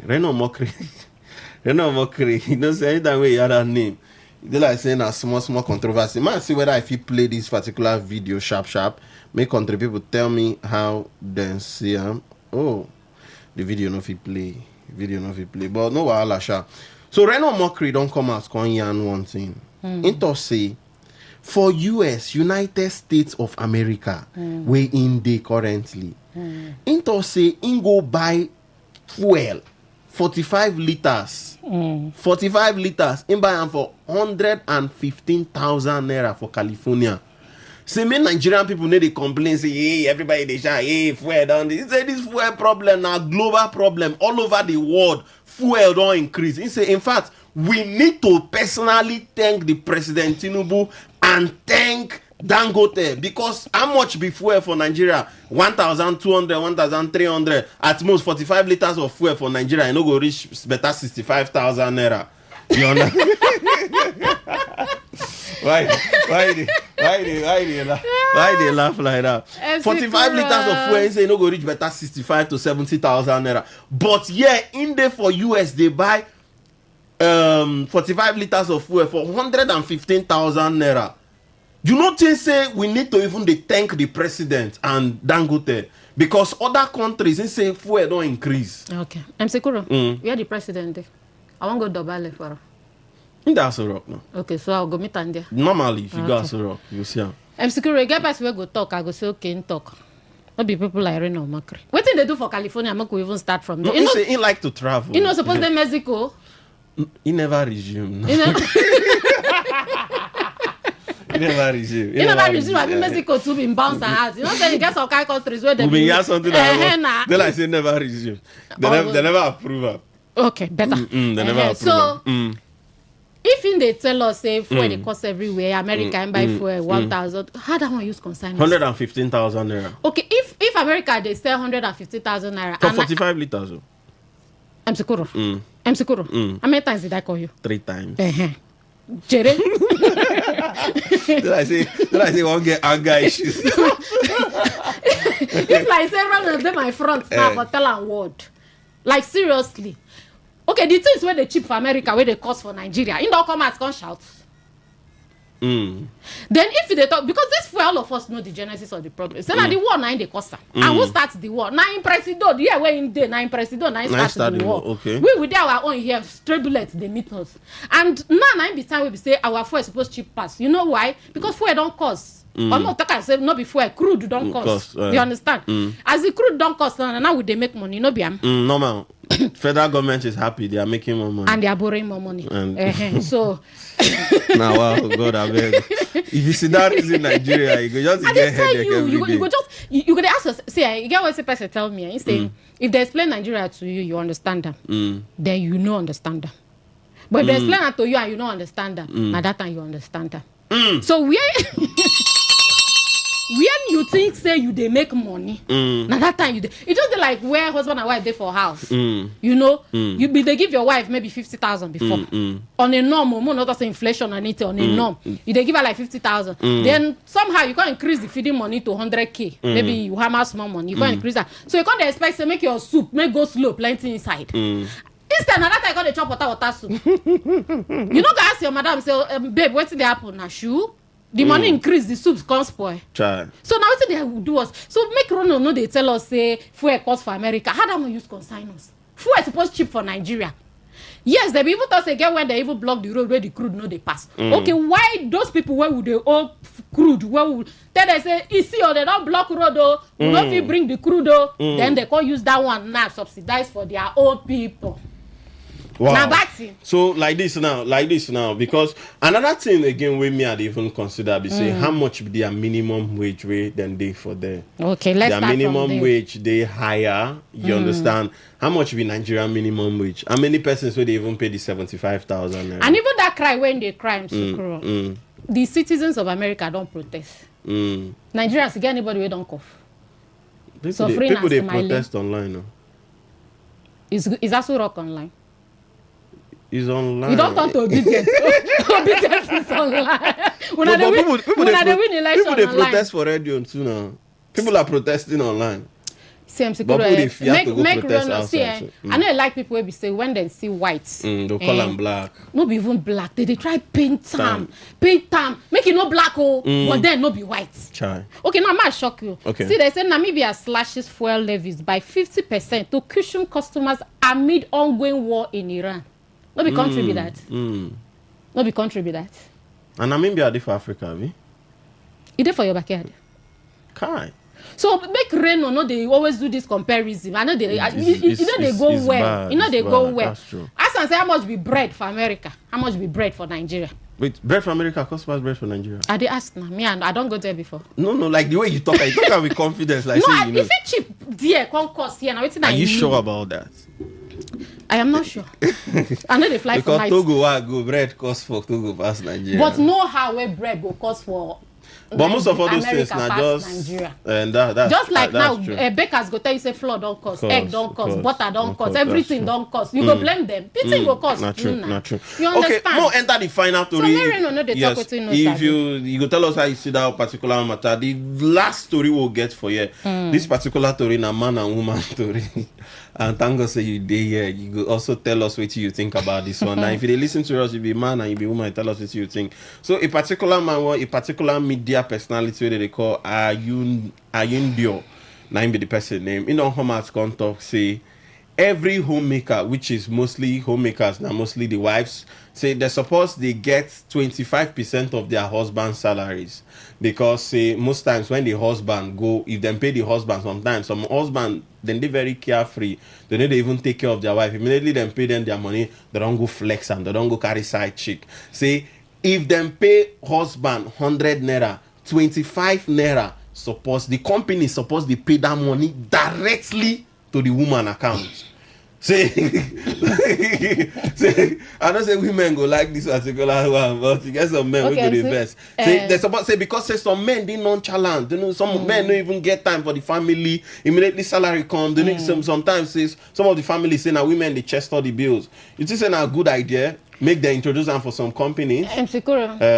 If the woman gets, maybe they give the woman 25%. 25% out of 100%. The man go still hold 75%. Yes, normal. Okay, this 25% now onto the woman. Yeah, say just the woman now be coming down. You dey rush. Feeding they inside that 25%. Somehow. Everything about the home they inside that 25%. Not be like say everything of the home they, but at least you go use and they do one or two small. You see, things. like say I been saying for us and I say, "Okay, no verse so because I can't go check who him be." It be like say na for na Indian mentality na use. But as the thing there for India there, so the thing they do like say na so it there for all over the world.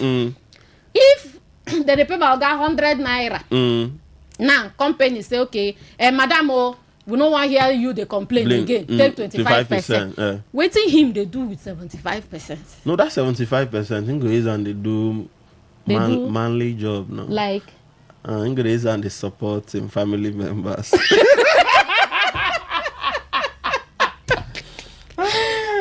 No, but if you say that 70 inside the 75%, he go still give him wife money. But in case he know he get some men will be saying no. But that thing notice if you even break home. Say because of say the man say okay the company they give you 25%. Say, I use that 7 children. 7 children. My God. You say a poor man they born pass. No more. So now 7 children with husband with wife. But 9 mouths now you get to feed. Imagine lives like Dangote or $10. They can't take their 25% to give. Give me that one now. I go say okay, thank you, sir. With all pleasure. I see Nigerian women. I see all our life. But anyways, if you listen to us, you go call these numbers, then put your voice for the story. The last woman will get small recharge card for you. The numbers to call now 0810 9510 951. I call the number again 0810 9510 951. Those of you who want to reach us for SMS and WhatsApp now 0701 9339 962. Remember, saying at just 1 minute you get to put your voice for the to read them. We will bring call. We could see who did this place. Hello, good evening. Yes, so Sekoro, good evening. Yeah, good evening, my queen there. My queen of Nigeria, good evening. Good evening. Your name and where you call us from? My queen of Nigeria now. I said, what's my name now? Sunday. Oh, name now you be queen too. my name now Sunday. They call her from Starcourt. Oh, yeah, put your voice for the in my state. You get some name where you go name person. The name they worry. A person go on name mockery. You know, say that is a mock. You go the mock now. So I wish. Wait, now it address Reno. That his name is not mockery. It's Omokri. Is Omokri in a place for Alu? No, that's one. They just put style inside. They put style inside. A mockery. In the mock. No, don't use such words. That is your minister. Don't go there. He's a senior man, please, avec. Oh, which can be Bonatru. Omokri in a place for Alu, Abi? Follow. Yes. Hello, good evening. No. MC Kuro, good evening. Yeah, okay, good evening, sir. Yes, beautiful young woman. Mary Queen, there. Good evening, sir. Mary Queen. She does scatter my head this evening. First time hearing her voice. You just say where you did hear some people's voice. You don't know say better was they come. Thank you, sir. No. Exactly. Oh, you're too much, young lady. Thank you, sir. Yes, MC Kuro here. Nigeria. God, now go help us. You know, say we tell you say he's hottest. MC Kuro, you know, I had the call. This time I want to go when I look my fuel gauge. You know what is happening now? Yes, it is. This thing what would they borrow? MC Kuro, now my head and your head and they borrow and put. You mean the one where Buhari been borrowed that year to our head though? Now our head. And he don't die. Even the picky way never born go pay. I don't even collect my name from China. Chingon. Okay. That lady don't melt my heart this evening. Well done. Okay, thank you very much. Okay. Hello, good evening.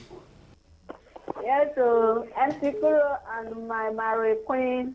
Yes, man. Yes, man. This one way they call no be 10 million. You know they. You know they man. Tell you. If you there, I go there hotel they lodge. I go there hotel for GRA. You see that 10 million go cover my phone. Okay. Wait me your last 4 numbers. Let's see what we can do for you. 9128. Yes. What did they find? Okay. 9128. Okay. Yes. I know. Put your voice. They mock us for this country called Nigeria. I mock myself. No, I don't want to answer that thing when you talk. Because they're in there for politics. In there for politics, I mean politicians, whatever, anywhere where I call them, make an answer. Because money, food they do for their house too for. They don't know how much where people they suffer for. I mean cities when they go market they buy something. You go just they talk anybody any politician will just knock hand for him bomb anything will come out for him mouth. He will just talk like that. Come out to just talk and and this is where they say they go share money this and that. Now, so Tinubu talking on, he saying a salary, he go use and pay people who don't die. Now, people who don't die, now we go to how many people who don't die, now we go eat for this country. Now, so we don't go touch Tinubu like this. What didn't do you? You know, what didn't Tinubu do you? Now, keep me like this. Now, keep you like, I don't understand. Now your family people keep you like this, or now Tinubu keep you like this. Wait till they talk there now. Which one be that one again now? Now Tinubu now keep me like this. Okay, no wahala. We go reach out to Tinubu, no wahala. So just listen if you go be the last woman, Madam Esoma. Hello, good evening. Hello. Network. Hello, good evening. Hello. Yeah, good evening. Your name and where the call us from? My name is Miracle. I call from Potako. Put your voice for the Tory Miracle. We just want to talk about that about 25%. You like her? 25% give it to women. At that 25% we will give women. They will call ask us for money for handbag, medicine, wig. Yeah? Because for that particular place that guy from, they thought that is like a country better. Because for East Nigeria, since I come out, I don't see shaggy. It's short that they see Dubai. Okay, they from where you dey? Choba or where? Where you dey? You dey see Dubai. My brother go chop food oh. I'm hungry. Oh, why is country? I beg, make the navy think that one sef. Make we just manage 60-40 what they do. Women get 60, women get 40. More they manage that one. Because anything we could implement. Wait, you said 60-40? How? Nah. You know, say normally don't say women are them be the tail, women are the head. Okay. So men are then get 60 now, women get 40. Okay. And they try, but that particular one now you they bring out. Oh boy, it go be problem. I beg. Imagine can they go date Choba again. Okay, no. Thank you, my brother. Thank you. Hello, good evening. Hello, Nsekoro. Yeah, good evening, sir. COC. COC. Our queen, welcome. Thank you, sir. Their voice now, we don't feel small hope. Thank you. Even in Nigeria, no hope. I beg, try to come home. They use you, they forget this. Let me talk about Reno Moke. You see, if I ask you now who be your role model for the whole Nigerian politician, it not be the same Reno Moke wey tell us everything, say the other man wey dey fast to rock. Na this, na that. Even if he call am say make him come be work for him cabinet, saying no go. Just like our brother here, but tell us say anybody where they work with APC, anywhere we see, I may carry and go psychiatric hospital, saying no, in head no correct. Not be them. Not be those people that you feel. If they greet you good morning, time don't reach you, and I go carry 10, keep for studio. Any politician will come, bring the thing we ain't talk before. If in line, you give them. Pakam. Then get luck, no be me, they interview them. This man. You go get small violence over there, seriously. Now, when would they church? If you lie now, Ed, I go flog you. And for church? If you lie for church now, if they ask you question, you know, one of my deacon go flog you. Where would they small? The time we church in a church, no be now we become as you. I for talk now whether or not that church will not close by now. That time we church in a church. That time, if you know wear shoe, your mama type piece of wrapper too. If now one shoe where you don't wear, now so he go drag you go reach church by force. Not be this one now where they say, my son, if you finish, close the house, they come. Who born you? Your mama go leave door open for you. Now I make our politicians they do all this thing. Muna buy can keep. Thank you, COC. Then I say go join military. Too like king. Hello, good evening. Good evening. Your name and where they call us from? My name is Steven. I call from Port Harcourt. Did I say you know they happy the way your voice is? I'm not happy for that man when they call mockery. It's not mockery, not mockery, please. The last time I checked, that dude they stay for Germany. He don't come back Nigeria. No, they stay for everywhere. Not traveler. Me, I know they did for Germany. So why in they mock us for Nigeria? Making they careful. About that. Never stay. This one way they talk. I don't know where you go see some mockery. They stay for Germany. Oga. Wait, last time I checked, na Germany in they stay, not in Nigeria. No, be they stay Germany. Now just a traveler. In they stay US. In don't stay London, in don't stay America, but Germany. I never hear Germany before. Hello, good evening. Hello, good evening. Your name and where you call us from? This is Mama calling from Bechia River State. Put your voice. Nigeria borrowed money. Are you happy? Our president borrowed that money in respect of his children's school fees. So he should pay the money. How many employment has he created? How many empowerment has he created?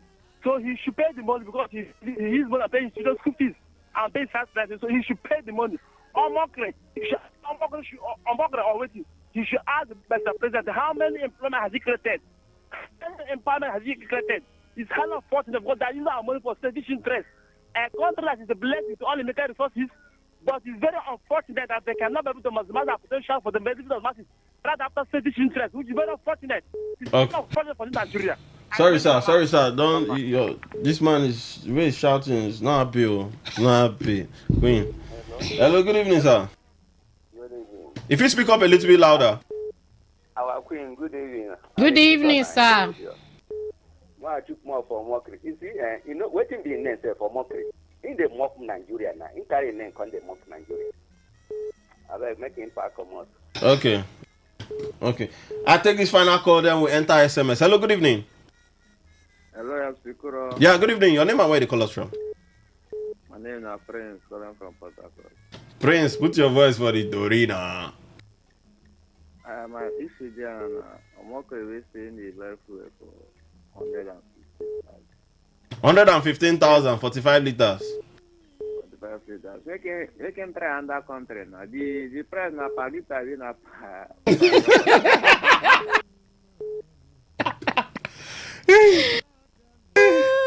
Voila, for this country. I better just enter SMS. Okay, so we don't enter SMS. We begin to take on our messages. So this one say, good evening, presenters. President Tinubu and Dangote are playing games with Nigerians with Iran war. Nigeria oil don't pass through Strait Hamas. Why punishing Nigerians with high price of petroleum? We should also know that Nigeria is number 7 country with the highest oil globally. We even day 7. That's all right. From Dr. Prince Nelson. Okay, after that one, we can get the next one. This one say, the lady in the studio stole the show, added spices to the show. Thank you, sir. This one, they come from Kennedy. Then we can't get the next one. Okay. The man who is advocating for 25% salary of a man for his wife. Okay. You return the questions back to us. Is he a salary earner? What if the woman is already receiving more than 25% from the husband? What percentage will he advocate for women whose husbands are not demonstrating nonchalant attitude? Lord of the mic. From Ido. Thank you, sir. But now genuine questions anyway, Sikuro, if you look at, because seriously, what if the wife they earn more than the husband, just like in talk, or maybe husband and wife don't already get understanding before this one? All right, the next person, Sikuro, that your question where you ask how much be minimum wage for America? Now this person vex so. In give us Russia, Iran, Qatar. China, Saudi Arabia, in fact, in go dig all come out. Then he can say Nigeria minimum wage. Okay, we know if you take all no vex time, no day, but we just might take America and Nigeria, the one we've been talk about. So it's a minimum wage for Nigeria na 70,000 naira per month, and fuel is 1,300 naira per liter. Okay. Then he can say for America minimum wage. Okay, are you sure? It's na 1.2 million. 1.2 million. That's so for 3 a million month. Per month. 1.2 million. Then when you come out, you go come out different tax now. Anyway, come out tax, bro. You go come out tax now. I think tax it should be like 10 or 15%. You should say this money where you put here never come out tax. Google and first, make we see. Okay. So because the next time the politicians pay you to say Nigeria is working, show them this record. Okay, they pay us for here. They don't even fit pay us safe. Una don't start. They don't even fit pay us here at all. All right, so make we enter the next one. Okay, may someone don't send her phone number. Okay, see the number end with. What's the number end with? No, end with 9128. 9128. Okay, no wahala. May someone go collect. Now you be the first person to collect card this month so that I go rest. So make we see this one. Good evening to my gender and for the other gender. Ha, okay. Which kind of introduction? This social be gender. Man.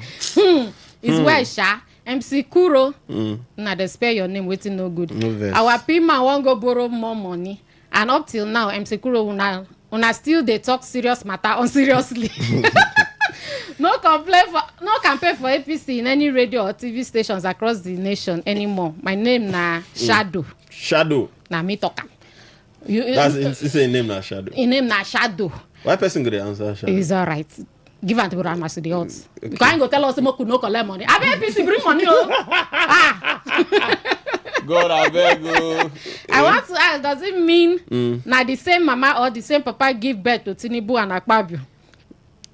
Okay, this one we write say follow up, not be me go talk. Now in the answers. They ask me question. Okay. Then you can ask plenty things, but I no go fit read them. Gideon no verse, yeah, na radio with this, we know they talk some kind of things. This person, they tell us the meaning of a mockery for Delta State. But the meaning, you get as it be. I bet you check WhatsApp before we enter. When I drink water. So good evening to you all. I am a berry of Jesus from Port Harcourt. Let the truth be told. If our refineries are working very well, Nigeria would have been buying cheap fuel. But as it stands now, the reverse is the case. God help us. Okay, then must see this last one. Okay. MC, you choose to use the time for your own chat. Well done. Hey, MC, chat. You don't buy market. Use which chat? I won't give 10 million naira. Are you angry with it? Anyways, we don't try for today. Mary Queen, I'm Sikuro. I bet Mona not go anywhere. Mona to listen to Today FM. Up next, Mona take this one.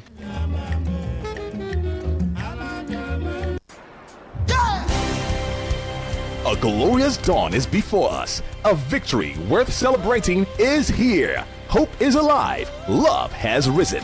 Join us as we celebrate Easter at the King's Assembly. It will be a powerful celebration of the resurrection and a fresh encounter with God. Experience uplifting worship, joyful praise, and a life-transforming word that will renew your mind and strengthen your faith. Ministering, Pastor Chris Uko. Music by New Song. Time, 7 a.m., 9 a.m., and 11 a.m. at the King's Assembly, 58 Tombia Road, GRA Phase 3, and number 1 Stadium Road by Air Force Junction, Port Harcourt. You can connect online at TKA Community. It's a celebration of victory. It's a celebration of new life. Celebrate Easter at the King's Assembly. For more information, visit our website at thekingsassembly.org. See you there.